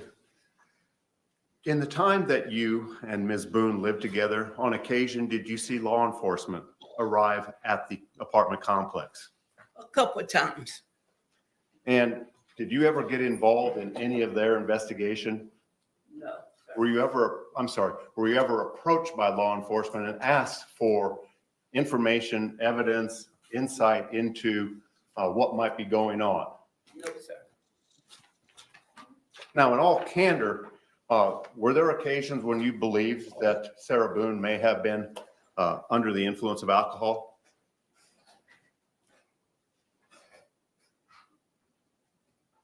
No, I can't say. Did you also observe Jorge Torres during the time that you lived there in the apartment complex? I didn't see him very much. If we're sitting on the porch, that's the only time. I see him. Did you know Mr. Torres very well? No. The CC said yeah, and she said no.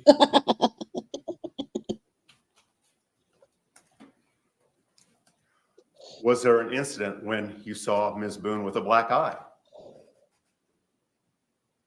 Yes.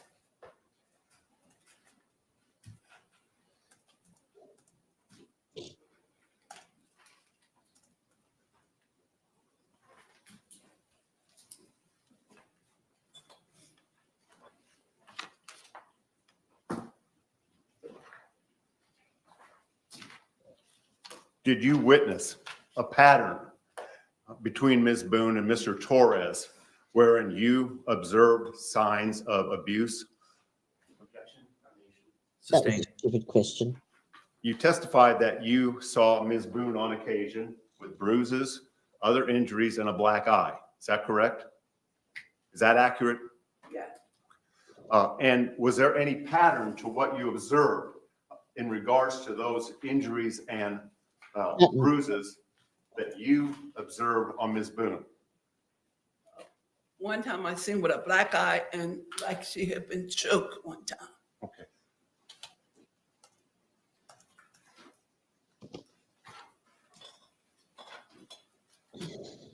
He's very limited in his scope of questioning, I think, so he's got to be careful. But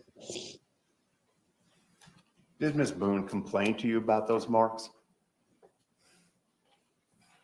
did she say how she got them? Yes. Thank you, Your Honor. Nothing further. Any cross-examination?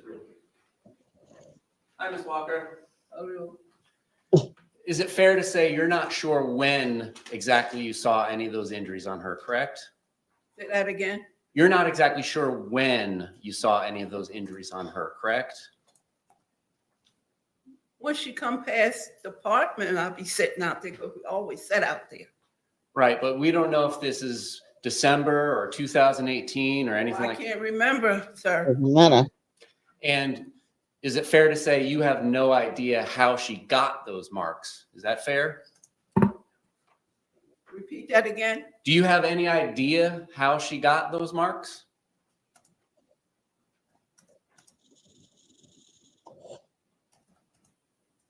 On the weekends, I see him and her go in.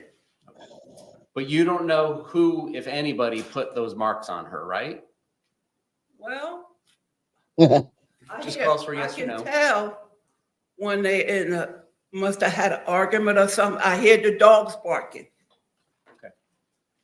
And you're 5 doors down, right?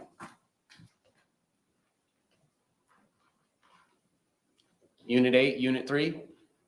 Yeah. No other questions? Any redirect examination? No, Your Honor. Thank you.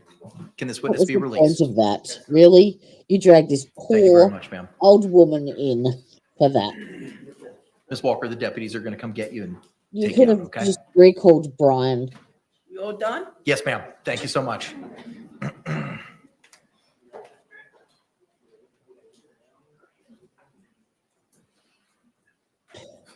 I bet you Sarah asked to subpoena every neighbor in the fucking in the whole thing.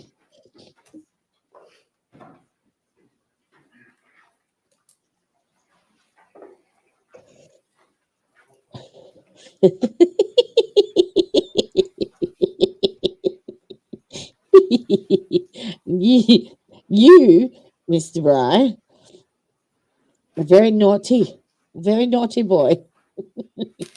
But thank you.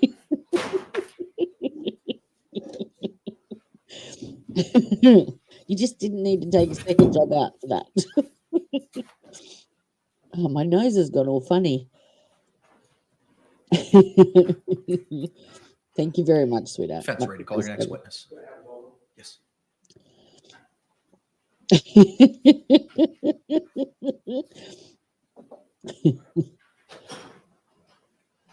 It looks like the defense have a couple more witnesses, and I reckon that they think they'll be done by about lunchtime tomorrow with closings, perhaps. They really only need to have a forensic psychologist that's assessed Sarah to officially diagnose her with some form of PTSD, trauma-based, and her battered wife syndrome is all but sealed. And I don't think there's any way they can get past involuntary manslaughter, right? There's no way. Not a hope in hell.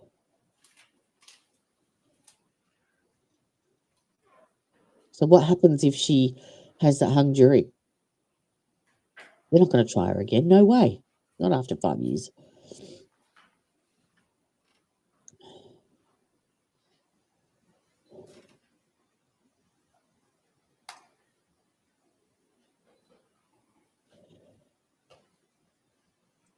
you're part of the 21%, which was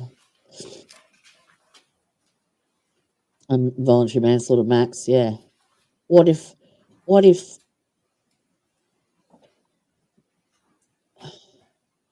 they don't even get to that? If this expert proves that she does have this battered wife syndrome and that her altered perception, and the fact that she was at home, and the castle doctrine, and stand your ground and no duty to retreat, and justifiable use of deadly force. What if they go there?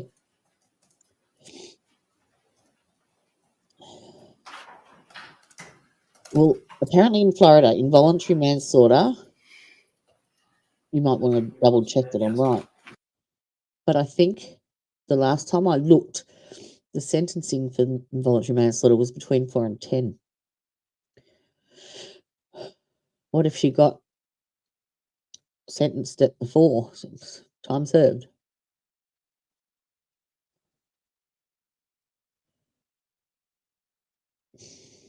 I don't know. I don't know how that works. And will they do the sentencing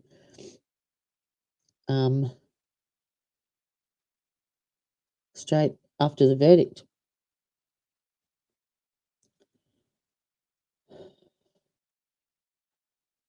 I reckon we'll have a verdict by the end of the week. She left him in the suitcase. Right, members of the jury, witness is running a couple minutes late. I think they may be stuck in the security line downstairs. But, so we're just going to be in a short. What if they argued the altered? Yes, she was reckless. Yes, but they have to prove a willful disregard at least, don't they, for involuntary manslaughter? Willful disregard. And if they go down the altered perception path with the altered cognition, with the intoxication,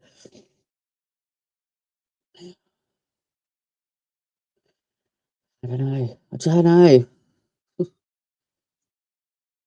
So yeah, if she was reckless and she gets sentenced to time served, then she's out, isn't she? That's it, done.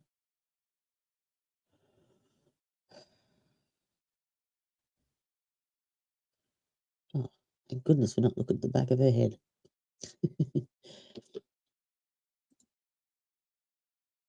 I don't know. Yeah, that's true. I just don't know how the process goes, like, as far as I'm actually interested to see what the jury instructions are on this one as far as the lesser includeds are concerned. So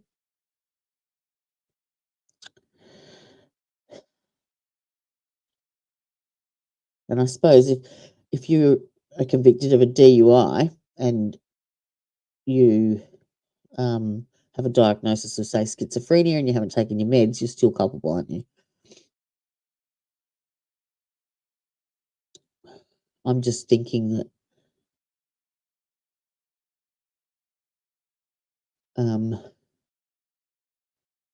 yeah, if they do get her on the lesser included and the sentence is time served, how that works. They just let her walk free then, put her on parole, or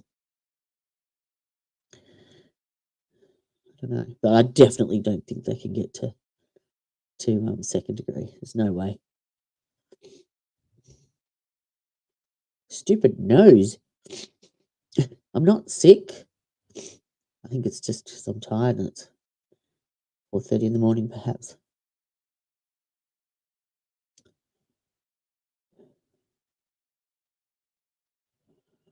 Well,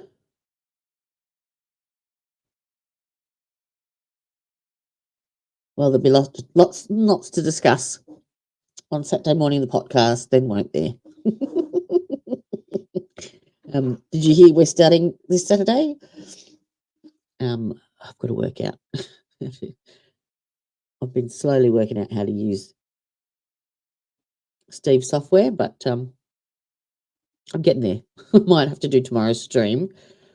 Actually, I might do the next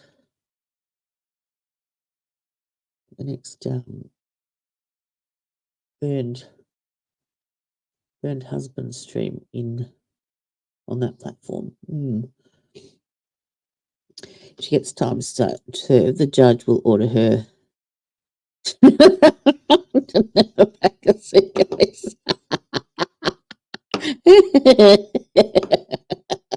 That's gold.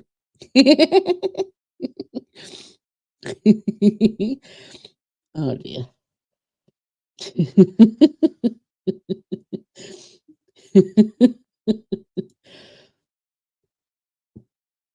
Oh, excuse me.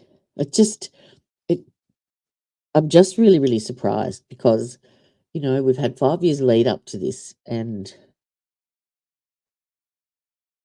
maybe it's not surprised. Maybe I'm,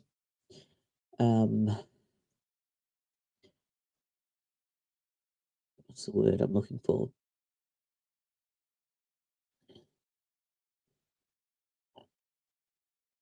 Amazed that in 45 days, James Owen could come up with this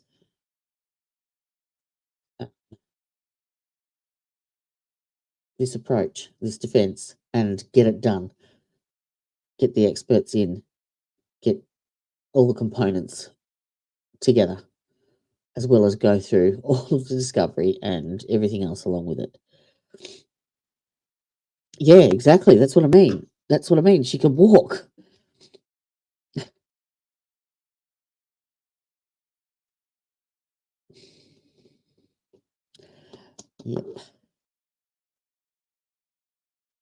Yep.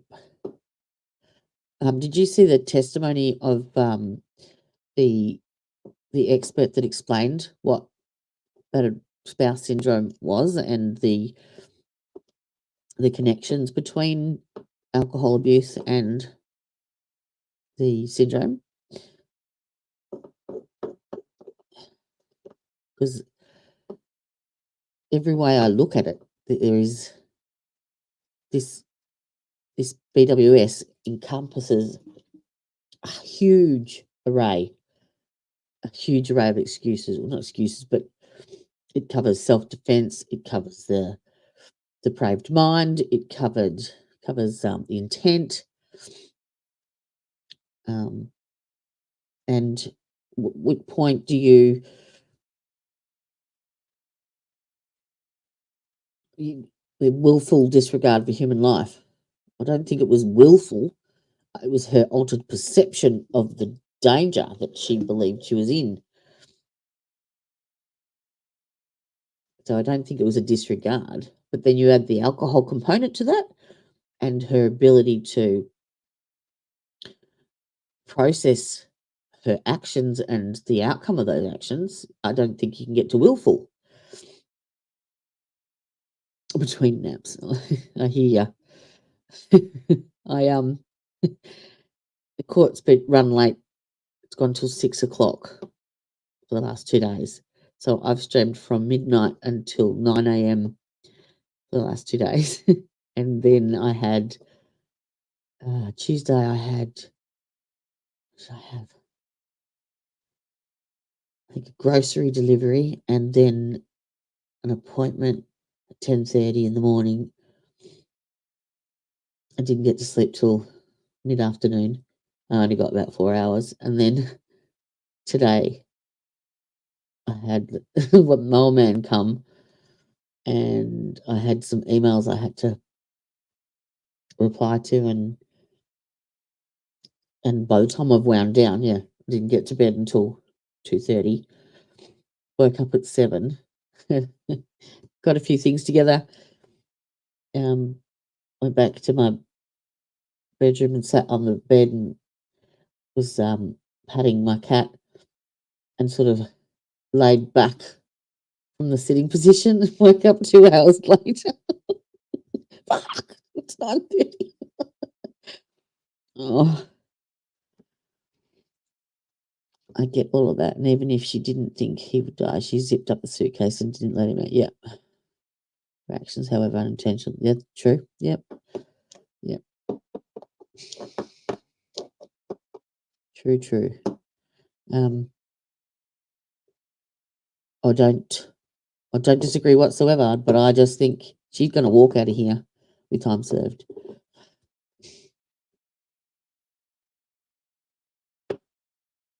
After all those letters, after all those attorneys, after all that drama, that attention, and it's come to this. And then the state's trying to insinuate that she's got narcissistic personality disorder to the expert, but has not presented an expert assessment, a witness. Like, no one, they didn't, surely they would have assessed her, you know? Surely, if they thought that that was an issue, you would have got someone to assess her for it and diagnose her with it, and then use it in your defense, in your case in chief. Like, you can't negate something on the possibility. You know, the defense has had 45 days and they're kicking their ass when the state have had 5 years to study this. Yep.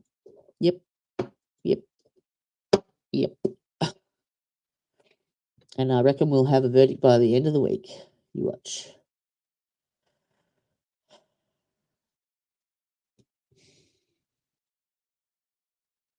And who'll get the first interview? Will it be Vinny?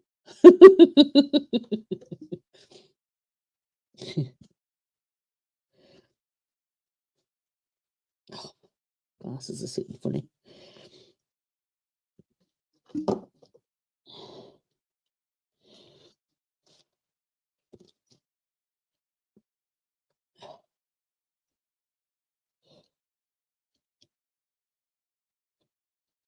Oh, that's better.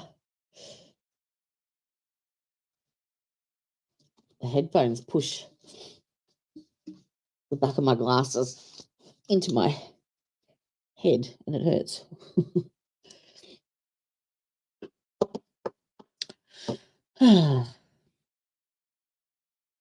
All right, so any updates on those kids, bro?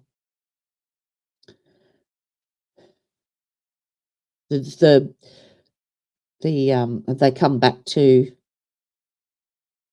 your hospital? Because I know you sent them away to a bigger hospital. Have they come back? Is it to Mystic? No, Mystic is where it happened. You're at Connecticut, yeah?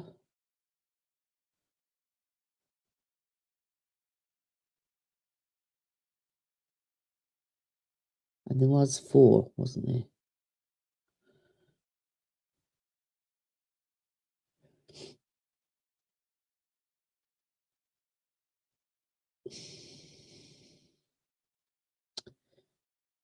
All right. Well, I might plan next week, because I do believe that we're going to have a verdict by the end of the week. But if not, I can still start a new case Monday and be on verdict watch at the same time. So,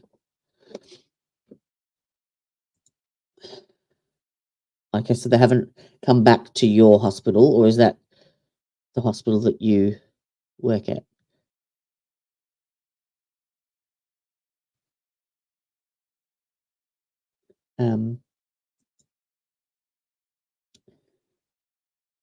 And I think the next one I will cover will be the toddler. Is it Leilani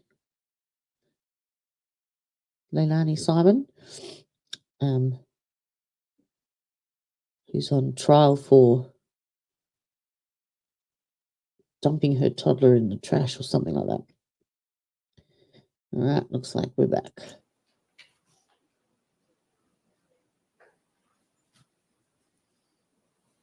So that's the plan for Monday.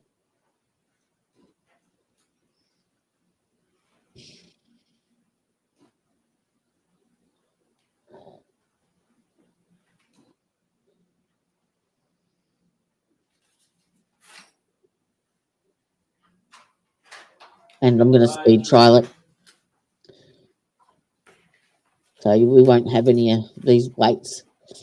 I've got them pre-saved. I'll go through it, timestamp it, cut out the breaks. No time wasting. He's got a lovely smile, this judge. State, you recognize our jury. Yes, Your Honor. Defense, you recognize our jury. All right, thank you. All could be seated. Again, members of the jury, if you could just raise those hands, confirm you complied with the court's instructions. Record reflect all hands have been raised. All right, defense, at this time, you may call your next witness. We call Dr. Julie Harper. Okay, this is the Julie Harper, the forensic psychologist or psychiatrist, I'm not sure. And this will be the diagnosis of the century.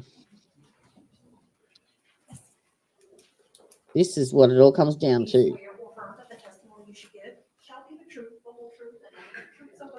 I do.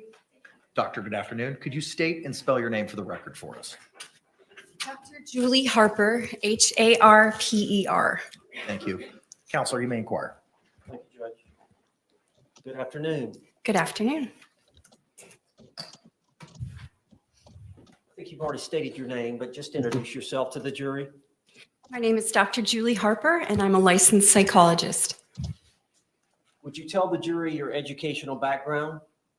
I have an undergraduate degree from Oberlin College in biopsychology. I have a master's degree from University of Denver. I went on from my master's degree to earn a psychological doctorate. That's called a PsyD. That was also from University of Denver. In completing that education, I specialized in psychological assessment, which means I had extra coursework in that area of learning to administer psychological tests to other people. I completed an APA-approved internship at Washington State University, which means that I was matched, and that was my site to practice being a psychologist for a full year, and that was between 1999 and 2000. And following that, I turned in my dissertation, which was in the passing of power in couples relationships. I then graduated and started my postdoc work in Pullman, Washington. As part of becoming a psychologist, you have to have over 1,500 to 2,000 hours of supervised work as a psychologist. The person that supervised me was a forensic psychologist. So during that postdoc time, that was my introduction to forensic work while I worked at a community mental health center. Dr. Harper, how long have you been licensed? I was first licensed in Washington State in 2002, so 22 years. What type of position have you held as a psychologist? Well, I was rehired at my internship site, so I worked at Washington State University College Counseling Center. I also worked 2 times at a community mental health center. The first time was in Pullman, Washington, and that was during the period of time where I was getting my postdoc welcome. hours completed. And then I Lovely to see you, Tanya Jordan. Welcome. Second degree, she didn't help him, flipped him over in the suitcase after it tumbled downstairs and went to bed. Seriously, this sociopath needs to go to prison. She will get life with parole after 25. So you reckon the state have proven beyond your reasonable doubt all of those aspects, that she flipped him over in the suitcase and it tumbled down the stairs?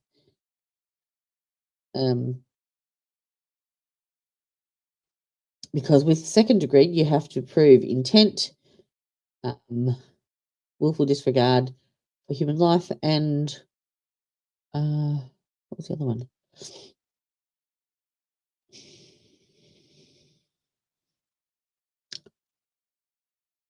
I can't think of it for the life of me now.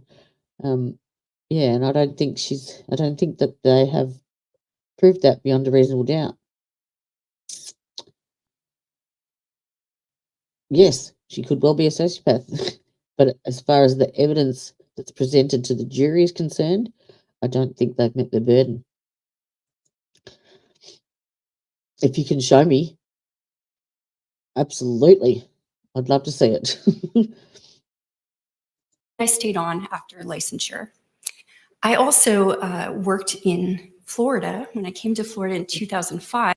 It depends on they've established this defense, the battered spouse defense, and so that comes down to her perception of imminent threat. So if she, and that's what they had to prove, was that trigger point, that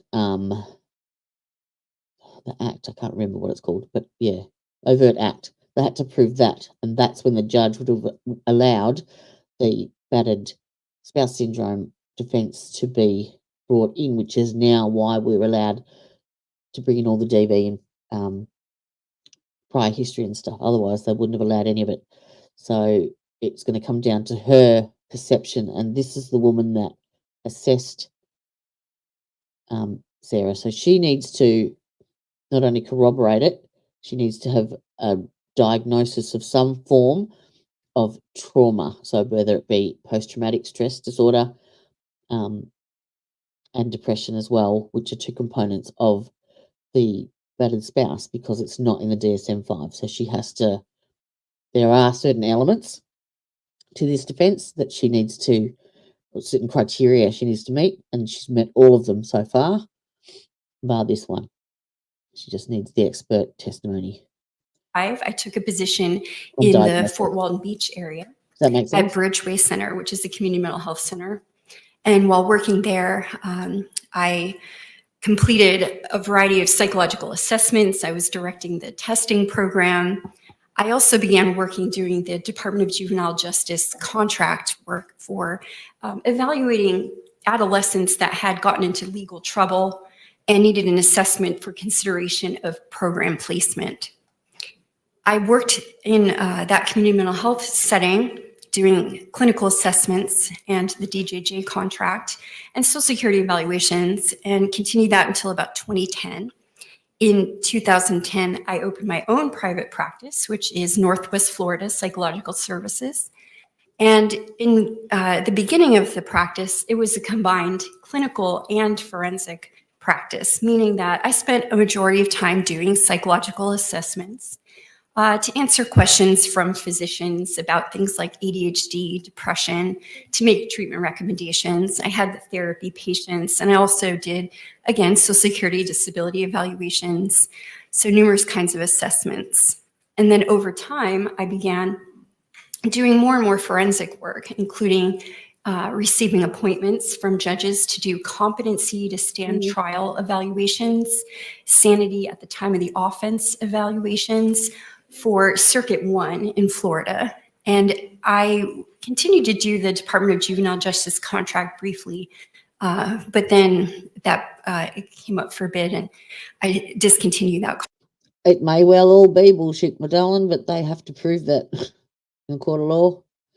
Yes, she has had 4 years to come up with all the stories and nut it down. Absolutely. I don't disagree whatsoever. But the state has to have proven they didn't put anyone forward to prove that she is a manipulative sociopath or a narcissist. They didn't have her assessed. No expert. They didn't put anyone forward in their case. So they've got nothing to fall back on. It's all based. It's on the defense now. The evidence presented, I think, outweighs, unfortunately, the state. Contract. That's my opinion. What I did is I slowly reduced my clinical practice, because when you do forensic psychology, it means you have to travel. Your individuals that you're seeing are not usually out in the community. A lot of times you have to see them in jail. So it's hard to maintain a therapy practice, and I scaled that back over time. I look forward to it. Eventually, my practice became entirely forensic. And then in 2017, I took a job with the state of Georgia to be an evaluator full-time. I was working doing competency to stand trial and sanity at the time of the offense evaluations, and then assisting with risk assessments in the inpatient setting. Camera on I did that the until witness, not her. 2021. At that time, my private practice was just quieted down, of course, from COVID, and I was not in full-time practice. So I wished to return to full-time practice with my own company, and I did that in May of 2021. And since then, obviously the courts are busy again. We're all recovering from the COVID era and back to full-time practice. Now, where do you live? I live in Okaloosa County, and that is in the panhandle of Florida. And is that where your practice is currently? Yes. You have a great day. Is it fair to Thanks for say popping you in, travel the darling. state to? Bless you. Is it fair to say you travel the state to do assessments or evaluations? That's correct. I travel to a lot of cities throughout Florida, as far south as like Miami, and then of course working along. Is it fair to say that you testify in various counties throughout the state? Yes. And I know that yesterday you were set to testify in Bay County, Panama City. That's correct. I was testifying yesterday in a death penalty case in Bay County. All right. And when you finished, you drove here? Yes, I did. My understanding is you got here after midnight. Yes. What other counties have you testified in? Well, I've testified here in Orange County, in Miami-Dade, in Duval. It might be hard for me to list everywhere. Alachua, Escambia, Santa Rosa County, Walton County, Bay County, Washington. So just so the jury understands, the nature of your practice is you have to travel throughout the state.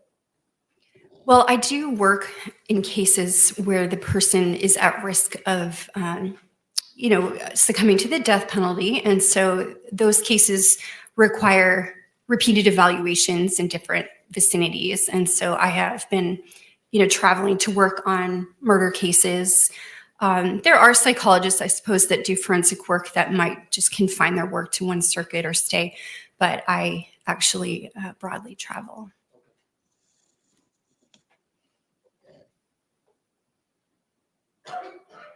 You said that your practice is now entirely forensic? That's Is that correct. what you said? And you've testified about what kind of forensic work you do? Yes. So as a forensic psychologist, sometimes I am tasked with testifying about something very specific. So for instance, a person's ability to stand trial if they're knowledgeable and can go forward with their trial process. I've testified about a person's sanity at the time of the offense, meaning if they had a mental health condition that met the statute as to not being sane at the time of the offense. I've testified in sentencing hearings. I've been an expert witness for Department of Children and Families. I've testified in vocational rehabilitation hearings as their expert, in what's called social investigation. That's what they used to call custody evaluations. So in numerous capacities. And would it be fair to say that a lot of times you're appointed by the court to provide the service that you provide and you're paid by the state? That's correct. What percentage of your work is where you're paid by the government to do the work? I would say that the majority of my work comes through with that court-appointed funding. Percentage-wise, probably about 90%. Okay. I realize you testify on occasion by the state, but majority of your time, 90%, 95% of the time, you testify on the behalf of the defense? Yes, the evaluation's complete and either side can call me for testimony, and the majority of the time I'm called by defense. And so you make a living by traveling the state, and generally the court system, I think they call it JAC, pays your fees. So I make a living by performing work as a forensic psychologist, evaluating individuals, most of the time that are incarcerated in a prison or a jail setting, providing consultation to attorneys who might just have questions that would, need a psychological expert to explain something to them. I also do fitness for duty evaluations for law enforcement, pre-employment evaluations for law enforcement and firefighters. So depending on the work that's needed, I do those. Doctor, how is a forensic psychological evaluation different than a regular psychological evaluation? Can you tell the jury? Sure. So if any of us went into a psychologist's office and had an evaluation done, it would be most likely for treatment. So things like if you qualify for surgery or you're going to have treatment, maybe you've got a condition that you want therapy for. A psychological assessment is very helpful in identifying a diagnosis and then setting a course for treatment. A forensic psychological evaluation has many of the same procedures, but the aim is really different. The aim would be to answer some kind of legal question that is posed. So as an expert, I might be in the position to provide some education or experiential descriptions of something that a person might be suffering from to people that are going to make a decision. So for instance, if it's a competency evaluation, I would educate the fact finder. In that case, it would be a judge about what is wrong with the person or if they had any deficits at all, or if they were competent to proceed.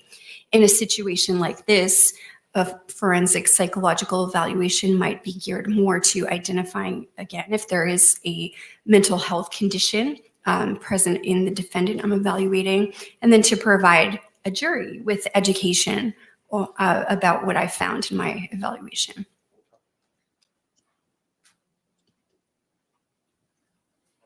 How many forensic psychological evaluations have you conducted?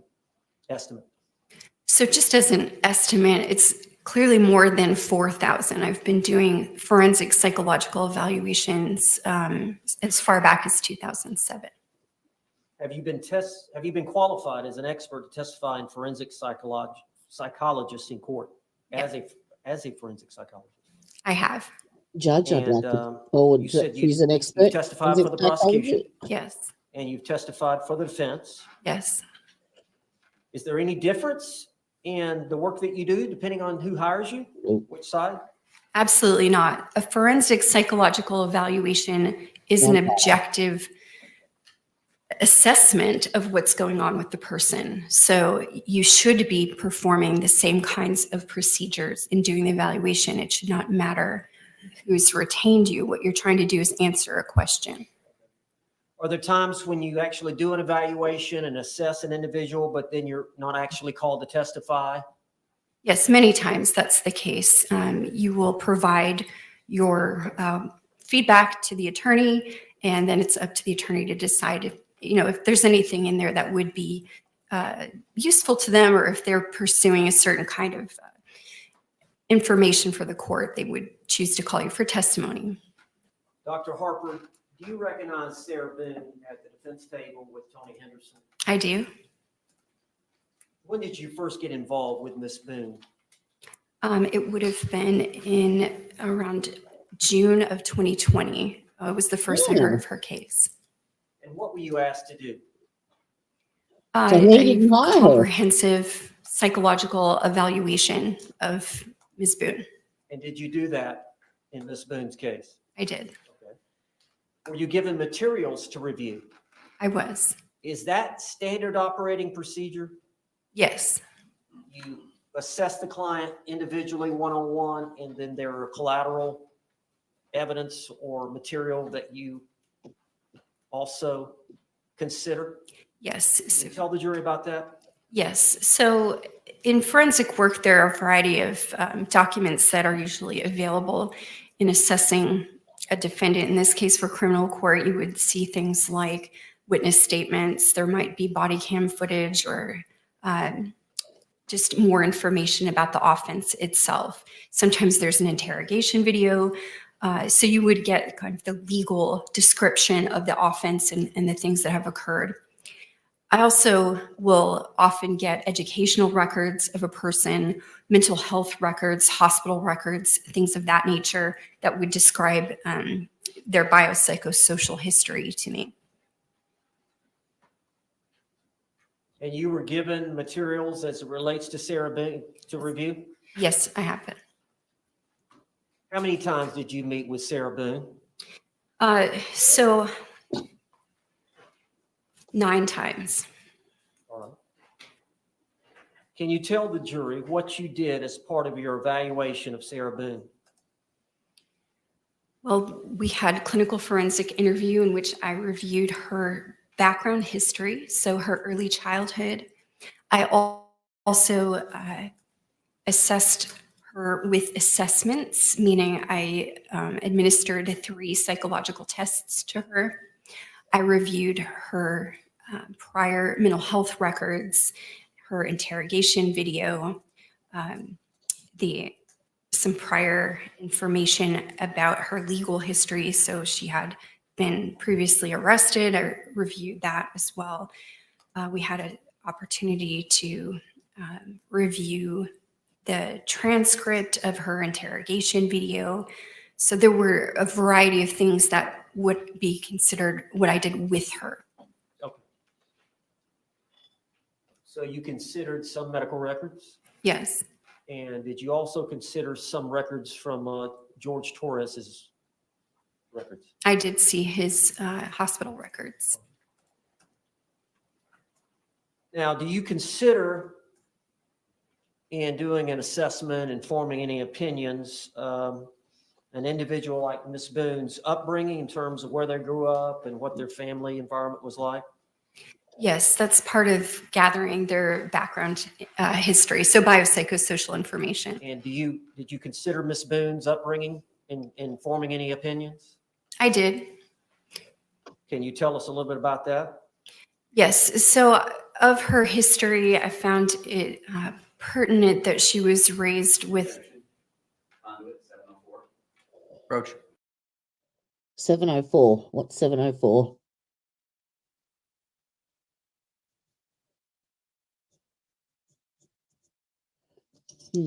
What's rule 704? Let me see if I can Google it.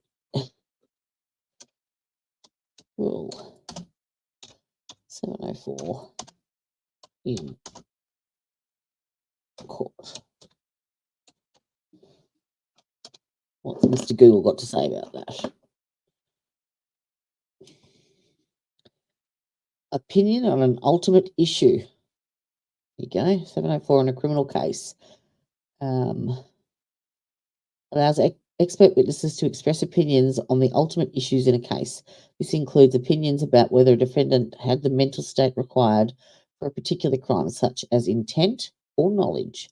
Exception, however, there's an exception in criminal cases.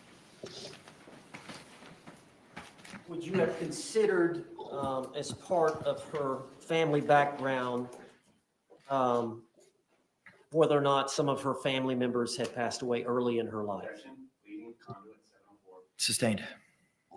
So the exception in criminal cases is expert witnesses are not allowed to give opinions about whether the defendant did or did not have the mental state or condition constituting an element of the crime charged. In other words, they can't offer a direct opinion on the defendant's guilt or innocence.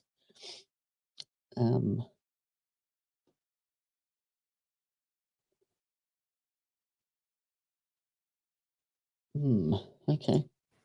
You considered the entire family background and history without going into the details of what she said or what you learned from looking at records? Yes. I'm sorry? Yes.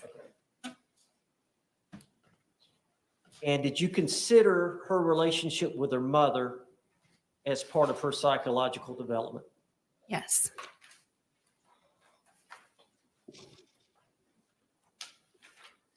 Now, do you believe that Sarah Boone does have some narcissistic traits? I do. She doesn't qualify or meet the criteria for that diagnosis, does she? I did not diagnose her with that. Can you elaborate on or explain how you feel that Sarah Boone does have some narcissistic traits? Well, in meeting with her as part of the evaluation, the narcissistic traits that I identified would have to do with, as she described, being a straight A student. She reiterated about her abilities, and I felt that that was evidence that she had low self-esteem, and her coping mechanism was to identify what made her stand out, and that would be consistent with a narcissistic trait. Now, I know there's been reference in this case to a manual that all psychologists, all psychiatrists refer to. Do you have that manual with you? I do. And what is the name of that manual? It is the Diagnostic and Statistical Manual of Mental Disorders, the text revision. So it's the DSM-5 text revision.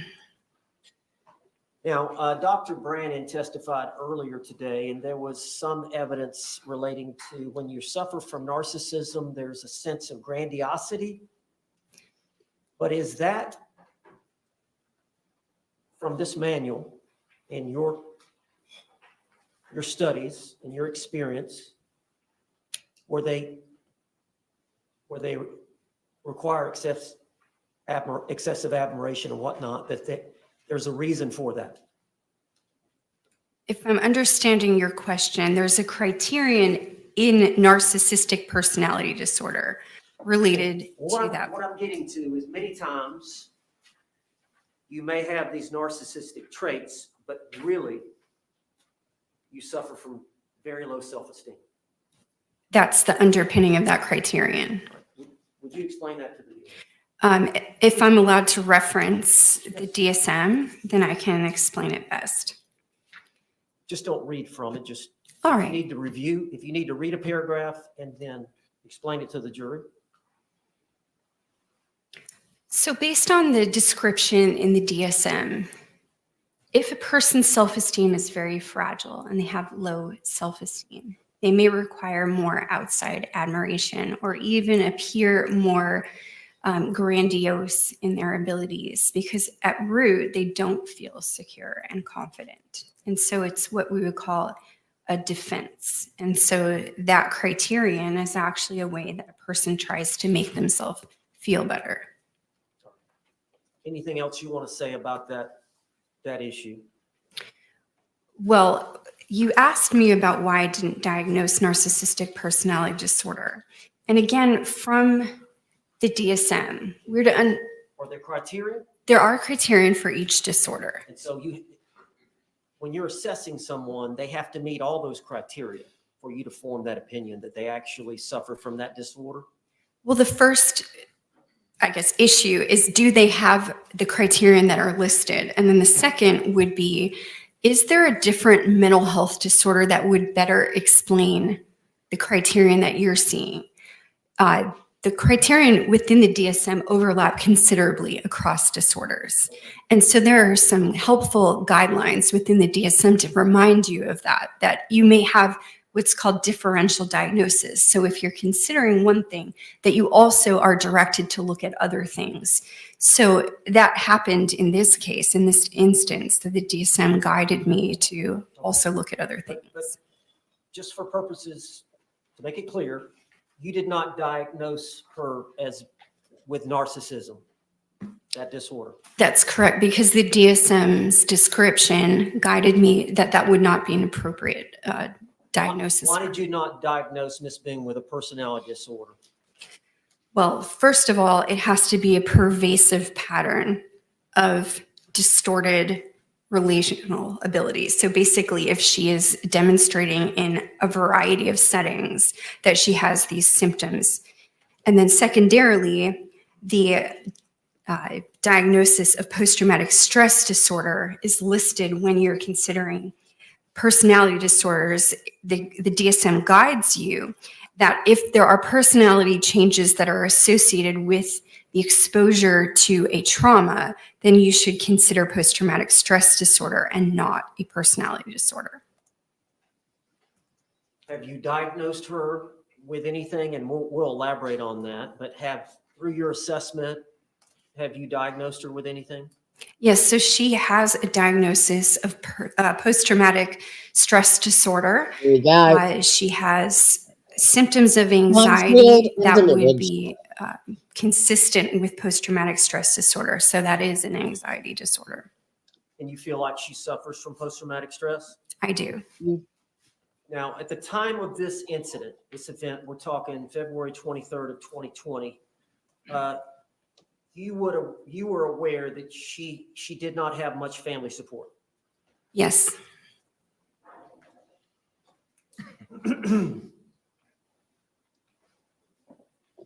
Doctor, why do you administer psychological testing?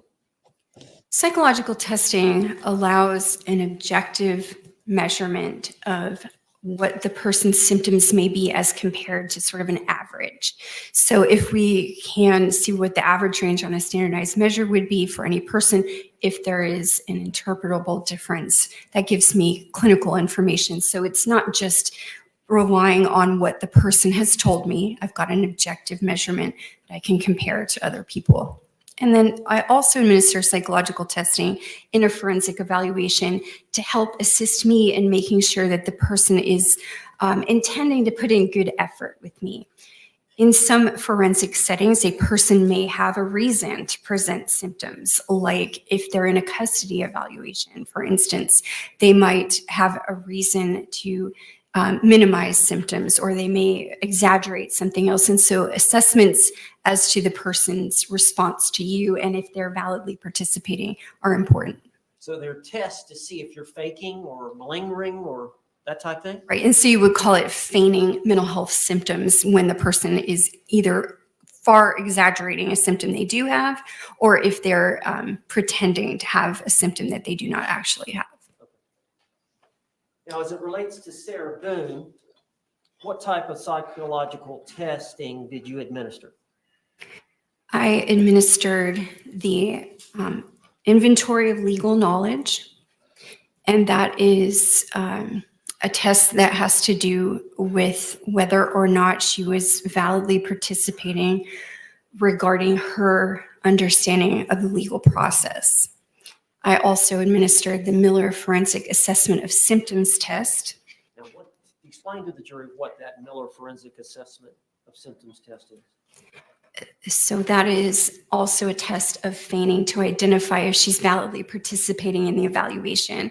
So if she had endorsed psychological symptoms or psychiatric symptoms that would be unusual or not typical of a valid psychiatric patient.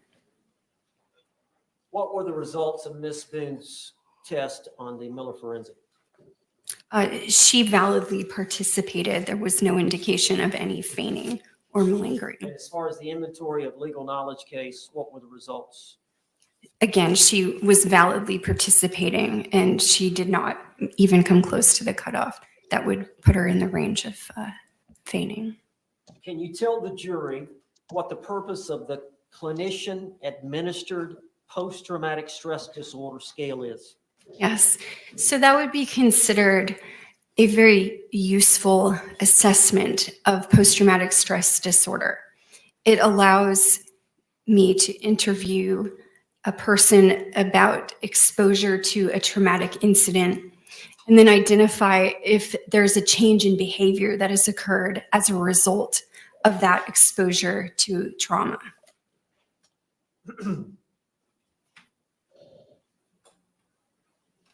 At the time that you administered that test, did Ms. Boone in fact have post-traumatic stress disorder?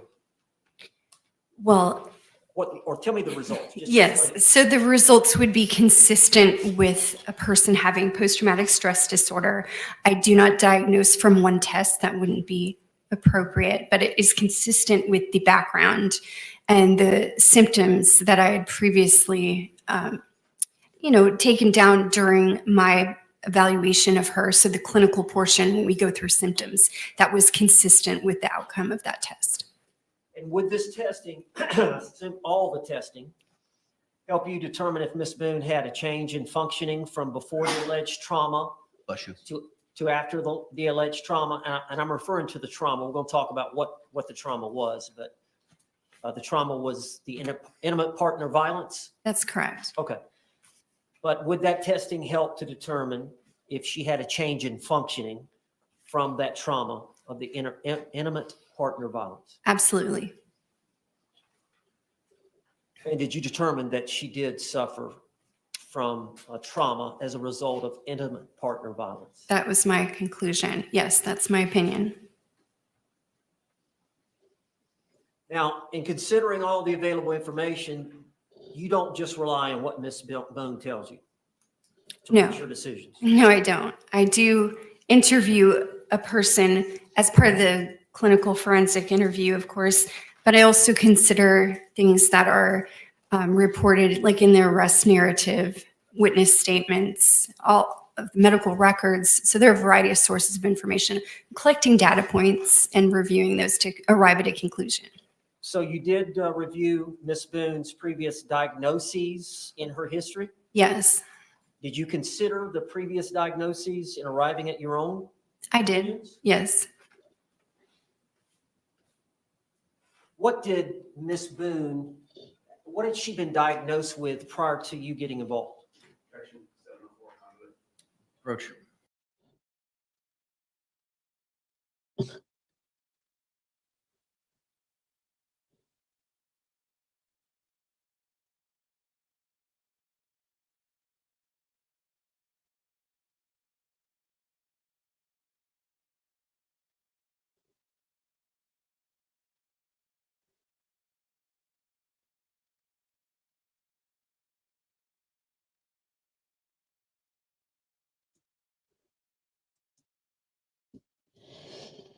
Hmm.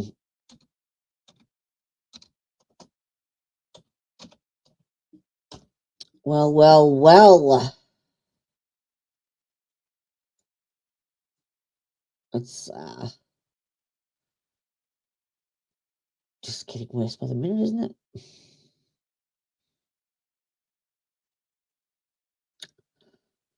Mm-hmm. Mm-hmm. Mm-hmm.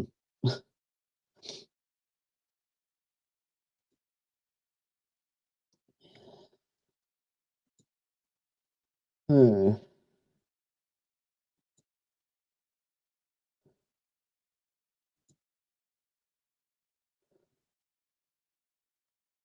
Come on. Come on.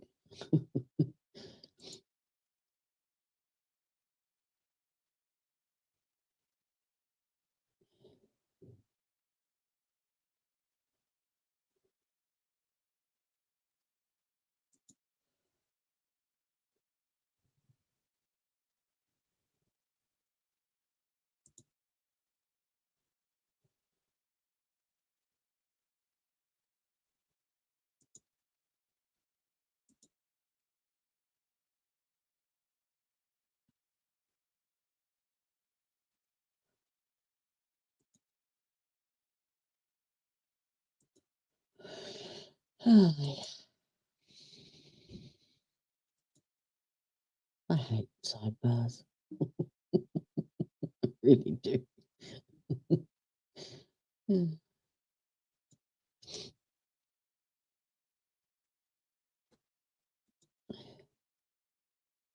This is the time of day where I start to. The objection is sustained. But you would agree, and I think this is a fair question, you would consider prior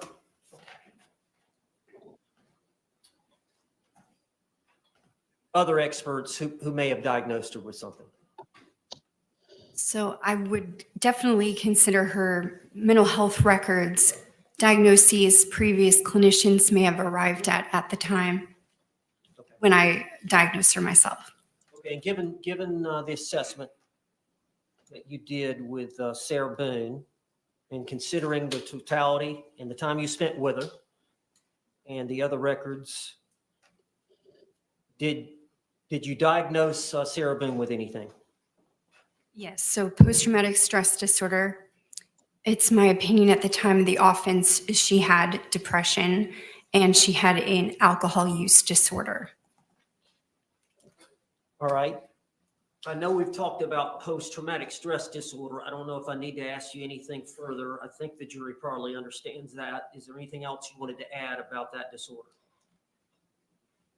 I'm not sure what the jury's already been told about post-traumatic stress disorder, but in Sarah Boone's case specifically, because of enduring, she specifically noted the time that she was stabbed with the knife as being an extremely. Sustained. You have viewed.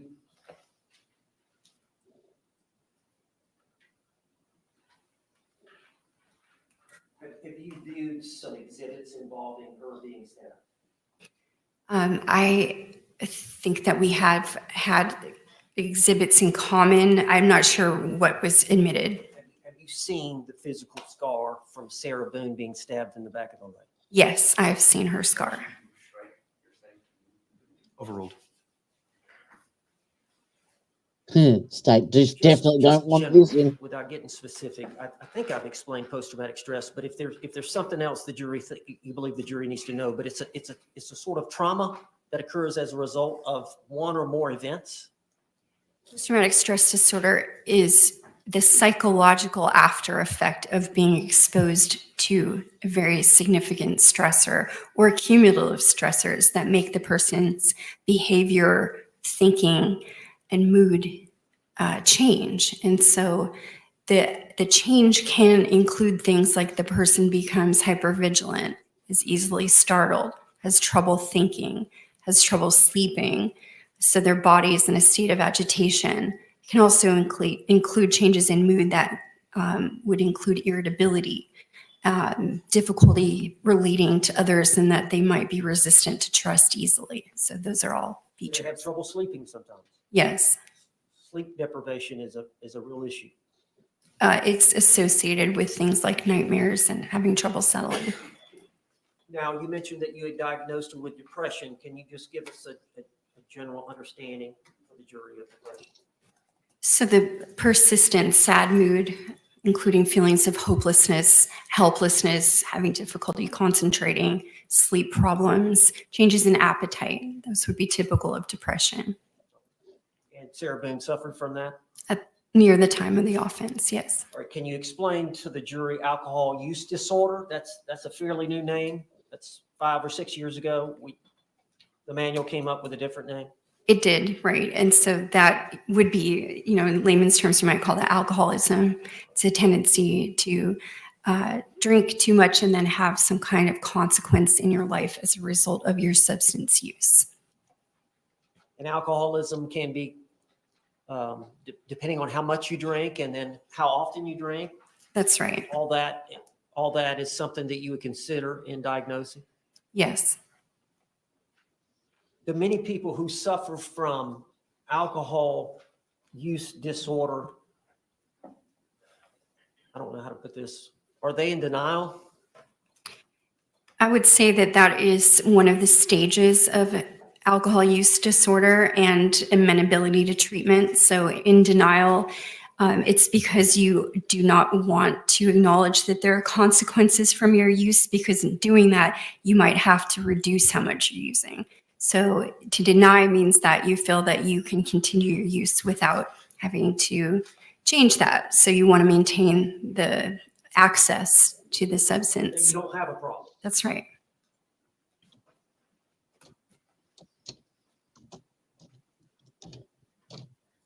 What is the difference between traits and a diagnosis?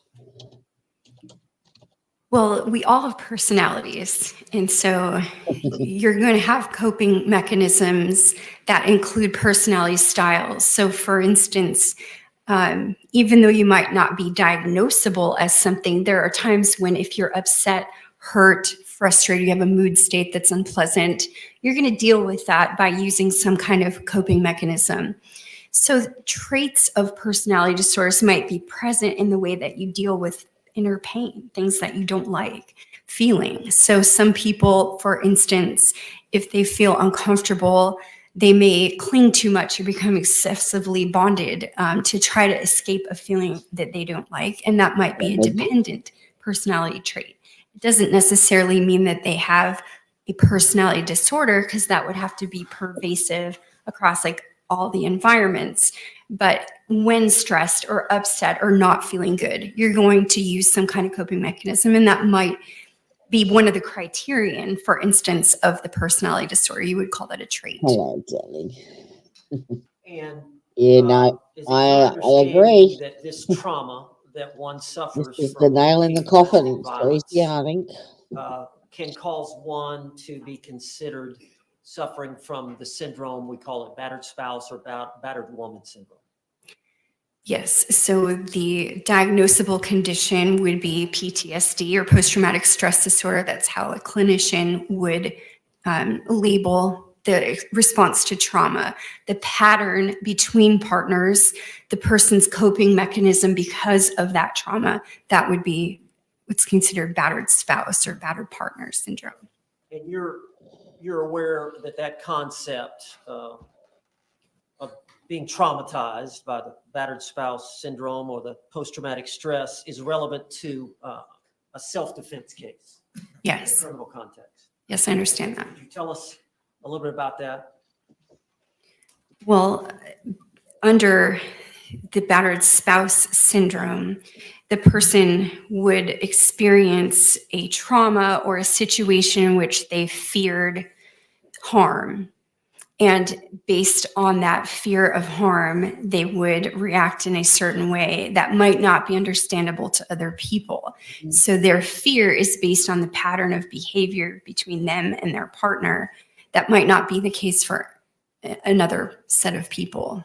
Now, I know that Dr. Lenore Walker is the one who first uncovered this syndrome back in the 70s. Her research study generated the term. She was interested in why battered women specifically at first, that was what was studied, didn't leave their partner because, of course, they're experiencing traumatic events, risks to their life, but then they didn't leave. So she undertook the original research study on that. Just briefly touch on, because I know Dr. Brandon has this, there was a 3 stages that Dr. Walker developed for that syndrome. I think you're referring to phases that a person may go through, or the cycle of the relationship. That includes the tension building phase, in which there is the first instance that tension is building within the partner. There might be a change in tone, a signaling that there's a difference in agitation. The second is the true battering event. So something has happened between the partners that's violent in nature. And then third, there's the honeymoon phase, which is to keep the relationship intact. The batterer would engage in what's like called honeymoon behaviors, like trying to repair the relationship, apologize, essentially keep the victim from departing from the relationship. So those are 3 phases. And is it fair to say that psychologically, the abuser, does alcohol often involved in the abuse? Yes. And as far as the victim that's getting abused, and you say it's a cycle, is the victim, when they go through that last stage, the honeymoon stage, are they thinking, okay, it's going to be better? Yes, the hopefulness in that, trying to believe that the behavior has changed, that they're not going to be abused again, the hopefulness to maintain the relationship, to forgive. That's part of that last stage, phase 3, is me. Do you know what, Udahef? I was discussing this in the lunch break. I think they both probably suffered from battered spouse syndrome, both of them.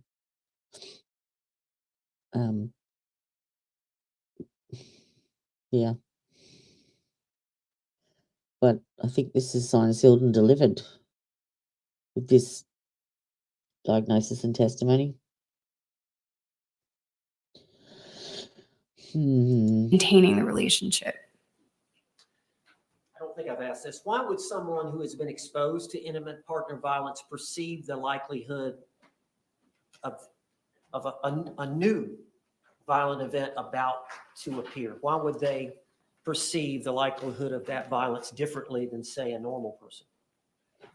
Well, it speaks to the pattern. So any relationship will have its own special pattern, that you have things that only your partner knows about you, or certain looks that you give that mean something, and you learn that over time.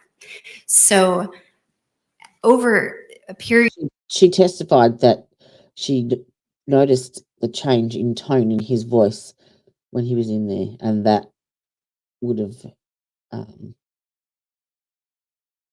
made her more fearful. You know what I mean? The pattern. Period of incidents, basically, the victim begins to perceive cues that would signal impending danger. Those cues could be really subtle, just a change in tone, or some small behavior that might not mean much to another person, but it has preceded other violent acts. So, for instance, if your husband decides that he is not going out that night, he might put on different clothes to stay home. And that could be a signal, like abuse and violence has occurred in his stay-at-home clothes, for instance. That might not mean much to another person because, again, it's specific to that dyad. Those two people know those patterns. So the victim may perceive a small or subtle change in their partner as a cue because they've become hypervigilant. The body knows when it's experienced a threat to itself, and it will take note. We record memories differently when we're at risk. So these subtle cues become very well memorized by somebody who's being victimized. Now, on this, and battered spouse syndrome is a subset of post-traumatic stress disorder, which you've diagnosed Sarah Boone with. When those personality changes occur and they persist after an individual has been exposed to this extreme stress, is that when the diagnosis occurs? The changes would be as a result of the pattern. The person experiences a change, like in their sleeping, in their hypervigilance. That's when you can diagnose it. So you can have a trauma or an experience of a scary incident, but it doesn't mean that you will absolutely have post-traumatic stress disorder. You have to have those reactive symptoms that would suggest that it's present. In your opinion, and I know you've gone over this event with Sarah Boone, this February 23rd, 2020 event, is your opinion that she was suffering from battered spouse syndrome at the time of that event? Yes, she had the patterns ingrained in her behavior that would be typical of a victim who's responding to traumatic events in a predictable way. So that would fit that. And it's fair to say that because of the intimate partner and the prior violence, that you would have a heightened sense of when danger was about to occur. Yes. When a threat was about to occur. Yes. A threat of danger. That's right.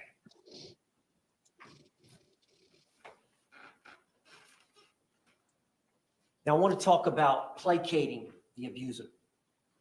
A victim placating an abuser. Are there predictive cues which an abuser may exhibit to a victim that result in a high level of anxiety arousal, in which the battered woman may attempt to reduce through several different means to delay the beating? Can you explain that? Yes. So the phase of the relationship that starts with that tension building, that is a jumping off point potentially. So if you can stop the escalation, you might stay in phase one for a period of time. Phase one being that tension building phase and trying to reduce it and not allow it to escalate. So placating the abuser might include distraction. It could include substance use. It could include a change of scenery. There are a lot of things that a partner will learn to do so that they don't have the escalation into an abusive event, if possible. doesn't always stop it. Now, in reviewing all of the data, all the reports, medical records, and whatever reports you considered, videotape that you may have watched, as it relates specifically to Sarah Boone, are her words her power? Her words, I would say, are the weapon that she has. Explain that to the jury. In reviewing the available videos that I had to review, you would see that when Ms. Boone is very stressed, when she's experiencing a high level of anxiety, she becomes short in her tone. You can hear that in her voice. There's a strain, sharper words come out. I think that that is the way that she would try to respond to Mr. Torres. You can hear that sharpness in her voice when she's very stressed out. Now, would you agree that victims may exhibit a range of behaviors when they're suffering from intimate partner violence? Yes. Self-isolation? Yes. Suicidal thoughts? Yes. Substance abuse? Yes. And there are often physical signs of injury such as bruising? That's correct. Chronic fatigue? Yes. Learned helplessness? Yes. Can you tell I know Dr. Brandon spoke on it, but could you tell us a little bit about that? So learned helplessness is when you start to form the opinion that nothing's going to make any difference. It comes originally from an animal study in which dogs were shocked. And the research study indicated that even when dogs were given an opportunity to escape the environment in which they were being shocked, if they were shocked enough, they just stopped trying to escape. So even though they had an opportunity to do so, they did not do that. That's called learned helplessness. It's the idea or belief that what your actions are going to do are not going to make a difference. So don't try. What are intrusive memories? Intrusive memories are an element of post-traumatic stress disorder in which you don't want to be thinking of a traumatic event, but it intrudes on something else you're trying to do. Like maybe you're folding socks or something like that, just doing something mindless, and that's what takes over your thought process. It's not something that you're trying to think about. We could plan what we're thinking about, or sometimes if you're just having this intrusive experience, that's not what you were intending to think about at all. Is that one of the conditions that someone may suffer when they have this syndrome of battered spouse? Yes. I know there can be triggers that bring on these memories. Am I correct? That's correct. Are there also symptoms of this syndrome where like in the alcoholism, where you have denial that you're in the middle of this cycle? Well, as part of the relationship, there's an element of pleasure. Like you have early on in the relationship something that binds you together. So you're remembering that, you're hoping for that, even though the repeated cycle is going through the phases 1, 2, and 3, you keep hoping for elements of that honeymoon phase, wishing that it was better. So it is like denial. You're imagining the way it used to be. You have a recollection of that person showing you positive behaviors, and you're hoping for that. I also think it is typical for victims to not reveal to other people that the abuse is going on. And it seems like denial. In other words, your coworkers ask you, like, are you okay? Did something happen to you?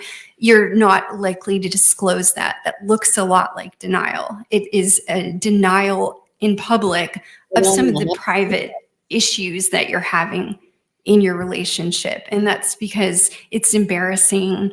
It's revealing a loss of control to other people. It's revealing that things aren't perfect.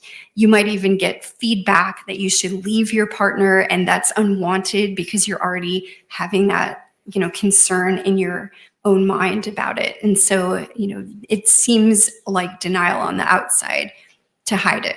Would you agree, many people who suffer from this, they're minimizing what is happening to them? Yes. And they're numbing their emotions to it. Well, to stay present and keep that relationship, it's very difficult for a lot of people because they're experiencing physical and emotional harm. So they want to numb it because numbing it means that you can keep that relatedness no matter how bad it's getting. Some people with this syndrome disassociate. Relevance. Approach.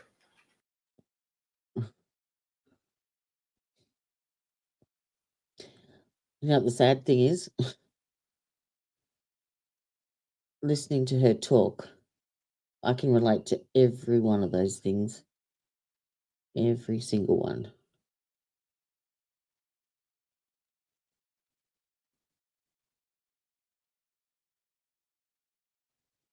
Hmm.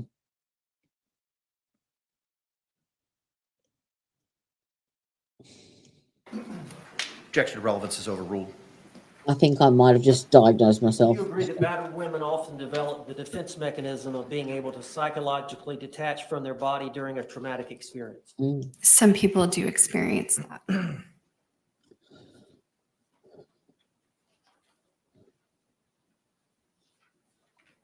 just going to list some of the symptoms that you find in battered spouse women, and just to see if you agree with these. We talked about intrusive memories and flashbacks of the past traumatic events. You agree with that? Yes. The severe anxiety and hypervigilance. Yes. The panic attacks. That is sometimes present. It depends on how the person experiences anxiety, but some do have panic attacks. Very low self-esteem. Yes. Poor body image. Sometimes. Feeling that they have no control. Yes. Sexual dysfunction. It can be, particularly if the trauma includes sexualized attacks. Short-term memory problems and confusion. Yes, that's part of PTSD sometimes. And they can actually have physical health problems, from the chronic stress and physical violence. That's correct. Yep. Fibromyalgia, chronic fatigue syndrome. Fear. Yes. Constant fear. That is correct. Now, the abusive partner, the abuser, part of the abuse would be hitting, kicking, punching, choking, burning, and biting. Approach.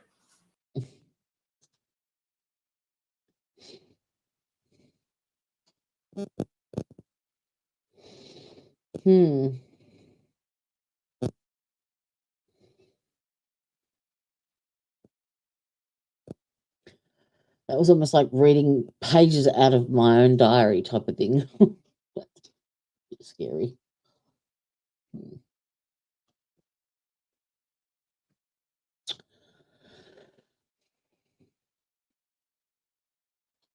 What are my cats doing? Something they shouldn't be. I can hear them. Little monsters.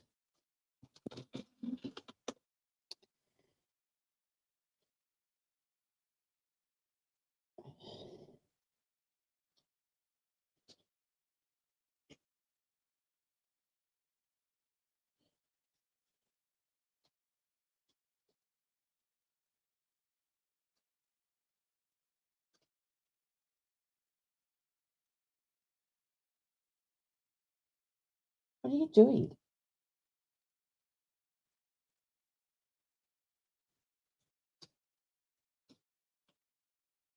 He's clawing the carpet.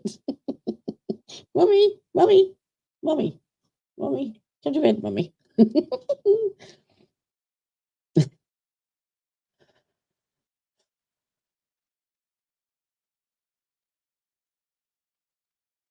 Hmm.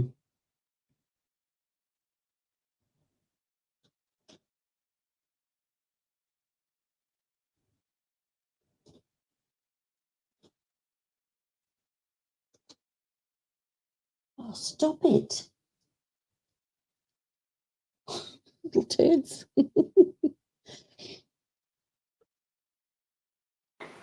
You may proceed, sir.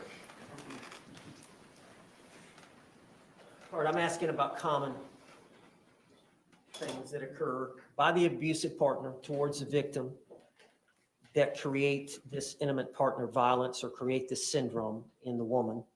Hitting, Yes, that could be an overt act. kicking, Yes, punching, yes, choking, yes, burning, yes, using weapons to hurt you, yes, a knife, correct. curtain rod, Yes, threatening to hurt you, your children, or your pets, yes, belittling and humiliating you, that's correct. taking your car keys, That would be considered a form of control. So yes, controlling your money, yes, control where you go and who you see, correct. and who you can talk to, That's right. force And you what to you have say to sex them. when you don't want to, Yes, Wanting to know where you are 24 hours a day.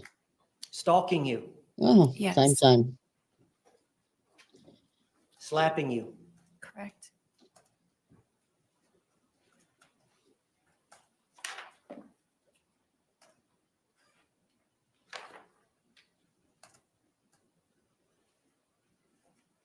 You agree victims that suffer from this abuse experience feelings of anger, Yes, that can be in some of the phases. So sadness, yes, hopelessness, yes, worthlessness, correct. intense feelings of fear, Yes,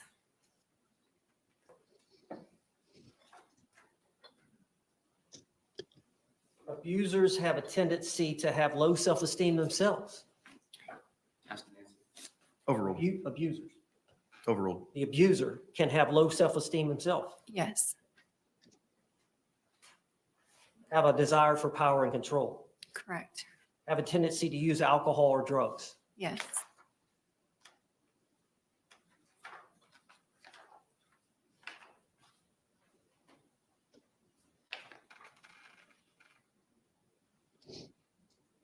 Abusers oftentimes have temper, that's correct. become jealous easily, Yes, very possessive, can be. Mhm.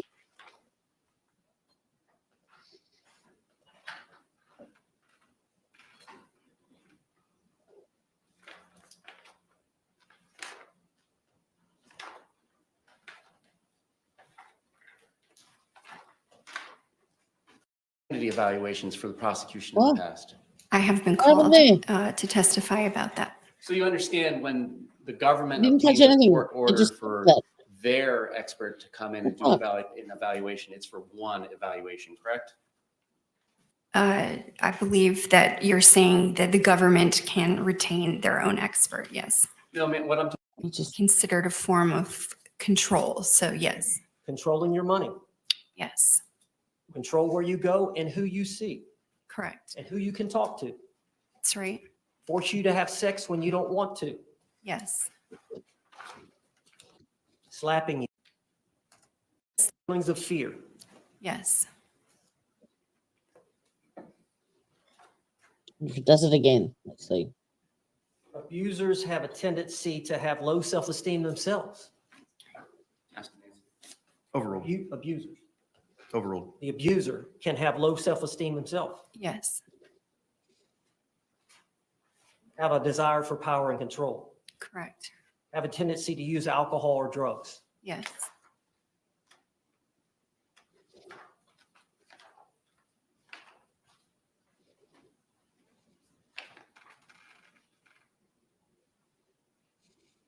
Abusers oftentimes have temper, that's correct. become jealous easily, Yes, very possessive, can be.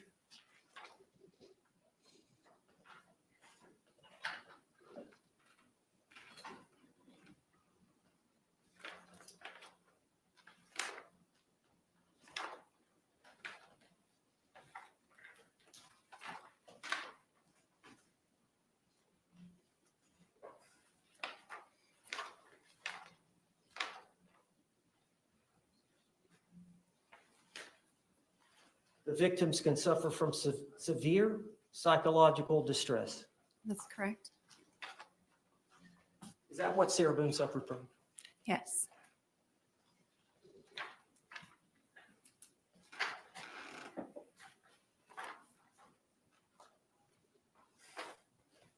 No more questions, John.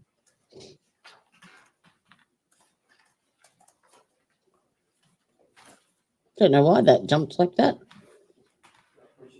Yes, sir.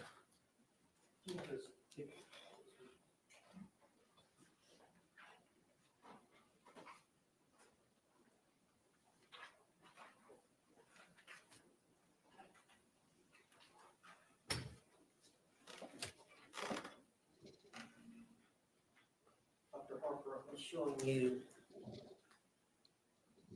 Exhibit 14, this is 5 photographs. Did you watch the video of the TV, the back of the TV?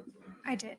You considered that in your analysis and your diagnosis? Yes, I did. And I'm going to show you some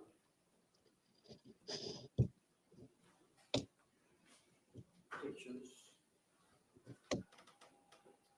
Exhibit 12. I believe she's testified that this is where the curve line. Are you familiar with that? Yes.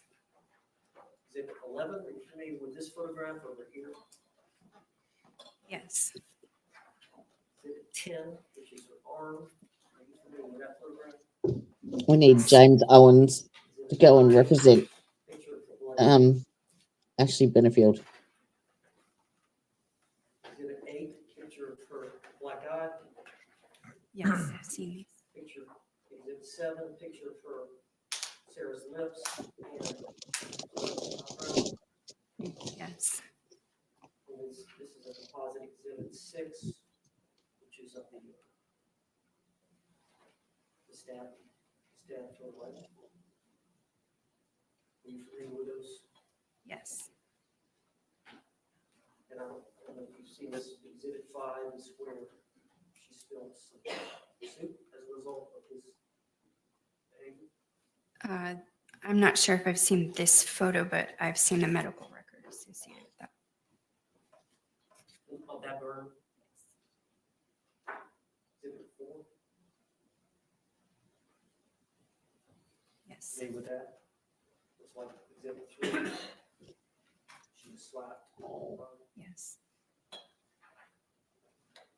Exhibit 2. Picture of bruising in this book. Yes. Did you consider all those photographs informing your opinions that you've expressed here today as it relates to Sarah Boone?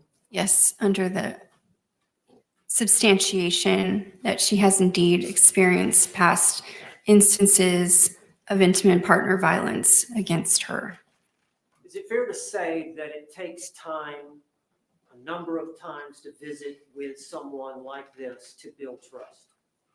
Yes, traumatized people are slow to disclose information. You have to build Hello, rapport. sweetheart. You have to make sure that they experience you discussing Welcome other back. things without an emotional reaction. They feel easily judged, as we mentioned, have defensive denial, things like that. So you need to build good rapport in doing an assessment with somebody that's experienced trauma. So a lot of times they're very slow to open up and tell you about the abuse. That is correct. And they'll actually often lie about it.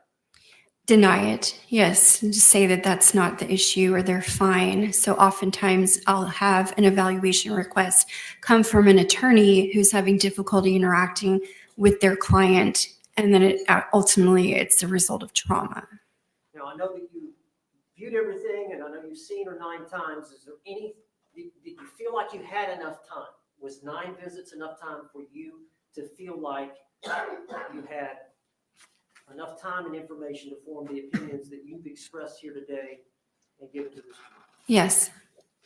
That's all the questions I have. Any cross-examination? Yes, sir. This will be interesting. Good afternoon, Dr. Harper. Good afternoon. So you have done some evaluation work on battered spouse syndrome for a prosecution in the past? No. All right. Have you done insanity evaluations for the prosecution in the past? I have been called to testify about that. So you understand when the government obtains a court order for their expert to come in and do an evaluation. It's for one evaluation, correct? I believe that you're saying that the government can retain their own expert, yes. No, man, what I'm talking about is you just went through that you had 9 visits with Ms. Boone, I correct? did, yes. And that was over the course of 8 different days because 2 of those visits were morning and afternoon sessions, correct? That's right. And what we are trying to help you have the jury understand is that when you get hired by the government and the court gives you an order to go evaluate somebody, you get one crack at the apple. Is that your understanding from your past work working for the government? No, that's not always correct. There are many instances in competency evaluations where evaluators will request additional visits if they cannot determine their opinion on the first visit. Right? Specifically when it comes to an affirmative defense, such as battered spouse evidence and insanity, what is your understanding and your expertise? What is my understanding of the issue? Oh, Judge, the question. Legal objection, Objection. legal grounds. He asked a question about battered spouse and Approach. insanity. That's dodgy. Sorry. Really dodgy.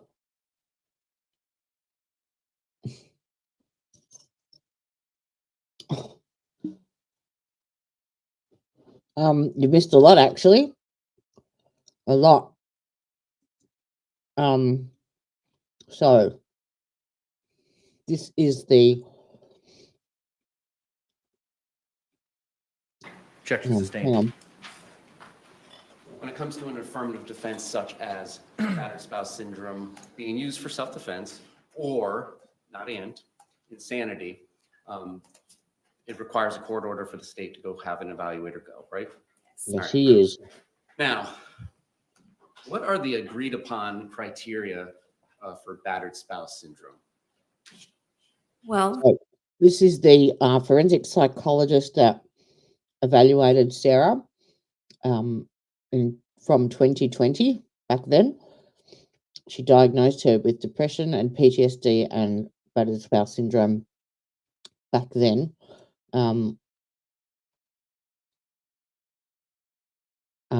and pretty much explained everything that Sarah had testified to, and explained everything that has happened to her and her responses to it. So,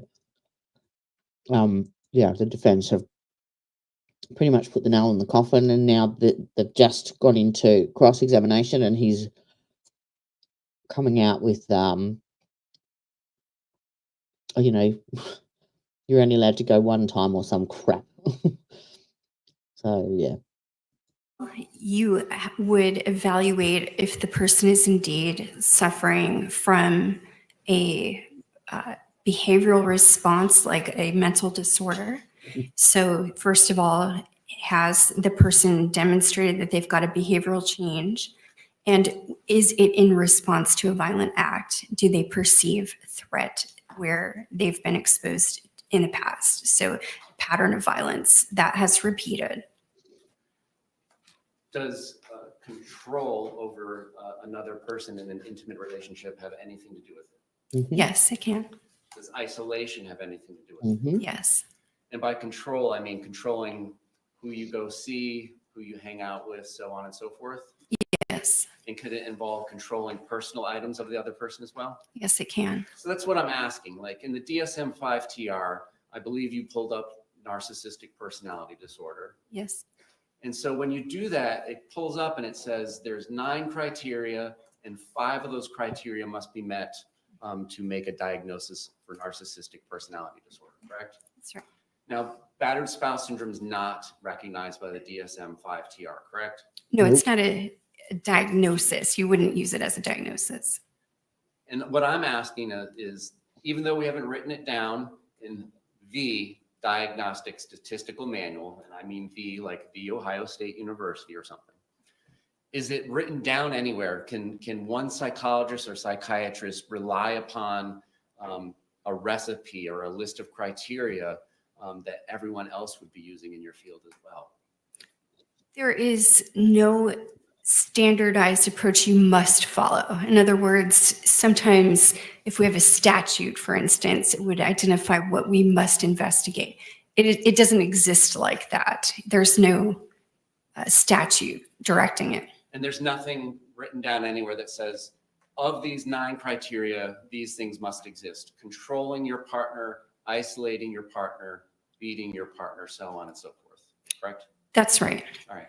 Now, this kind of abuse can come in the form of emotional or mental abuse outside completely of physical or sexual abuse, correct? So that is a component. You can have extreme mental abuse occur of a person, yes. And if that person responds to that environmental stimuli of whatever it is the partner is saying or doing to them, they may internally view that as traumatic. They could. Or they may not. That's right.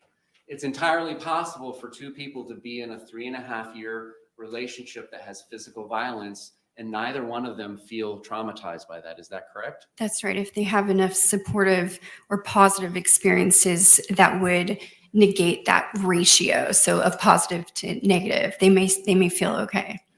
And a man can be subjected to this sort of trauma, whether it be physical, emotional, or sexual by an intimate partner as well, correct? That's right. And it's basically it's unique to each relationship, right? That is right. But trauma is in the eye of the beholder. Is that fair? Whether a negative experience traumatizes somebody is going to be in the eye of the person who experienced that stimuli, correct? I only partially agree with you. It's a complicated answer because some of the manifestations of trauma are behavioral. So for instance, when I evaluate veterans who have returned and they may not know that they've been traumatized, their bodily responses that include like difficulty concentrating, they can't sleep, they're hypervigilant. The PTSD diagnosis encompasses outward manifestations. So even though they don't acknowledge trauma, you can still identify it as a clinician. But still, somebody like a homicide detective or a homicide prosecutor can go to scenes where there are dead bodies, go to autopsies where there are dead bodies, and not walk away with any trauma, correct? So that got to do with it. Whereas somebody else might. Right. The environmental, I guess, cues for that person, and also working with law enforcement, they become seasoned to micro traumas. So the first, almost every police officer can remember the first dead body they've seen. So it's in their memory. And then they become accustomed to seeing gruesome scenes that have increased tolerance over time because it's part of their job. It may not be part of their intimate relationship that they have with someone else. Now, you brought up veterans. Is something common with PTSD with veterans, something like firecrackers may set them off because it reminds them of acts of war? That's right. You're not suggesting to the jury today that if somebody who returns with PTSD from service and hears firecrackers is justified in going outside and just shooting bullets everywhere, correct? That's a stretch. No, that's not what I said. Stretch. I'm not saying you did. Okay. Martin, don't go there. What this battered spouse syndrome evidence is helpful for is not that subjective mindset, but rather helping to explain the objective circumstances that are presented to somebody and how it might be different from somebody with those experiences. They may view something. Everybody reacts differently. I partially disagree with your question because I would say that there are incidents or actual events between partners that would be a factual thing, something has happened. Yeah. And then the person subjectively experiences that as, intrusive or controlling or traumatic. So that is the person's felt or subjective experience. The objective part is what happened. But again, as a forensic psychologist, you're familiar with the justified use of force instruction, correct? I'm not a lawyer though, so I'm aware of it, but I cannot debate fine points of that with you. I'm sorry. I'm just helping. I'm trying to understand what you said before, because there's a subjective component, whether or not a person believes subjectively that they need to use some sort of force, deadly or non-deadly. You agree with that, correct? I do. And then there's also a second component that it's objectively reasonable to the ordinary person to use force, correct? I understand what you're saying, yes. And what I believe I heard you mention earlier about battered spouse syndrome was originally was meant to help understand why people stay in these relationships. Originally, yes. Because it Back may to not just 79. be intuitive to somebody who doesn't understand these things, why somebody who is abused time and time and time again would remain in that relationship, correct? That's right. And again, and I know you're not a lawyer, but if the law has evolved about retreat and not having to retreat and so on and so forth, that kind of changes some of the lens of this, correct? Judge, I'm going to object. Approach. Yeah. Check. Question withdrawn. May proceed. All right. So you would agree that hypothetically, if somebody is running down their partner, saying negative things about them, telling them they're unattractive, telling them things that would potentially hurt their feelings, that could be an element of control of a verbally abusive relationship. It could. What's the Propping point? one up, hypothetically saying, I'm the best thing that has ever happened to you. You'll never do better than me. Is that a potential component of the control that one in an abusive relationship might exert over an intimate partner? Yes, to try to not encourage their partner to leave them. Yeah. Considering gifts, hypothetically, that one partner has given to another partner, but considering it still to be your property because you gave it to them, is that a form of a potential exertion of control over an intimate partner when you give somebody hypothetically a bike, but still consider it your own bike? I mean, I don't think that's strong evidence of that. I think that it does happen. And He's taking tiny little excerpts out of and tiny little comments to try and flip the overall concept, and he's not doing a very good job of it. I'm sorry. Yeah, he needs to sit down. relationships, and people do that in general, but I wouldn't say that's like really specific to this. How about Glad she's hypothetically standing her exerting ground. control over your intimate partner's identification papers, such as a birth certificate? So that can happen. People will Has that hide been things that presented are as required for evidence? work. For instance, like your driver's license or things like that. Now I'm asking yes or no questions. If Mr. Owens would like you to elaborate further, he's going to have that opportunity in a little bit. Okay. Hypothetically, if one partner destroys another partner's belongings, is that a potential example of exerting control in a relationship? Where is this? Yes. Hypothetically, is threatening to or actually using legal process as a threat against your intimate partner? Oh my God. Potential indicia of Oh my God. Are you for shiz? So if you say, stop doing that, I'm going to ring the police, he's insinuating that that is a potential indication of battered spouse syndrome. You can't have it both ways, Mr. Prosecutor. You can't say you zipped them up and then didn't call for help. But if they do call for help, they are an abuser. Yeah. He needs to sit the fuck down. controlling your partner. For instance, X, Y, or Z, or I'm going to get you arrested. Okay. Yes, I would agree that happens. Oh my God. Now, I assume you would agree that this cycle of violence that we've described, the tension building, the blow up, and then the honeymoon phase, you would agree that just one of those cycles could be enough to give somebody a traumatic experience if they took it as a traumatic experience. Yes. The defendant described her first date with Mr. Torres to you, did she not? She did. And at the time of this first date, they had obviously just met that night at a bar, correct? Right. They were not financially intertwined, correct? That's right. They shared no children in common. And you know what the nail in the coffin is? This woman did this assessment back in 2020. Okay, so this was before. This is 4 years ago. Sarah didn't. She hasn't sat in that jail cell and researched battered spouse syndrome for 4 years and then decided to enact it recently since this new lawyer. So she was assessed way back when it happened. And that's when she was diagnosed with both the depression, the PTSD, and battered spouse. So I'm sorry.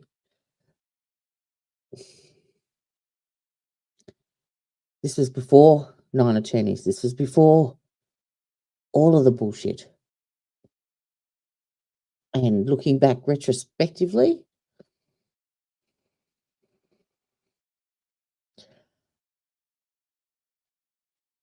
yeah, I am. Yeah.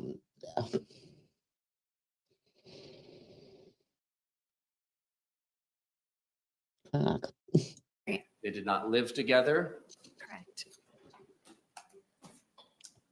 And after this description that she provided you, which included him smashing her phone, correct? Yes. Hitting her, first time she'd ever been hit in her life, correct? Yes. And making her crouch in like a fetal position on the porch for several hours to the point where it hurt her back, correct? Yes. Threatened to sodomize her. Correct. And she described that she was all bruised up, correct? Yes. After that, this is the first time she had ever met him, correct? I believe so. Yes. There was a second date, correct? Yes. Despite not having any of that intertwinement that we went through prior to this description, correct? That's right. Now, it is possible under what we've discussed, right? Just that quick one date can be that buildup of tension and blow up, correct? Yes. But it's different hypothetically than saying a spouse who is financially dependent on his or her other spouse in a 20-year marriage with a house full of kids than a first date, correct? You would agree in severity in the intertwinement. Where are you going? There's a difference in intertwinement. The pattern can be exactly the same. Now, of course, there are many different reasons why somebody will stay in a relationship that, when perceived from the outside, others would say is abusive, correct? The defendant described that she felt like she was making Mr. Torres a better person, correct? That's right. A better father, correct? Right. A better ex-husband. With phone calls, yes. And she would tell him to call his children. That's right. Make sure that he sent them Christmas gifts. Yes. And make sure he sent his ex-wife money when she asked, correct? Yes.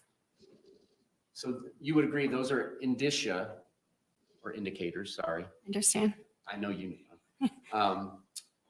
That perhaps she wasn't necessarily financially dependent on Mr. Torres, correct? Not initially. I'm No. not saying conclusion, but those are indicators. If you're saying, please spend your money elsewhere. It doesn't have to then be I don't all need of your money, those. correct? No, because even if there was money that was needed by Ms. Boone, her tendency to put the needs of her partner before her would direct her to do exactly that. Like make him better, make him have the availability to visit his children, send them presents, even if she's the one that needed the money. And in her perspective, Mr. Torres needed her to do this to make him a better person, correct? I believe that, yes.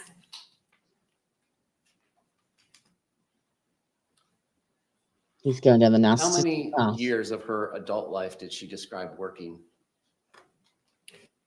I don't think she gave it a specific quantity. We just went through a variety of her jobs that she had in the past.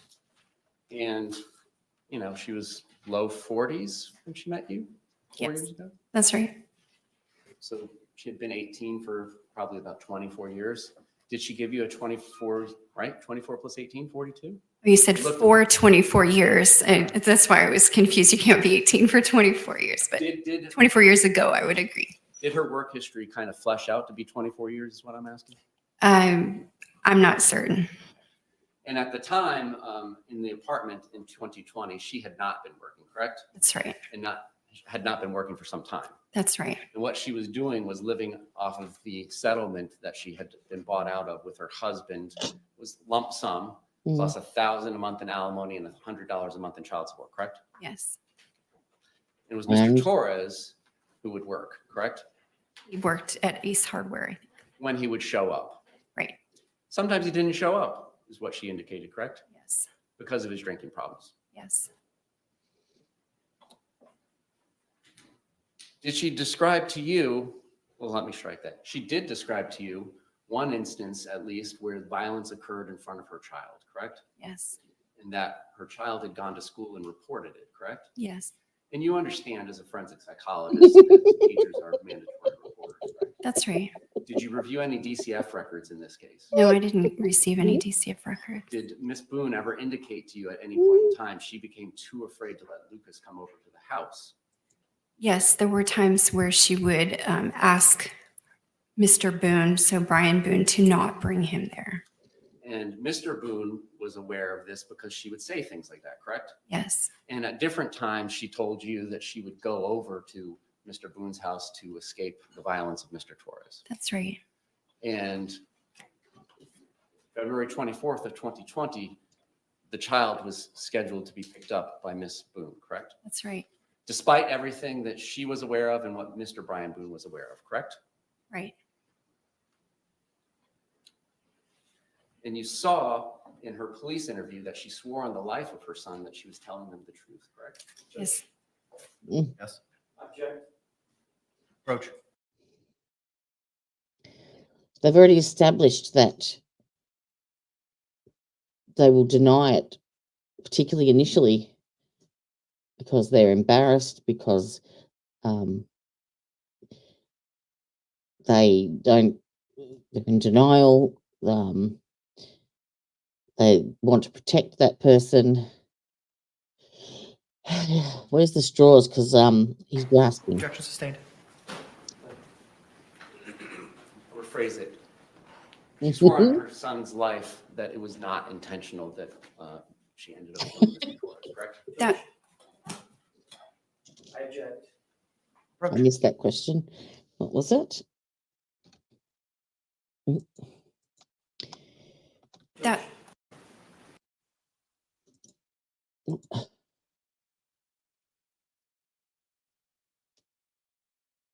Minor hard case. I'll rephrase it. She swore on her son's life that it was not intentional that she ended up killing Mr. Torres, correct? that I object. Approach. 407. You were the one that called it before.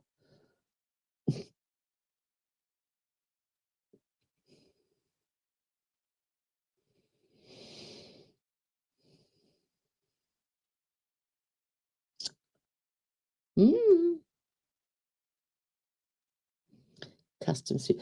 Oh, Brian, maybe your suitcase, has it got like a custom hazmat lining?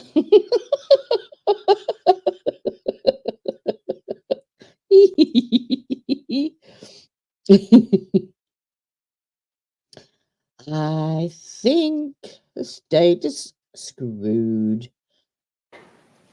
Objection sustained. Question is stricken.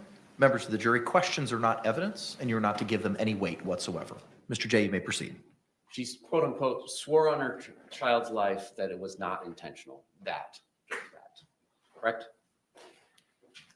before I answer, I'd like you to direct me to that part of her interview. So I'll strike it with you. It's on video.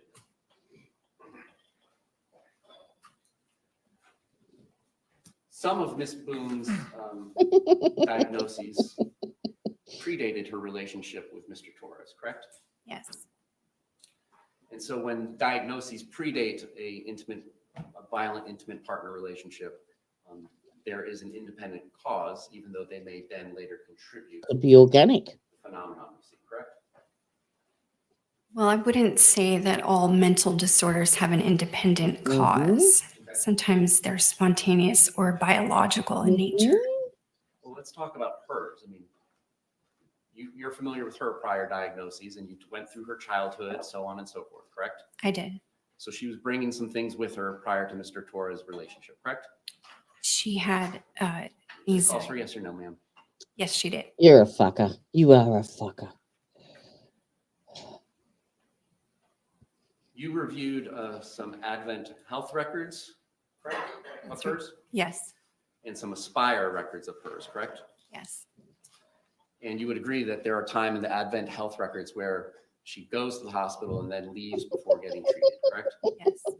And there is a time when she goes to the hospital where she is described, their words, not mine, as having ETOH on board. Yes. Do you understand what ETOH means? In a medical record, you would use that shorthand for alcohol. Or ethanol, right? Yes. Drinking alcohol, not the other stuff. Correct. And he's talking about depression, I think. records that Yeah, I get you. Reviewed from Aspire, Oh, she came with complaints of depression in January of 2018, correct? Told you. That's right. And ethanol or alcohol is a central nervous system depressant. Yes. Really? And I know you're a psychologist, not a psychiatrist. So let me know if I'm pushing you too far and you're not going to answer. Don't be fucking But you are familiar generally with the effects ethanol has on the body. that. Generally, yes. And you can and do make diagnoses of alcohol abuse disorder. I do. And in your professional life or personal life, are you familiar with the standard serving size of drinks when you're evaluating somebody's drinking? For instance, hey, I only drink 2 drinks a day. All right, well, are they 64-ounce mugs of beer or are they 12-ounce? So are you familiar in that context? It might be a question I would ask during evaluation. What are you referring to? Is it a mixed drink? Is it a shot? Like I try to identify that. And do you ever ask if somebody says they drink 2 glasses of wine, well, how big are the glasses of wine? Sometimes. And is your understanding that 5 ounces is the standard serving of wine since it's about 12% alcohol? I'm not sure what the standard size is, but I would ask regarding like a wine glass. And in January of 2018, when she came in crying and complaining of symptoms consistent with depression, she had a blood alcohol level of 0.165, correct? I believe so.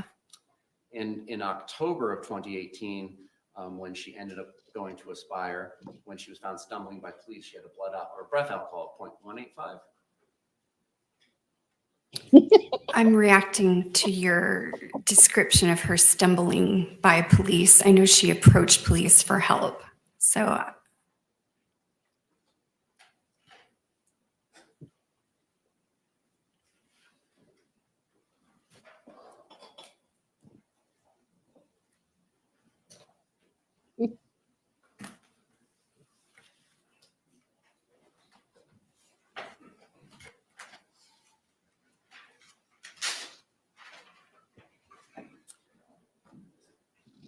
So there have been 2 sets of records, but I believe you may have the same set that I received on September 27th, 24.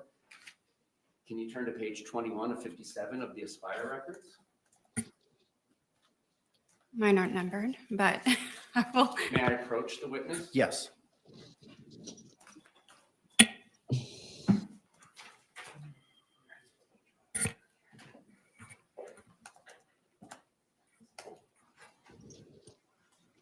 He's being an asshole, isn't he, Clumsy? Yes. Yes, he is.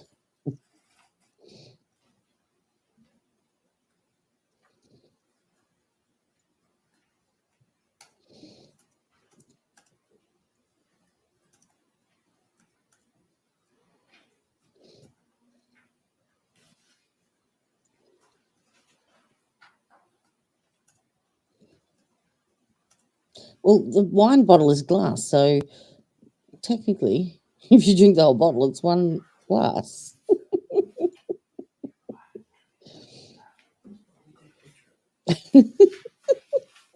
A clear suitcase, fill it full of baby oil. Oh dear, I've got visuals.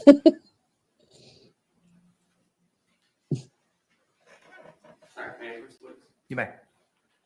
What I'm showing you is what is page 2157 on records from Aspire that was provided to me by the defendants on September 27th, 2024. And just at the top, you can read the first or the fourth lines. All right, Judge, I would ask that she be allowed to read that entire paragraph under the rule of completeness. Approach. Oh God. Approach. All right, whilst we do that, I can hear you. Yes, I can hear you. I can hear you. For God's sake. Hang on one second.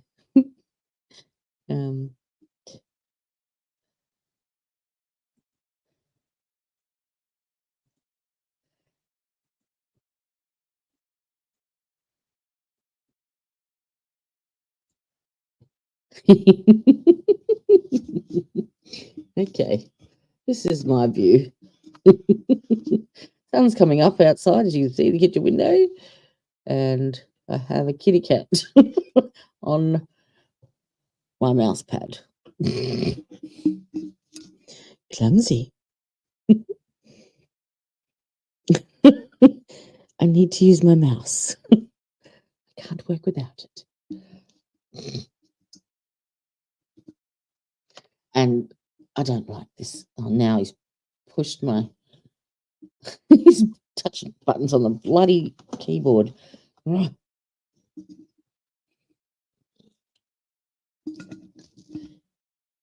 Come on, purr, purr. Come on.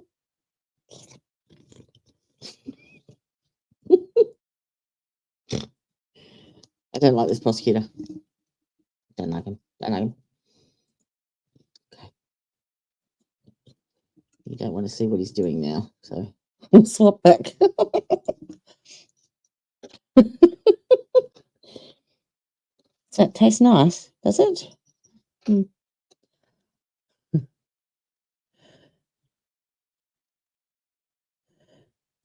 What have I got? Can't find baby oil. Did he bought it all? Bottle had a hole in it. Johnson & Johnson was ice cream. Cornered the market. Oh dear.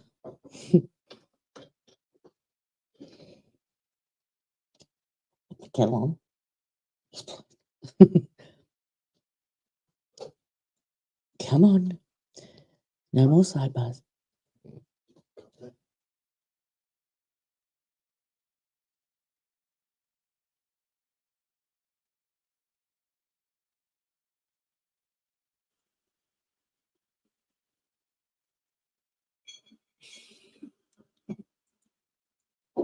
Well.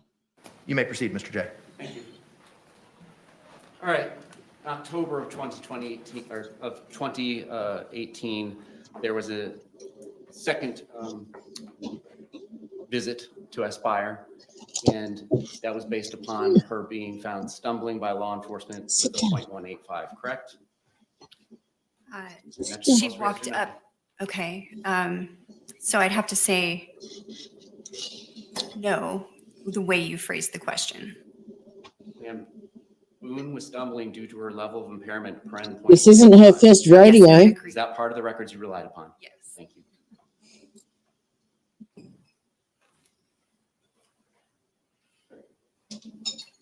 I hope the jury sees right through this. When you talked to Ms. Boone about that, she kind of just described an event of June of 2018 and blurring those two events, did she not?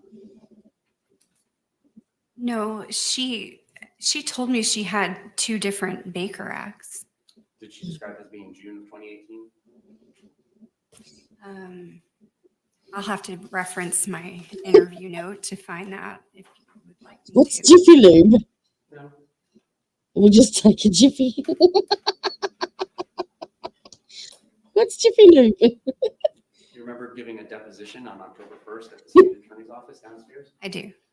And at that point in time, and I'll ask the opposing party, you want me to show her prior statement before I ask her? I think she's got a deposition. Do you have your transcript? I do. Just. So for the record, it's page 34 that I'm referring to. Line 16 and 17. I don't know where he's going with this, but I think it's nowhere. Yes, I'm with you. An oil changing. Oh, it's a company. That's what I said in my deposition, that she was describing her experience in June of 18. And she described this experience as going to the hospital to find a pastor, correct? Yes. And ends up going to what we call Lakeside Bend and Aspire now, right? Yes. And then what you described was she was talking about more of the violence that occurred specifically regarding a significant episode of Jorge driving her roughly in the car, so on and so forth, correct? Yes. All right. Those were two separate incidences. January, when she came looking for the pastor, correct? So I'm just clarifying that there's a record that we started with this conversation from October of 2018. And there is a description of her trying to go to the hospital to seek a counselor. So those are. I thought it was specific lube for people that only took a Jiffy. So it only dispensed a tiny amount because it's not worth wasting it. Two different instances. In January of 2018, when she went to the hospital crying and signs of depression, Bless you. she indicated that was because Every her time husband and says son that. had gone out of town and she was feeling lonely and sad about having lost her job a few weeks earlier, right? There were numerous stressors there, yes. Nothing mentioned about any problems with somebody named Mr. Jorge or George Torres, correct? You're talking about January? Yes, ma'am. Come here. Come on. Emergency cat supplies for this very reason. How organized am I? Just a quickie.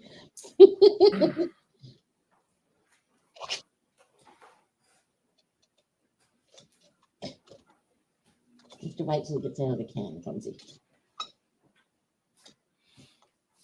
That better? There you go. There you go. Catastrophe averted. Now you know why I'm late to streams, because I've got to make sure I've got all my bases covered. Cat sorted.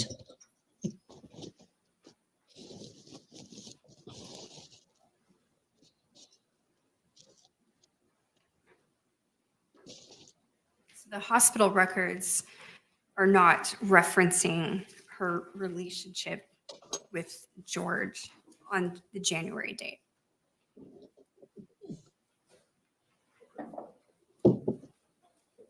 Well, what does that mean? Now, in talking about February 23rd, 2020 with Ms. Boone, you talked to her about that on several occasions, correct? I did. And part of one of those conversations, at least, was about an incident that she indicated had happened the night before February 23rd, 2020, correct? Yes. She indicated and told you that she had been dragged down the stairs the night before the suitcase incident, correct? That's right. And in part of your review of this case, you reviewed all the crime scene photos, correct? Yes. Those include photographs of Ms. Boone, correct? Yes.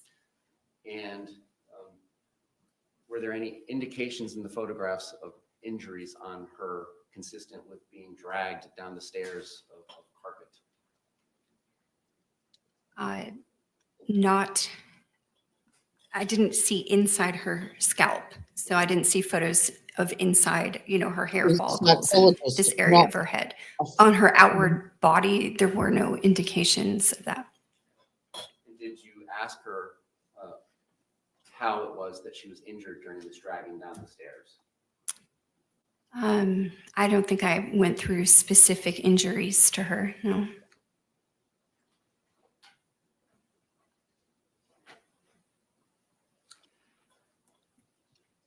Do you agree that alcohol intoxication affects the credibility of a historian that's providing history to you, patient or a client? If they're actively intoxicated, yes.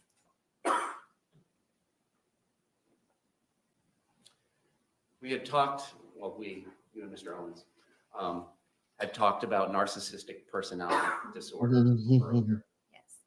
And that is a You had your recognized chance. diagnosis in the DSM-5-TR. That's right. Should have had her assessed.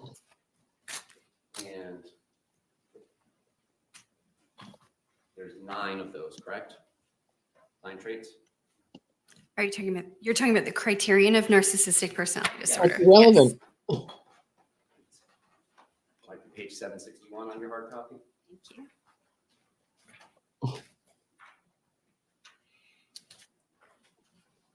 She's the expert and she didn't diagnose it. Am I close? You can't convince her otherwise. 760, but that's fine. One of the criteria is has a grandiose sense of self-importance, for example, exaggerates achievements and talents, expects to be recognized as superior without commensurate achievements, correct? Yes. 2 is preoccupied with fantasies of unlimited success, power, brilliance, beauty, or ideal love, correct? Yes. 3, belief that he or she is special and unique and can only be understood by or should associate with other special or high status people, or institutions, correct? So 3, just caveat, it says believes, not belief, but the rest of what you said I agree with is the criterion. 4, requires excessive admiration. Objection. Yes. 5, has a sense of entitlement, unreasonable expectations of especially favorable treatment or automatic compliance with his or her expectations, correct? Yes. 6 is interpersonally exploitive, takes advantage of others to achieve his or her own ends, correct? Why Is is he not doing an interpersonally objection? exploitative. 7, lacks empathy, is unwilling to recognize or identify with the feelings and needs of others, correct? Yes. 8, is often envious of others or believes that others are envious of him or her, correct? Yes. 9, shows arrogant or haughty behaviors or attitudes. Yes. Now, you believe that she has traits of that disorder, correct? Yes.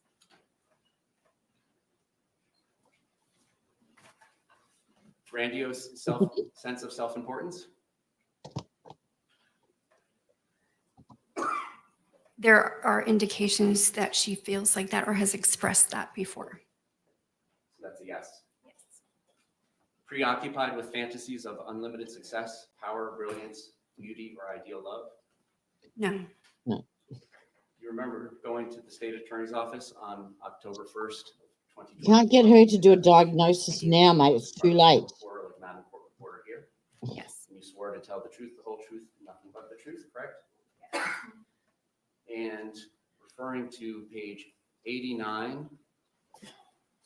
He's really going to question an expert line witness on a 18 to diagnosis. 20. Let me know when you're ready. Are you ready? Yes. You're The condescending. following answer to the following question: preoccupied with fantasies of unlimited success, power, brilliance, beauty, or ideal love. And your answer was yes. I did answer yes there. She does not, according, in your estimation, does not believe that she is special and unique and can only associate with high status people, correct? No. Does not require excessive admiration, correct? Correct. Does have a sense of entitlement, Yes. is not interpersonally exploitive. So does everyone born after 98.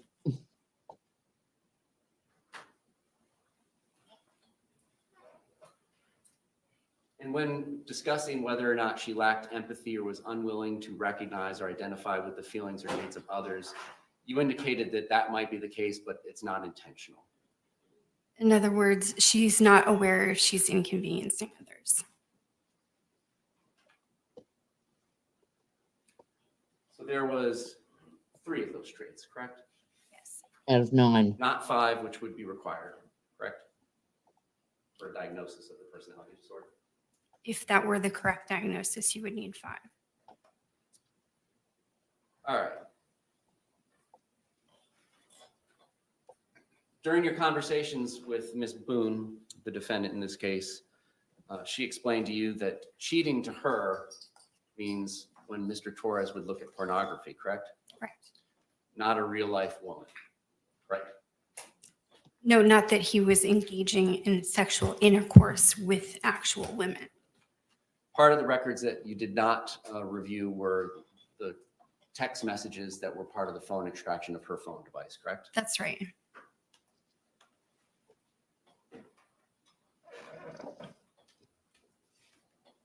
You indicated in your conversation with Mr. Owens that some of the traits that are commonly seen in abusers would be control, jealousy, easily angered. This could be, yes. What other traits just common for abusers? Being a person who segregates their victim away from other sources of support, somebody that exhibits coercive control, meaning that they would prevent the person from engaging in activities that would be independent, so restricting their ability to have independent like life, job, money, things like that, that would be supportive of them being left, for instance. Other things would be using emotional expressions like rage to cause a physiological reaction in another person.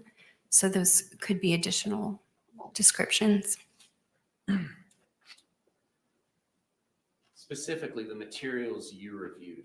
I just want to make sure we're on the same page. I assure you, you're not. Paperwork from prior cases involving Mr. Torres and Ms. Boone. Yes, Medical records for Mr. Torres. that's right. The medical and Aspire records for Ms. Boone that we've discussed. Yes, The crime scene photos from the incident in February. that's right. Pages 1 through 413 in discovery in this case. Right. Mm-mm. A photograph of a Strawberries are suitcase delicious. and 2 videos involving the suitcase. That's right. And additional videos on that phone, correct? Yes, Such as baseball bat smashing the TV. that's part of it. Yes. And then did you review any other videos where there's conversations between Ms. Boone and Mr. Torres? Yes. He's being a One prior meanie. 911 call? Yes. Now, today you had indicated that you had reviewed the photographs from some prior incidents of violence, correct? Yes. When is it that you did that? Is that recently? No, there are photos included with the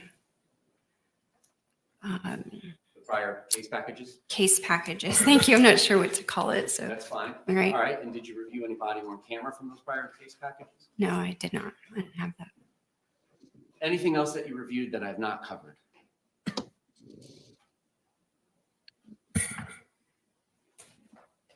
Are you speaking of documents only? Yes, yes, materials other than your 9 visits with Ms. Boone. All right.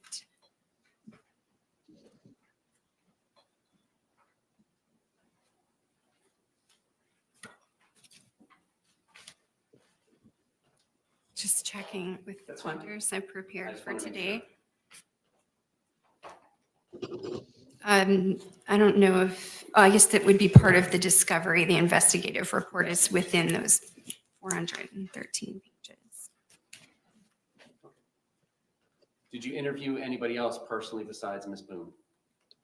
Yes. Who else did you personally interview? Melissa Sexton? All right. Anybody else? No. You didn't interview Brian Boone, correct? I did not. You did not interview their child in common, correct? No. And you didn't review the phone text messages extracted from her device, correct? No, I didn't. Did you review any records from the jail? No. And Yeah, finally, Yes. thank you. The fuck. And if she assessed her back in 2020, there wouldn't have been a great deal of jail records either to review. So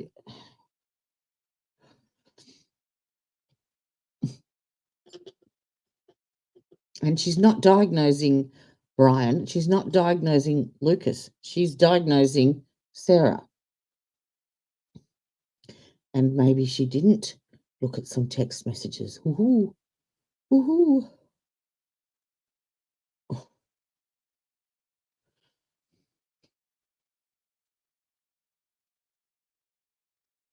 I can't believe he's trying to get her to diagnose something and tell an expert that she's missed.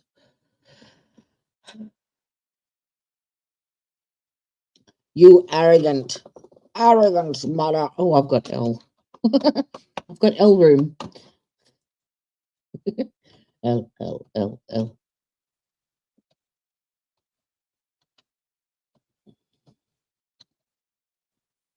If you wanted to have another diagnosis, you should have got her evaluated yourself with your own expert. Yeah. You had a lot of time to do it.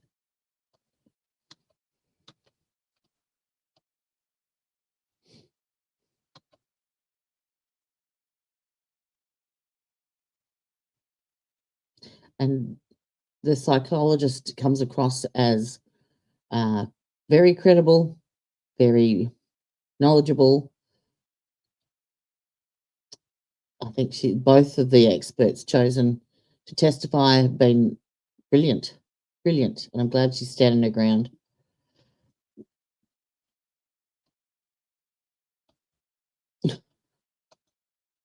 And we're still arguing. so forensic psychology and psychiatry, you all do rely upon the diagnoses of other experts, correct? You can inform my opinion, yes. Yeah. And you have Yeah. not reviewed any electronic communications. You know what? I actually believe her. I'm really starting to believe her. Yes, she's not a nice, like, her personality is not to my liking. But yeah, you can't deny that she wasn't a victim. And I believe he was too. But I do think she's telling the fucking truth. I do. She might be exaggerating. But I think the base element there is fuck. Never thought I'd say that. In the form of text regarding Ms. Boone's case, correct? No, I did not. Or recorded phone calls of any type, correct? Well, 911. Other than that. No, other than that. Now, let's talk about the February 23rd, 2020. No, absolutely They not. told you that they didn't really have anything going on to do that particular day, correct? Well, we're not here It was a to Sunday, correct? Did some chores and then as a reward, on her they could personality. rest after doing those chores, correct? Right. She indicated to you that she and Mr. Torres did not begin drinking till about 4 p.m., correct? I'll have to reference. Page 36 of your deposition, if you care to use that. Oh my God. 36. Now she's trying to turn it all around onto his interpretation.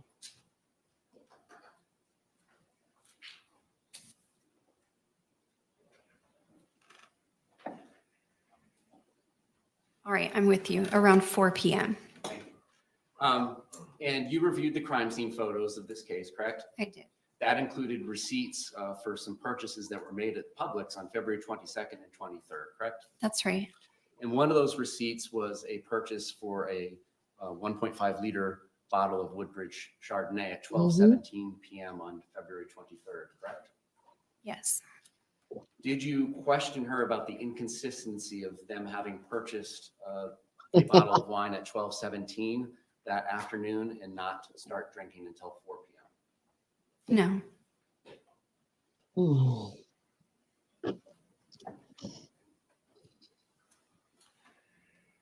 And did she tell you that they had any wine left over from the day before that they consumed that day?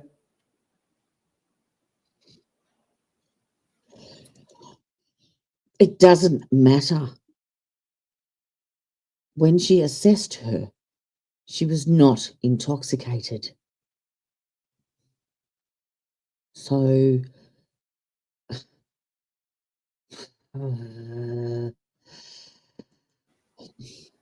At some point, I'm not sure if it was the day that I was going through this line by line with you in my deposition, but I am aware, yes, that there was an unfinished bottle of wine from some other date.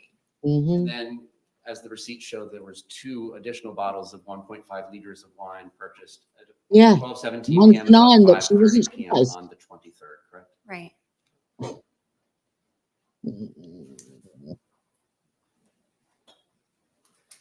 And were you aware of approximately how much Ms. Boone, the defendant, weighed at the time of this offense, February 23rd, 2020? Around 100 pounds.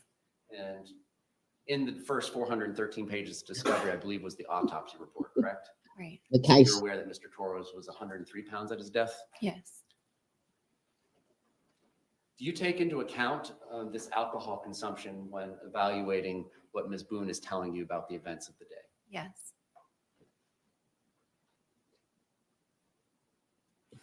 Not Did a she tell first you whether or date. not she was intoxicated by the amount of alcohol she consumed that day? The fuck? Please silence your cell phone. You may proceed. So she did not describe herself as intoxicated originally when we discussed this. So, So the answer is no. No, but she intoxicated. explained why earlier. Hypothetically, if she had told the jury that she was intoxicated at the time of the offense, would that affect your evaluation of her credibility of the history she provided? No. No, because that was also my opinion. Did she indicate to you in describing the events of February My dad 23rd, makes his own. 2020, that there was any point in time she just simply did not remember? Yes. What points in time were those? It's not moonshine, but it's probably close to it. So she did not remember taking the videos of the suitcase or the incident in the suitcase until she was at the interrogation room. Yes, and then they were going through them with her. Then she recalled that. I'm talking about specifically with you. Did she indicate that there were any portions of the night that, or day or night, that she did not remember?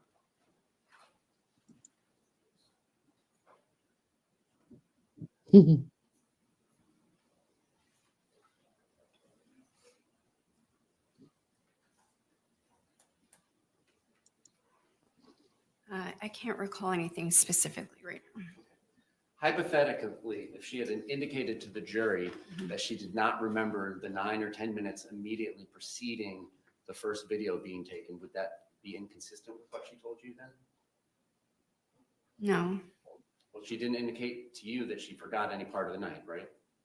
Right. She just didn't say that. So So she wouldn't have commented on it. She didn't remember it. Told you about the events of February 23rd, 2020, if she hypothetically has testified that she did not remember 10 minutes before the videos. not really, no, because the event and the like the course of events that she narrated to me occurred over several hours. So when you interview somebody about circumstances of an offense, it's the usual for someone to not remember every single minute for hours at a time. I can't imagine that anybody's memory could hold that much unless they have like photographic memory or something. I'm not asking about hours and hours of, itemization of her day's events. We're talking about the 20 minutes of the offense. Does that affect the weight that you give her history she provided you? Just yes or no. No. Good. Take. Now, what she indicated to you was the day had been going well. It was fun and games, correct? Mm-hmm. Conflict-free? Mm-hmm. To her, she said it was a good day. So Okay. that's what she told me. She said it was a good day. Yes. And there comes a point in time where the activities turn toward hide and seek, correct? Yes. And she goes up to the shower. Right. And when she comes down from the shower, that's when Mr. Torres is in this suitcase, correct? Getting into it. And she goes over to the suitcase and zips it. I'll be back in a second. And did she describe whether it was 100% zipped to you or just a certain percentage? She said that it wasn't zipped all the way. And still then, that was funny to the two of them at first, correct? That's right. And then there came a point in time where Mr. Torres was getting mad about being zipped in the suitcase. She told me that he was getting mad. And that, in turn, made her mad. That's right. What Mr. Torres was saying was, I can't breathe, correct? That is what's recorded on the video. Well, I'm asking you about what you reported her saying. Well, what made her mad was not that he was saying he couldn't breathe. It's what he was saying that was making her mad. Well, what else was he saying?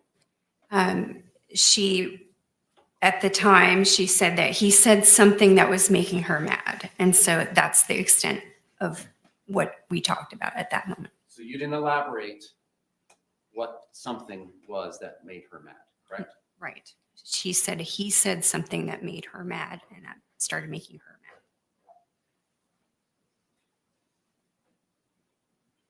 You didn't find it important to learn what specifically he said that made her mad, correct? I don't agree that I didn't find it important. Okay, then explain. Why wouldn't you ask that question? Because as a person who is traumatized is describing their experience as a trained clinician, you will allow open-ended discussion of that experience. And so it's not an interrogation.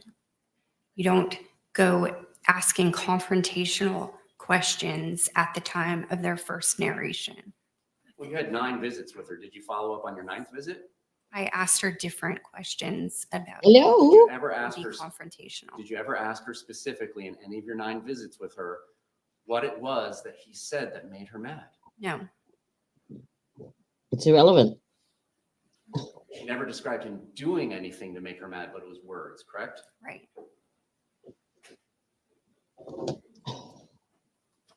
He's making me mad. And once she got mad, she decided that she was going to leave him in there for 2 minutes. This prosecutor is. Not 3, not 1, but 2, correct? That's what she said. Grasping at straws, And the basically. reason she was doing that was because she wanted him to understand how it feels to be choked and what she had experienced. That's right. Intrusive thoughts. Did you ask her why she didn't let him out of the suitcase after 2 minutes? Hang on, let me adjust this screen so that we fit. This prosecutor is driving me insane. Yes, I was just listening to it. He's being awful You to my her. cat.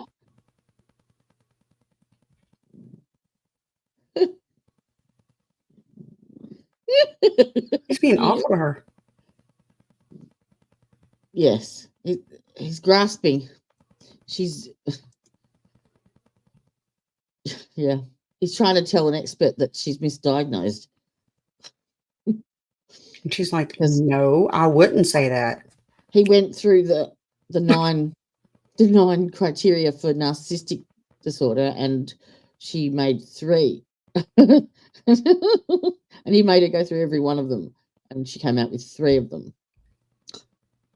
Just now he's trying to turn little things against.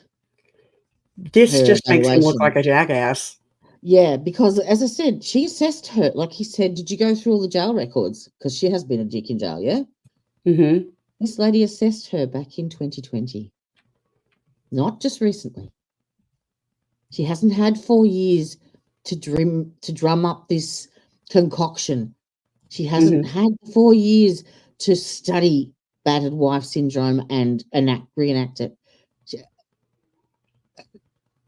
There wasn't 4 years of jail records of her being a dick to evaluate. You know, like if this evaluation was done, you know, since James Owen was put on the case, different story. But this was done way back at the start. And what annoys me is that he's trying to make her credibility look really bad, yet he's had the last 5 years to have Sarah independently assessed by his own expert and has not done so. Right. So now he's trying to save face by making her look bad, and he's a dick. Yeah, absolutely. Absolutely. And like I'm gonna say this real quick. I'm not trying to interrupt the court case. I do believe that she was abused. Now that as I've watched more, I do believe that she was abused. I think they both were. I think they both had a part in it. Yep. I believe they abused each other. I believe her. I believe her. But I believe that Sarah may have been in an abusive relationship before. And just a different kind, not physical.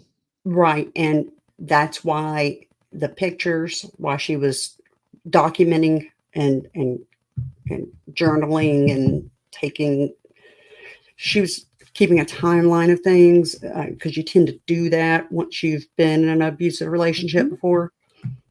Speaking from experience, you tend to do it. But it was a little much. She was doing a little much. She was going a little far with it. Like she was going to try to set him up, maybe. Like just in case. So it did seem a bit much. Yeah. Look, as I said to Teresa and Elizabeth and Bri, like, I don't like her personally as a person. I don't either. You to judge her on that. No, I don't like her as a person either, but I do believe that she was an abused person. Yeah. I believe he was an abused person too. But I believe that they were broken people. They were people addicted to substances. And it was just a sad situation. Very sad. But that doesn't mean she wasn't abused. And to get up there and try to pick apart her abuse, that just makes you a jerk. I just can't believe that the hype and the, you know, everything that's gone on for the last 5 years in this case, and to what people have said about her, and this was supposedly an open, no pun intended, open and shut case, you know, and it's turned on its ass. Look, I wouldn't have thought anything about it if you wouldn't have said no pun intended. I actually believe her. I do. I believe her. I think she's probably exaggerated and embellished on a few things. And as I said, I don't like her personality. But she's got documentation of some horrific abuse, and like those carpet burns. That's horrible. Oh yeah. I mean, it's awful. I don't agree with her actions and her behavior, but how do you think it should come out? I honestly believe that she will be. How do you think it should come out? Time served. That's what I think too. Exactly. Yeah, she should get 5 years time served. She should go. But I believe that she shouldn't be released out to like her parents. I think she should go into like a transitional housing kind of thing to learn how to live in a normal society. Yeah. But I don't even know if they do transitional housing anymore, but that's what I think should happen. Where she gets the help she needs for a year and learns how to live as a normal person and not as a substance abusing person. Yep. Well, hopefully anything positive can come out of the time that she has served already, maybe. Yeah. But in jail, she didn't learn how to live as a normal person in society. No, but to be able to not have to rely on alcohol to deal with the situation. Sure. Perhaps. I don't know. Yeah, and she's gone this long without it. Oh, definitely. Well, at least we know she's not drinking alcohol right now. Yeah. And that was the other thing, you know, she wasn't drunk when she was assessed by by this woman either. So it wasn't the next day. It was like way later. no, yeah. I don't think they can do that if convicted of voluntary manslaughter. Her max sentence. Not in Florida. Yeah. No, the Florida statutes are different. It's 4 to 10, I think. 4 is the minimum. Max in is Florida, 10. they can give anywhere from 2 to 10 years. And even if she got the 10, the maximum, then it would be what, the 80%. So that would take it down to 8 minus the 4 served. But that's And if she then got different the max. things, good behavior, all that stuff, overpopulation, all that plays a I reckon role. she'll work. I reckon she'll. Yeah, I got you. Sorry. I'm not sure about involuntary, so I'm not going to make a statement on that. But I do believe it's involuntary. I don't think she meant for him to pass away.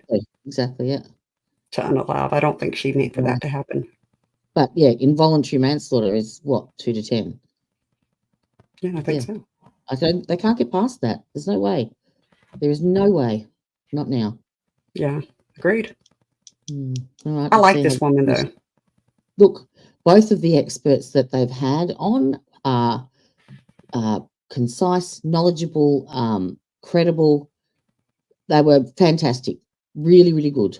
And yeah, I like her. Just the short time I've been listening to her, she is sticking to her guns. She's not wavering. I like her. Yep, I agree. And the jury's gonna like her as well. And they're just gonna see this guy as being a dick, I hope. Elizabeth, I haven't done that, but I can see how that can happen. I absolutely can. I'm with you there, Elizabeth. This is like reading pages out of my own fucking diary, except it wasn't physical. It doesn't matter if it's physical. Stop saying that. It doesn't matter if it's physical. Abuse is abuse. Yep. Stop saying that. Look, if you were sitting here, I would pop you on top of the head. Boop. It doesn't matter. No, I agree. What I'm saying is financial, physical, emotional. Yep. Yeah, abuse is abuse. I have a good friend right now who's going through financial abuse. Her husband won't give her a debit card. He has everything in his name. And she's not allowed to have any money, even though she works full time. She can't have $1 for a soda at work. I mean, it's horrific financial abuse. So potential punishment of up to 1 year in prison. So, but she served that. So that's what we're talking about. If she gets involuntary manslaughter, then she's overserved. So is she entitled to then compensation? How does that work? She would have to sue civilly. Yeah, she would have to sue civilly, and that would take years. Mm-hmm. Yes, that's pretty much all I do. Like, I don't like to leave my house. I stay in my house all the time. Everything gets delivered to me. Yeah, at the hospital all day. The other day, I'm telling you, it's anxiety. Yep. I'm on anti-anxiety meds. I'll be honest. Oh, fucking so am I. Hello, I'm on 2 lots. And it's all stems from that because being around people, I think they can see right through me. If I'm out I have I get oversensitized. So if there's more than a couple of people in the room, like if we went out to a pub or something, I'm the one with my back to the wall in the corner somewhere. That's me. That's me. Are you neurodivergent? I just had a psych assessment done. I've been waiting for a long, long time for it to be done, and you sound like thinking that I had ADHD, but apparently I don't have ADHD. I have OCD. I have anxiety paralysis, and I haven't seen the rest of them, but I'm waiting on the report back. I'm nervous to tell people what my diagnosis is because it's what Amber Heard was diagnosed with. I have histrionic personality disorder. Who was diagnosed with it? Amber Heard. Okay. And when I tell people I have histrionic personality disorder, they go, "Oh." that's what Amber Heard had. Are you crazy? Like, I'm like, no, I'm nothing like Amber Heard. But I also have OCD and PTSD and ADD. And I just think I've diagnosed myself with PTSD. Absolutely. Everything she said, everything. I'm just like, how do you know that? and they told me I had But I was something being assessed with neurodivergence, where didn't my brain just fires differently, and I get overstimulated. And I cannot have a conversation and the radio on at the same time. Cannot. Oh, no. And I get where the walls close in on me, and I had a panic attack in Walmart. Okay, so I was in Walmart and I had a panic attack, and I look to my right, and I am about to hit the floor and go into a ball. And I look to my right, and it says assistant manager on her badge. And I was like, thank God. I said, ma'am, I'm having a panic attack. Will you please get me a buggy? And I was thinking I would lean on the buggy, right? And she said, you want me to go all the way to the front of the store and get you a buggy? Right. And I said, yes. There is no customer service anymore. I said, I'm having a panic attack, ma'am. I said, you know what? Forget it. And I pushed some clothes over and sat down on an advertisement thing. And she said, I'll go get your cart. Good on you, Elizabeth, and I hope it works for you, my darling. I just can't. I tried years ago. I don't get anything from it. I don't like the sensation. I don't like feeling like it's an altered consciousness. Like I don't you're like not that in control of sensation. yourself? Yeah. And it's not legal here, so it's not easy to I get. Really, really hungry with it, and then I'll eat myself out of house and home. And I'm already on prednisone. I don't need any more. Well, it's not legal in my state, so it's not really easy to get. It's legal here, but if it they're voting on didn't it. have the THC in it, like I really wouldn't mind trying the oil that doesn't have the component in I it. tried the oil several times. It doesn't work for me. Doesn't do anything for me. I haven't tried it. They said the CBD oil really helps with pain, but it didn't. It doesn't help with my pain. I've had We've 4 all back been there, surgeries. Elizabeth. Trust me. I'm sure she'd try and kind of. Yeah. Yeah, I can't stand the smell either. It reeks. It's shocking. What's funny is the people who think that you can't smell it. Yeah. Yeah. And if you don't, you could have a shower, but if you haven't washed your clothes for 2 weeks, It helps me sleep and my stomach's nauseated. Oh, I hear you. Good on you. I take Valium. Xanax. Right here. Right now. All right. I'm going to put Not a bad idea. I keep it on my desk. How bad is that?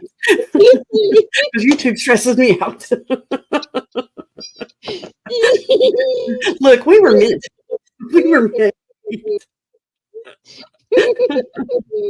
Oh my gosh, clip this out. I've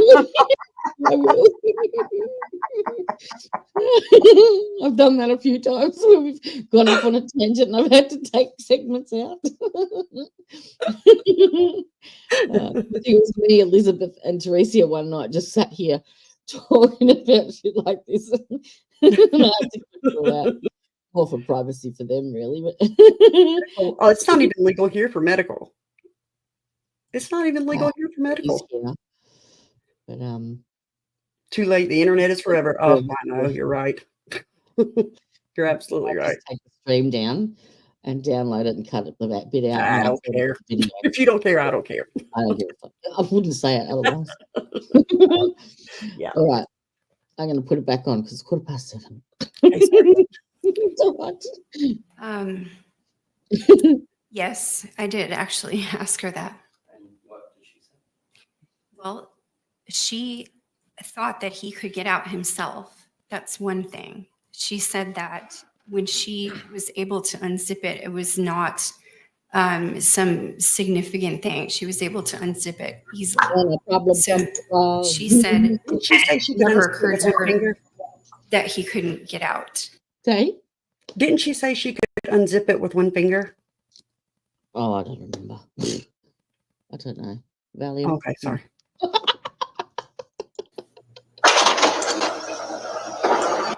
Good night. What was that noise?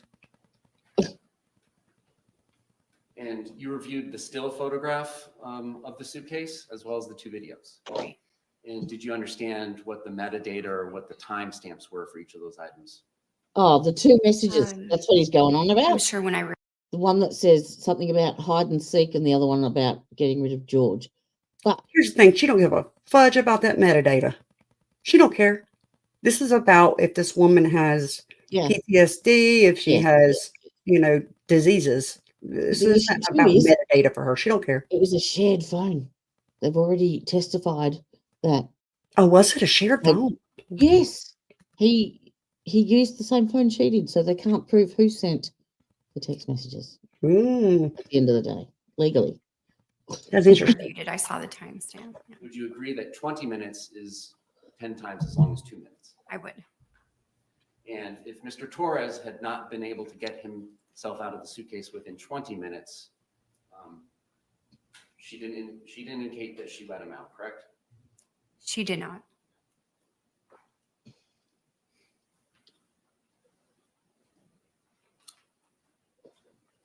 That's a long She time. described to you, Ms. Boone being the she, that she was helpful to the police? Yes. Do You're in Adelaide, aren't you? You're in Adelaide? Do you agree with that assessment? What state are you in, Elizabeth? I'm moving there. In the sense that she was having conversations with them without counsel, I would consider that helpful to the police. Do you think lying to the police is helpful to the police's investigation? No. She's already established why that happened. It's part yes, of the diagnosis. I would agree with that. Oh.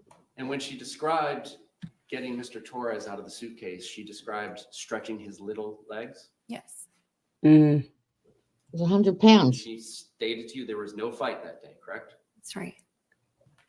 Just Physical. wanted him to be uncomfortable. I need to clarify. Physical fight. though. Right. Yes. Just wanted him to be uncomfortable. Yes. Correct. And then there's a description of a bat and her using it to nudge, right? Poke. Poke. And so do we agree that that means like poking out like this as opposed to swinging it like you're a baseball hitter? I would agree with you. And you reviewed the autopsy report, correct? I believe so. Did you get an opportunity to review the autopsy photos? Yes. Did you question her when she said that she only poked him with the bat? Oh. Not in any of your 9 visits? Did I question her about whether, can you just repeat the question? I want to make sure I'm answering it correctly. Okay. And can you use a microphone? Ever, in considering the autopsy report and the I've got it autopsy boosted, photographs sorry. that you reviewed, Yes. Is it better? when she said that she nudged or poked, No, I was talking about him. Can he use a microphone? Oh. question her about that, given the severity of his injuries? So to answer correctly, I did question her What did she say? about how she used the bat. And she reiterated that she poked and she gestured what she meant. So I did question her about that. And did you have any questions about that history she relayed to you, given the other evidence in this case that you reviewed? Just in contrast to the interrogation video. So that It didn't contrast to the autopsy photographs or report? It's not her job to assess. It's out of her scope. She's not there to assess what caused the injuries and how they occurred. Right. She's a forensic, clinical. I don't know.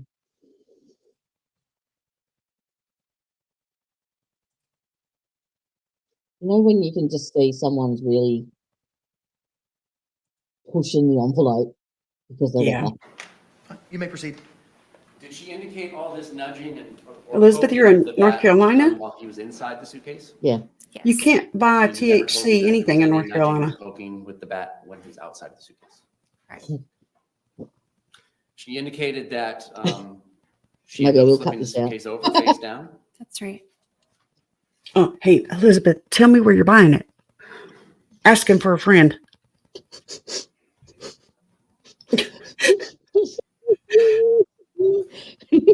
Not for me. It's for my friend I've that got sits over Elizabeth's here. email.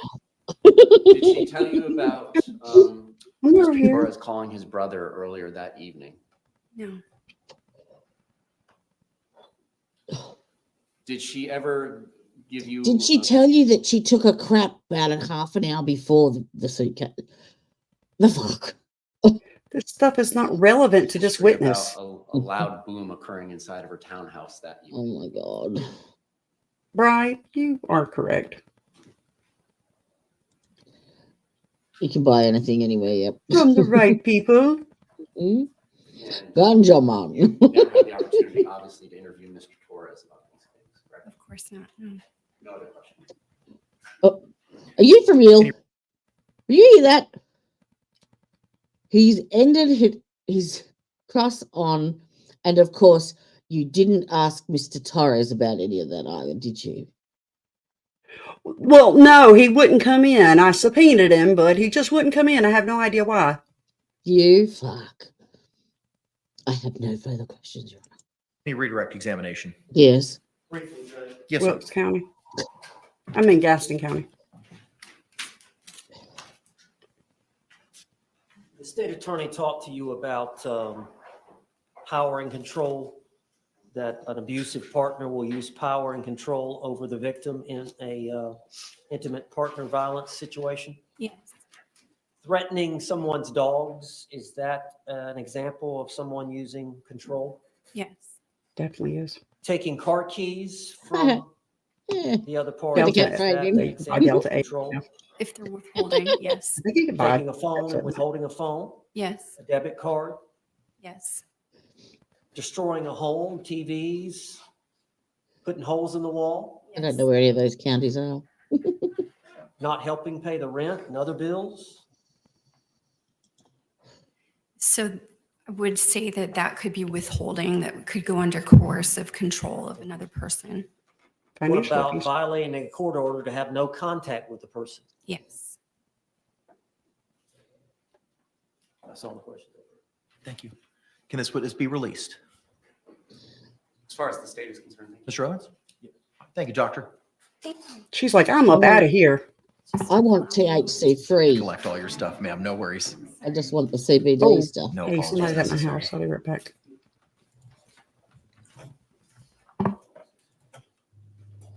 And how do you know all this information, Udef?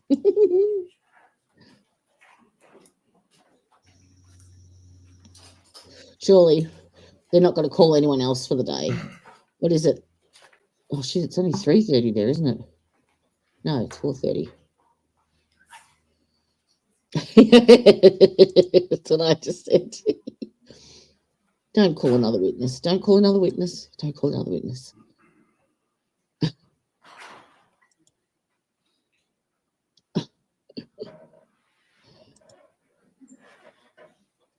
Yeah, over here when you get the script, apparently they have the jars and it's got all of the percentages of the different types and the strengths and stuff, and same as Yes. Thailand.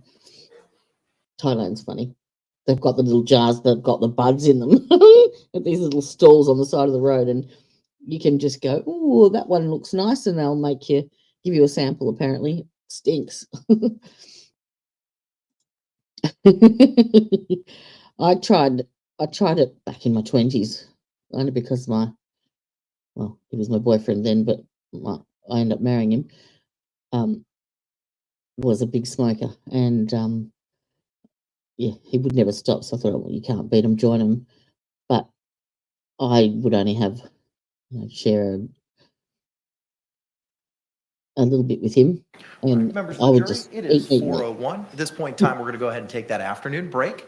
I got a couple things I got to address with counsel as well, so maybe a little bit longer, but we'll bring you back in as promptly as possible. Again, same instruction I've given you before. Please don't conduct any independent investigation or research as the person, places, things, or charge involved in this case, and do not have any conversations amongst yourselves or anyone else about that. We'll bring you back in as promptly as possible. Thank you. They're going to call another witness. Really? Oh.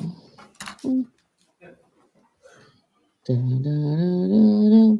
Boom, boom, boom, boom. This is Jody Silly time. Boom, boom, boom, boom.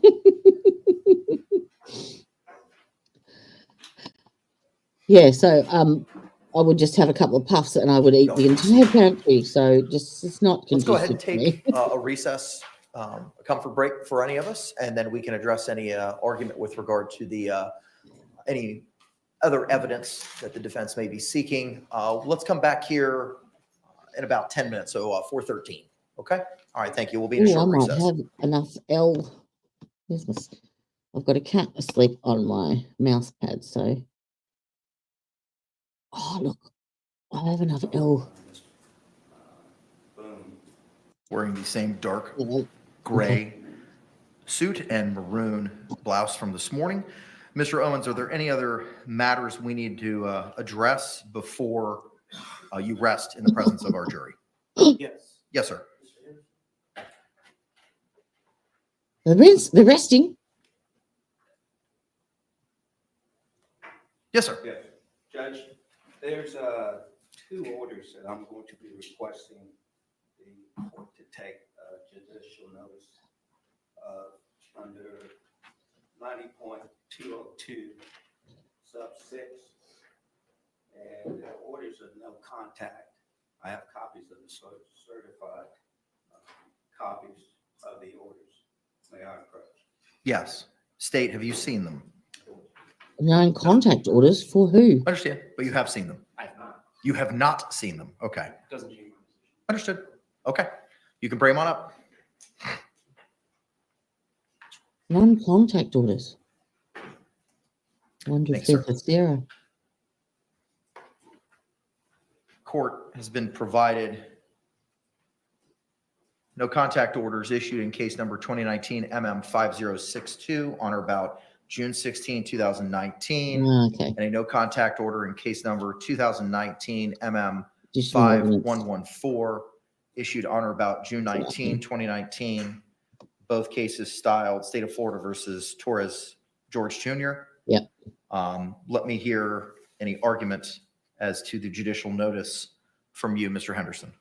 Judge, I think they're relevant. I think just from the testimony of redirect of Dr. Harper, saying that an element of control is talked about greatly by the state by pointing out things hypothetically that they refer to. They refer to them as hypothetically. However, they refer to things that they're developing on this boom. These show that they were in fact orders, and the orders were for no contact. So these are elements of control in relation to George Torres. Okay. Response. So in regards to the judicial notice aspect, we don't dispute that that can be a substitute for authenticity. However, they're not relevant, they're not admissible. They contain statements that were made by people who are not testifying. Just because an expert relies on something doesn't mean that it's admissible. What happened during redirect with Mr. Owens was he was asking, what are the hypothetical things that we rely upon in making these determinations as an expert about whether there's battered spouse syndrome or not. So one of the many inadmissible things that he mentioned was pretrial orders of no contact. So it's fine. The expert can certainly rely on the fact that there may have been pretrial contact orders or no contact orders that were involved in this case, and she considered that. That doesn't make them admissible. There has been testimony, I believe, from Ms. Moon that there was pretrial no contact orders and violations of them. It's not a fact in dispute. It just, that doesn't mean that the paperwork comes in as evidence. So that's our objection is it's irrelevant and hearsay just because an expert relies on inadmissible evidence doesn't make it admissible. What's your response to hearsay? Judge, I think under the, as to hearsay, I think the statute takes care of that itself because it says that the court can take judicial notice. So that's the foundationary part. And it's not hearsay, it's an order of the court. We're in a case where we've gotten evidence of past domestic abuse. There was evidence of it started with the state about control. And these are things of control. And I'm sure the state's going to, in rebuttal, they're going to come up with things that they feel either by body cam or any other evidence that shows her exercising control. This shows Mr. Torres exercising control. It is very relevant. But how's it not hearsay? Just because it's a court record, it's still out of court statement. Certainly being offered for the truth of the matter asserted, no contact order. Judge, that's why we have the thing that the court could take judicial notice of. There are certain things that But the case law says you can't utilize judicial notice to get around hearsay. And it's I know hearsay. 9202 not says even that I may testifying take judicial notice. about it. 9203 says that upon sufficient notice being provided, which the state is conceding based on their argument, the court shall take judicial notice of items identified in 9202. But my question is, the case law, as identified in Professor Earhart's treatise, specifically says in Dufour v. State, 69 7th 3rd, 235, which specifically talks about notice of judicial documents in a court file, that doesn't get you around hearsay.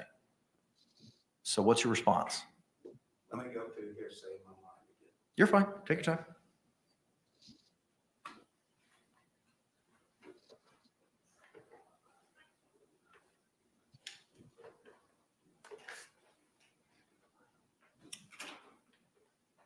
I don't know how you get around that if he's not there to testify to it.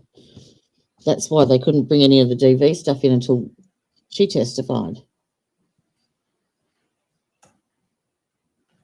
If it was a court order taken out by him, you'd have to call a family member in who knew about it perhaps or witnessed it. I don't know.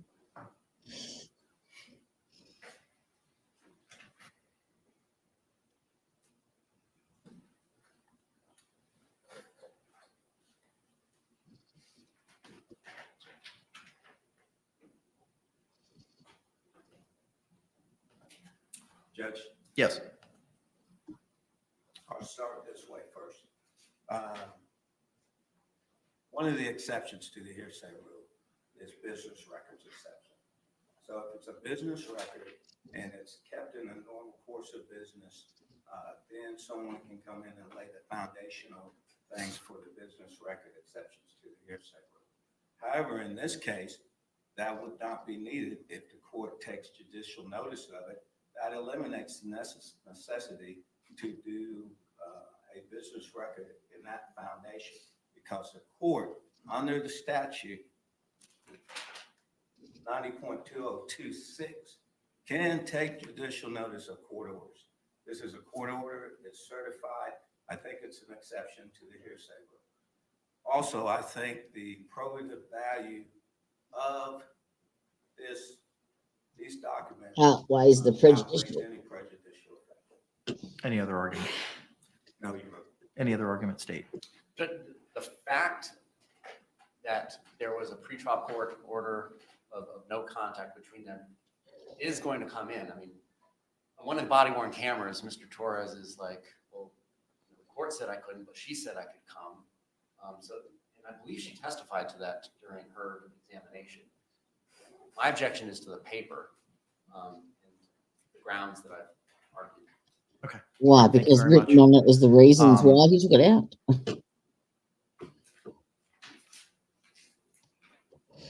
State v. Mobley, 98 Southern 3rd, 124 by the Florida 5th District Court of Appeal, cited in 2012, says that there's a procedure that specifically needs to be followed for judicial notice, as set forth in 9202 and 9203.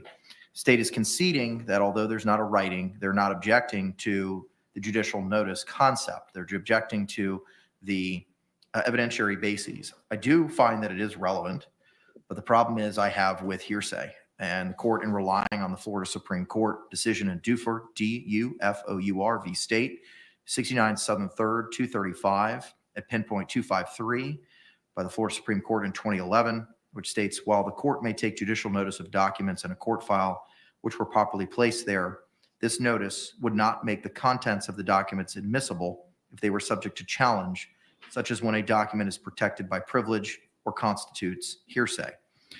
It is an out-of-court statement that is being offered for the truth, to wit, it is a no-contact order, and the requisite requirements for a business record under 98036 subsection A have not been met, nor has there been a certificate from the custodian of records as to those things, as required by section 6, paragraph C, and the timeliness of a certification. So I cannot accept judicial notice of these two documents, even though the state is not conceding the procedure for judicial notice. I am sustaining the state's objection as to hearsay under the grounds and the exceptions that you have offered.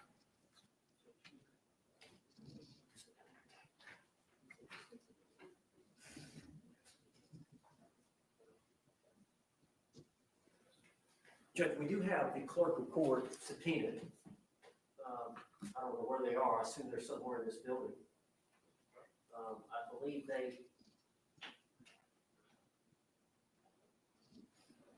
sent some message to us back before the hurricane about what they were to come, and we said to be continued. So we haven't got back up with them yet. So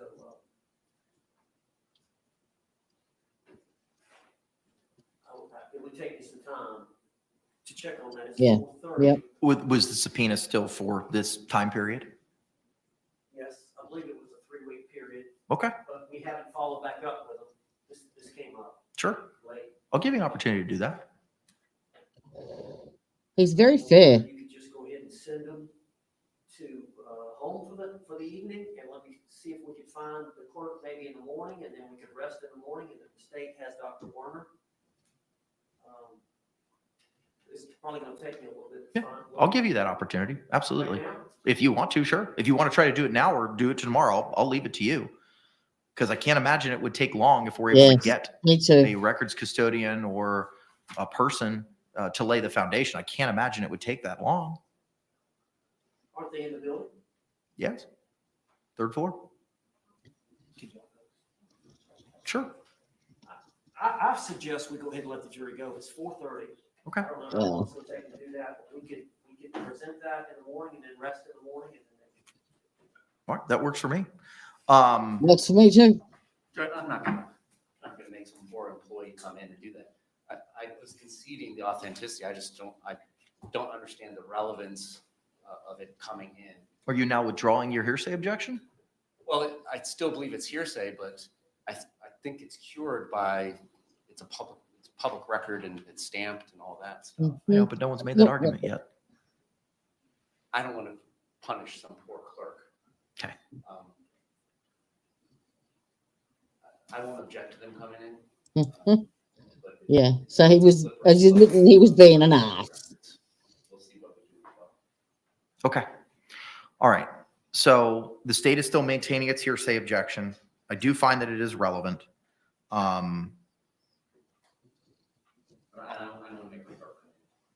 So then what do you want to do, Mr. J? I'm stipulating to if the hang up for the court and the defendant is that they believe a clerk of the court needs to come in and testify, I'm conceding that issue so that person does not have to do whatever that issue is. Okay. All right. Fine. Then based on the court, on the concession by the defense, by the state, excuse me, do you have any other objections with regard to these two no-contact orders, Mr. J? No more. Okay. For the reasons previously articulated, I do find it's relevant. The state has withdrawn its hearsay objection. Do you want these as a composite or individual? Individually. Okay. Madam Clerk, could you pre-mark them and then we'll identify them, please? Does that mean we're not going home early?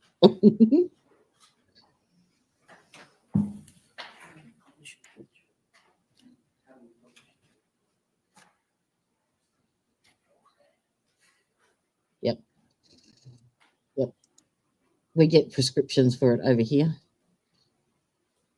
And you go to a dispensary and they dispense whatever strength you've been prescribed, apparently.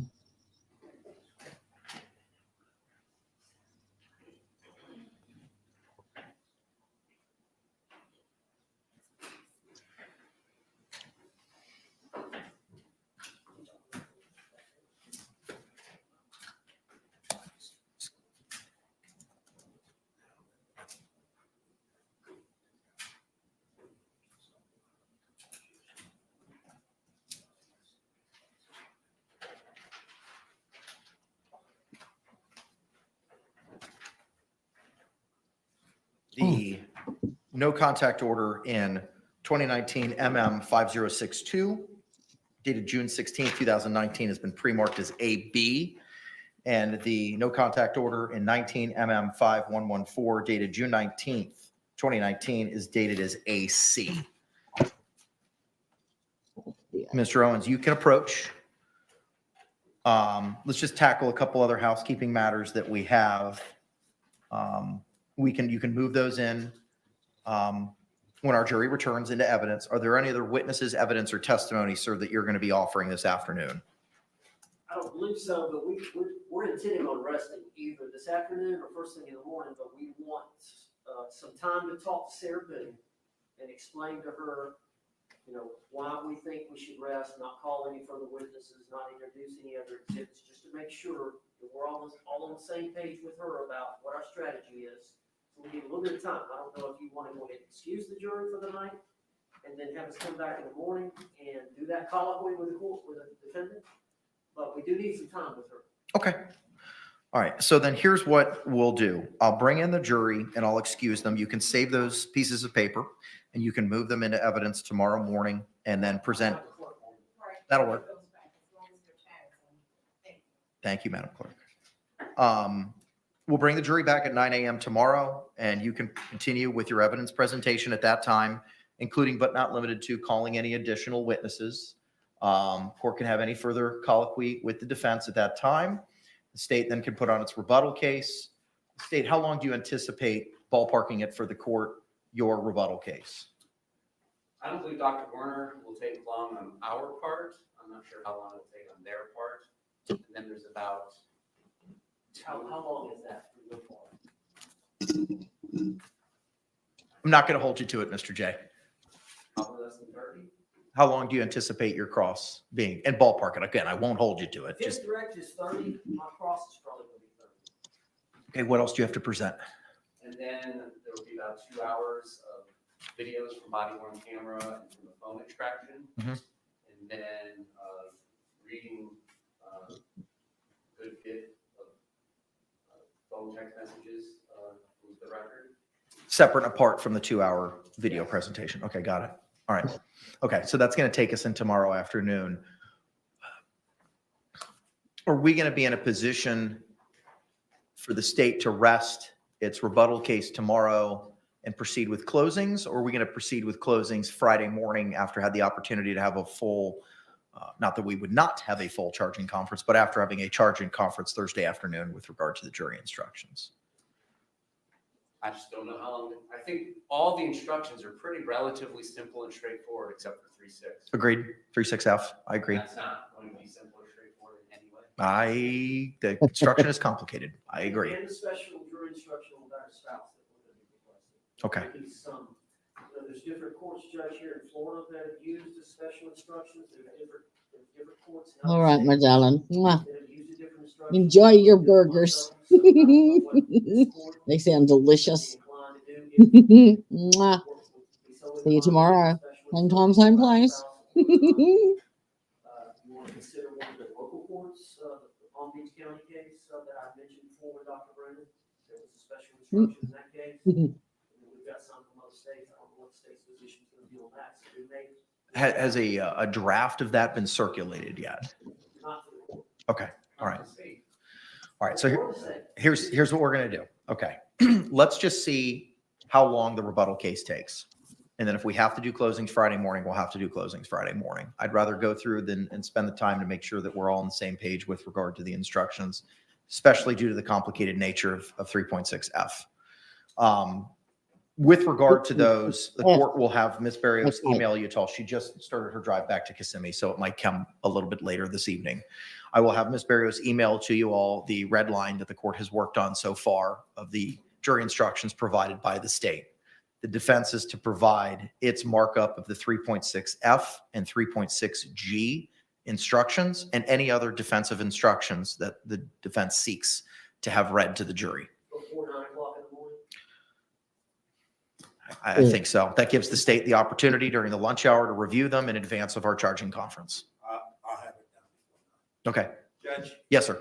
There was one thing, the state had filed a motion requesting a special instruction as to, I think it goes to voluntariness. I read the motion and the proposed instruction. I have no objection to it. Okay. All right. So just so the record's clear, we're referring to the state's request for special jury instruction regarding Florida Criminal Standard Jury Instruction 3.9B, defendant's statements, filed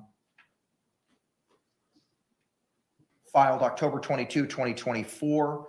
The provision that the state seeks to add to the 3.9B instruction reads as follows: law enforcement is not legally required to ask a suspect whether he or she wants to talk to law enforcement after Miranda warnings are read to a suspect.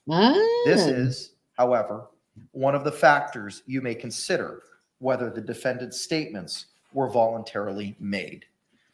The state defense state, have I read that correctly? I believe so. Without reading myself. And defense, you have no objection. No objection, Judge. And it's my understanding that's going to, there's already the standard instruction. That's an add-on to the standard. It's just a matter of where y'all want it. So I will add this to the red line to be sent out this afternoon. Ms. Boone, I want to have a couple other conversations with you, ma'am. Again, I don't want to know specifics of anything that you or your attorneys have discussed, just whether or not you've had those discussions. I just wanted to, I found the proposed additional language to the jury instruction. I found the Florida 3.6F that they're talking about, and it is to do with the definition of justifiable use of deadly force. Let's have a look. Seeing as I found it. Have we got it on screen? Okay. I have to read it from a different screen, so I can't see chat when I'm on it. So hang on. I'll make it bigger so that you can see it. Can you all see that? Maybe a bit bigger.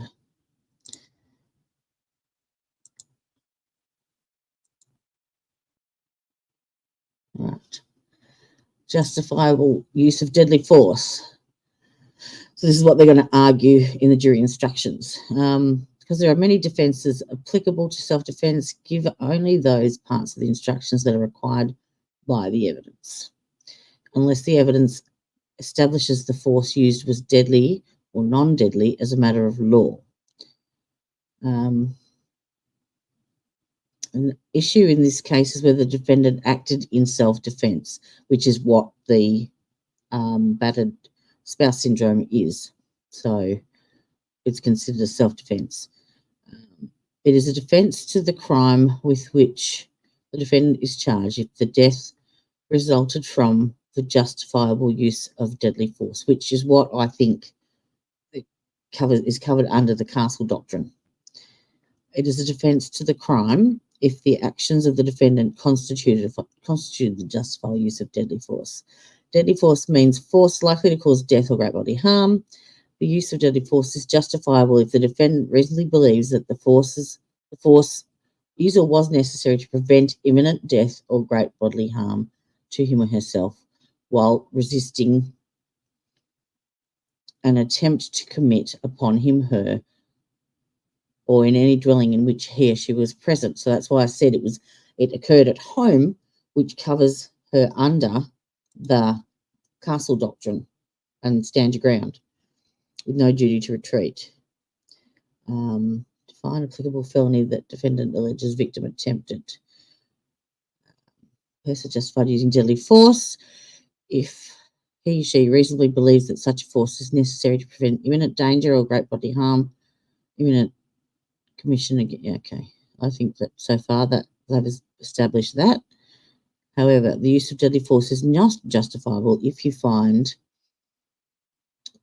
one, the defendant was attempting to committing or escaping after the commission of a felony, or two, initially provoked the use of force against him or herself, unless, so it had to have been provoked. Now that's where they're going to go astray, because they're going to say, well, she poked him with the baseball bat, that's provoked. A, the force asserted toward the defendant was so great that he or she reasonably believed that he or she was in imminent danger of death or great bodily harm and had exhausted every reasonable means to escape the danger other than using deadly force on the assailant. B, in good faith, the defendant withdrew from physical contact and clearly indicated that he or she wanted to withdraw and stop the use of, no, that's not her. So the force asserted towards the defendant was so great that he or she reasonably believed. I would probably apply there, I think. Force in resisting a law enforcement offer, that's not applicable. In deciding whether the defendant was justified in the use of deadly force, you must judge him or her by the circumstances by which he or she was surrounded at the time the force was used. The danger facing the defendant need not have been actual. However, to justify the use of deadly force, the appearance of danger must have been so real that a reasonably cautious and prudent person under the same circumstances would have believed that the danger could be avoided only through the use of that force based upon appearances. The defendant must have actually believed that the danger was real. Well, I think she did. If the defendant was not engaged in an unlawful activity, was attacked in any place where he or she had the right to be, he or she had no duty to retreat and had the right to stand his or her ground and meet force with force, including deadly force, if he or she reasonably believed that it was necessary to do so to prevent death or great bodily harm. Yep, see, look, that's what I've said right from the beginning. Right from the beginning. They weren't engaged in an unlawful act or activity.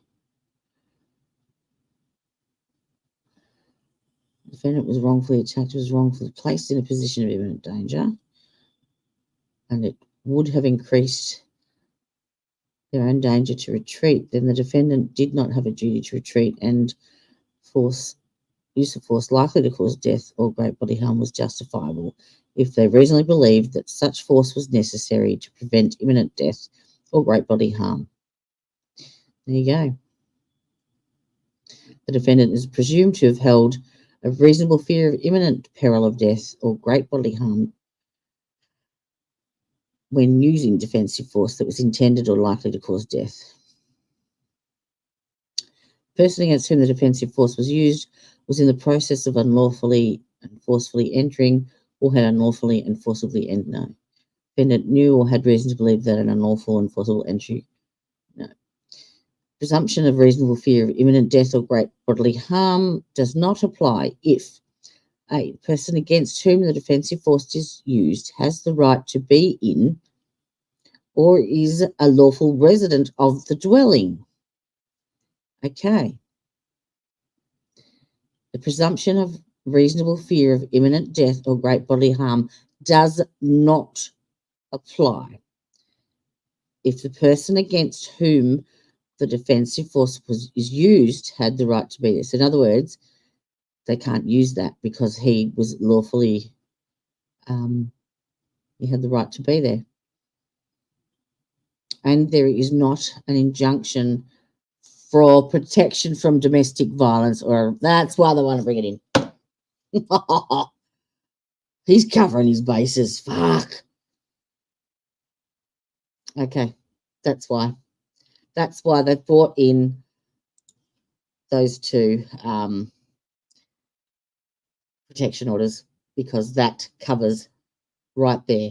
The only way that she could get out of the use of deadly force, because he had the right to be there, is if it was covered by a protection order, domestic violence order. There you go. There you fucking go. So are they coming back, or are they, they're going? Good. All right, because I really, really, really, really need to go to the bathroom. Well, that is very, very interesting.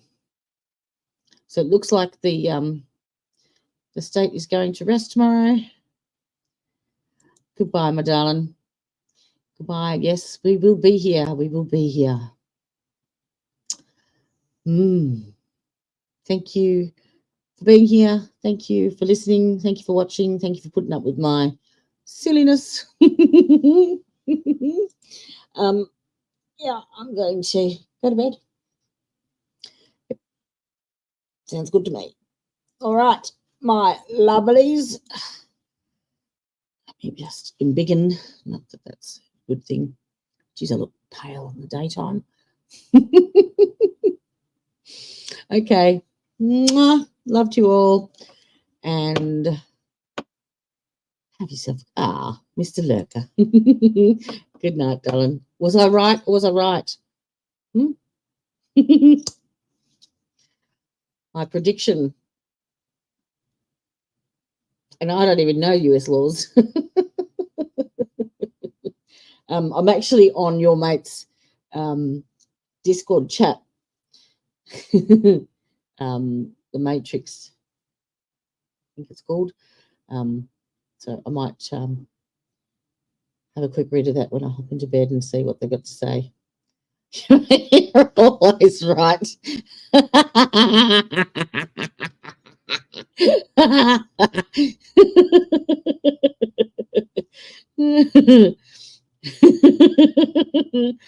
Yeah, I didn't want to be at the start, but you know what? I do think she was a victim. I think he was definitely a victim as well, but I can't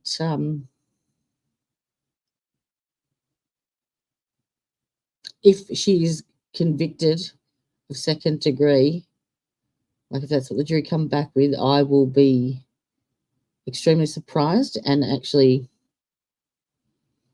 probably disappointed as well, because I don't think that is deserving. And I never thought I'd say that after all the bullshit for the last 5 years. Anywho, I am going to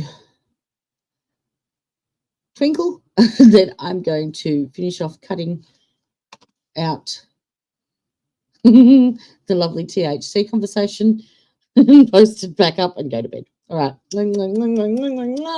Love you all. I shall see you tomorrow. Bid you adieu. Bye-bye. Justice served in an honest fight. True crime tales till the verdict's right. Solving more than just trivial quests, where sentences rule at the defense rests.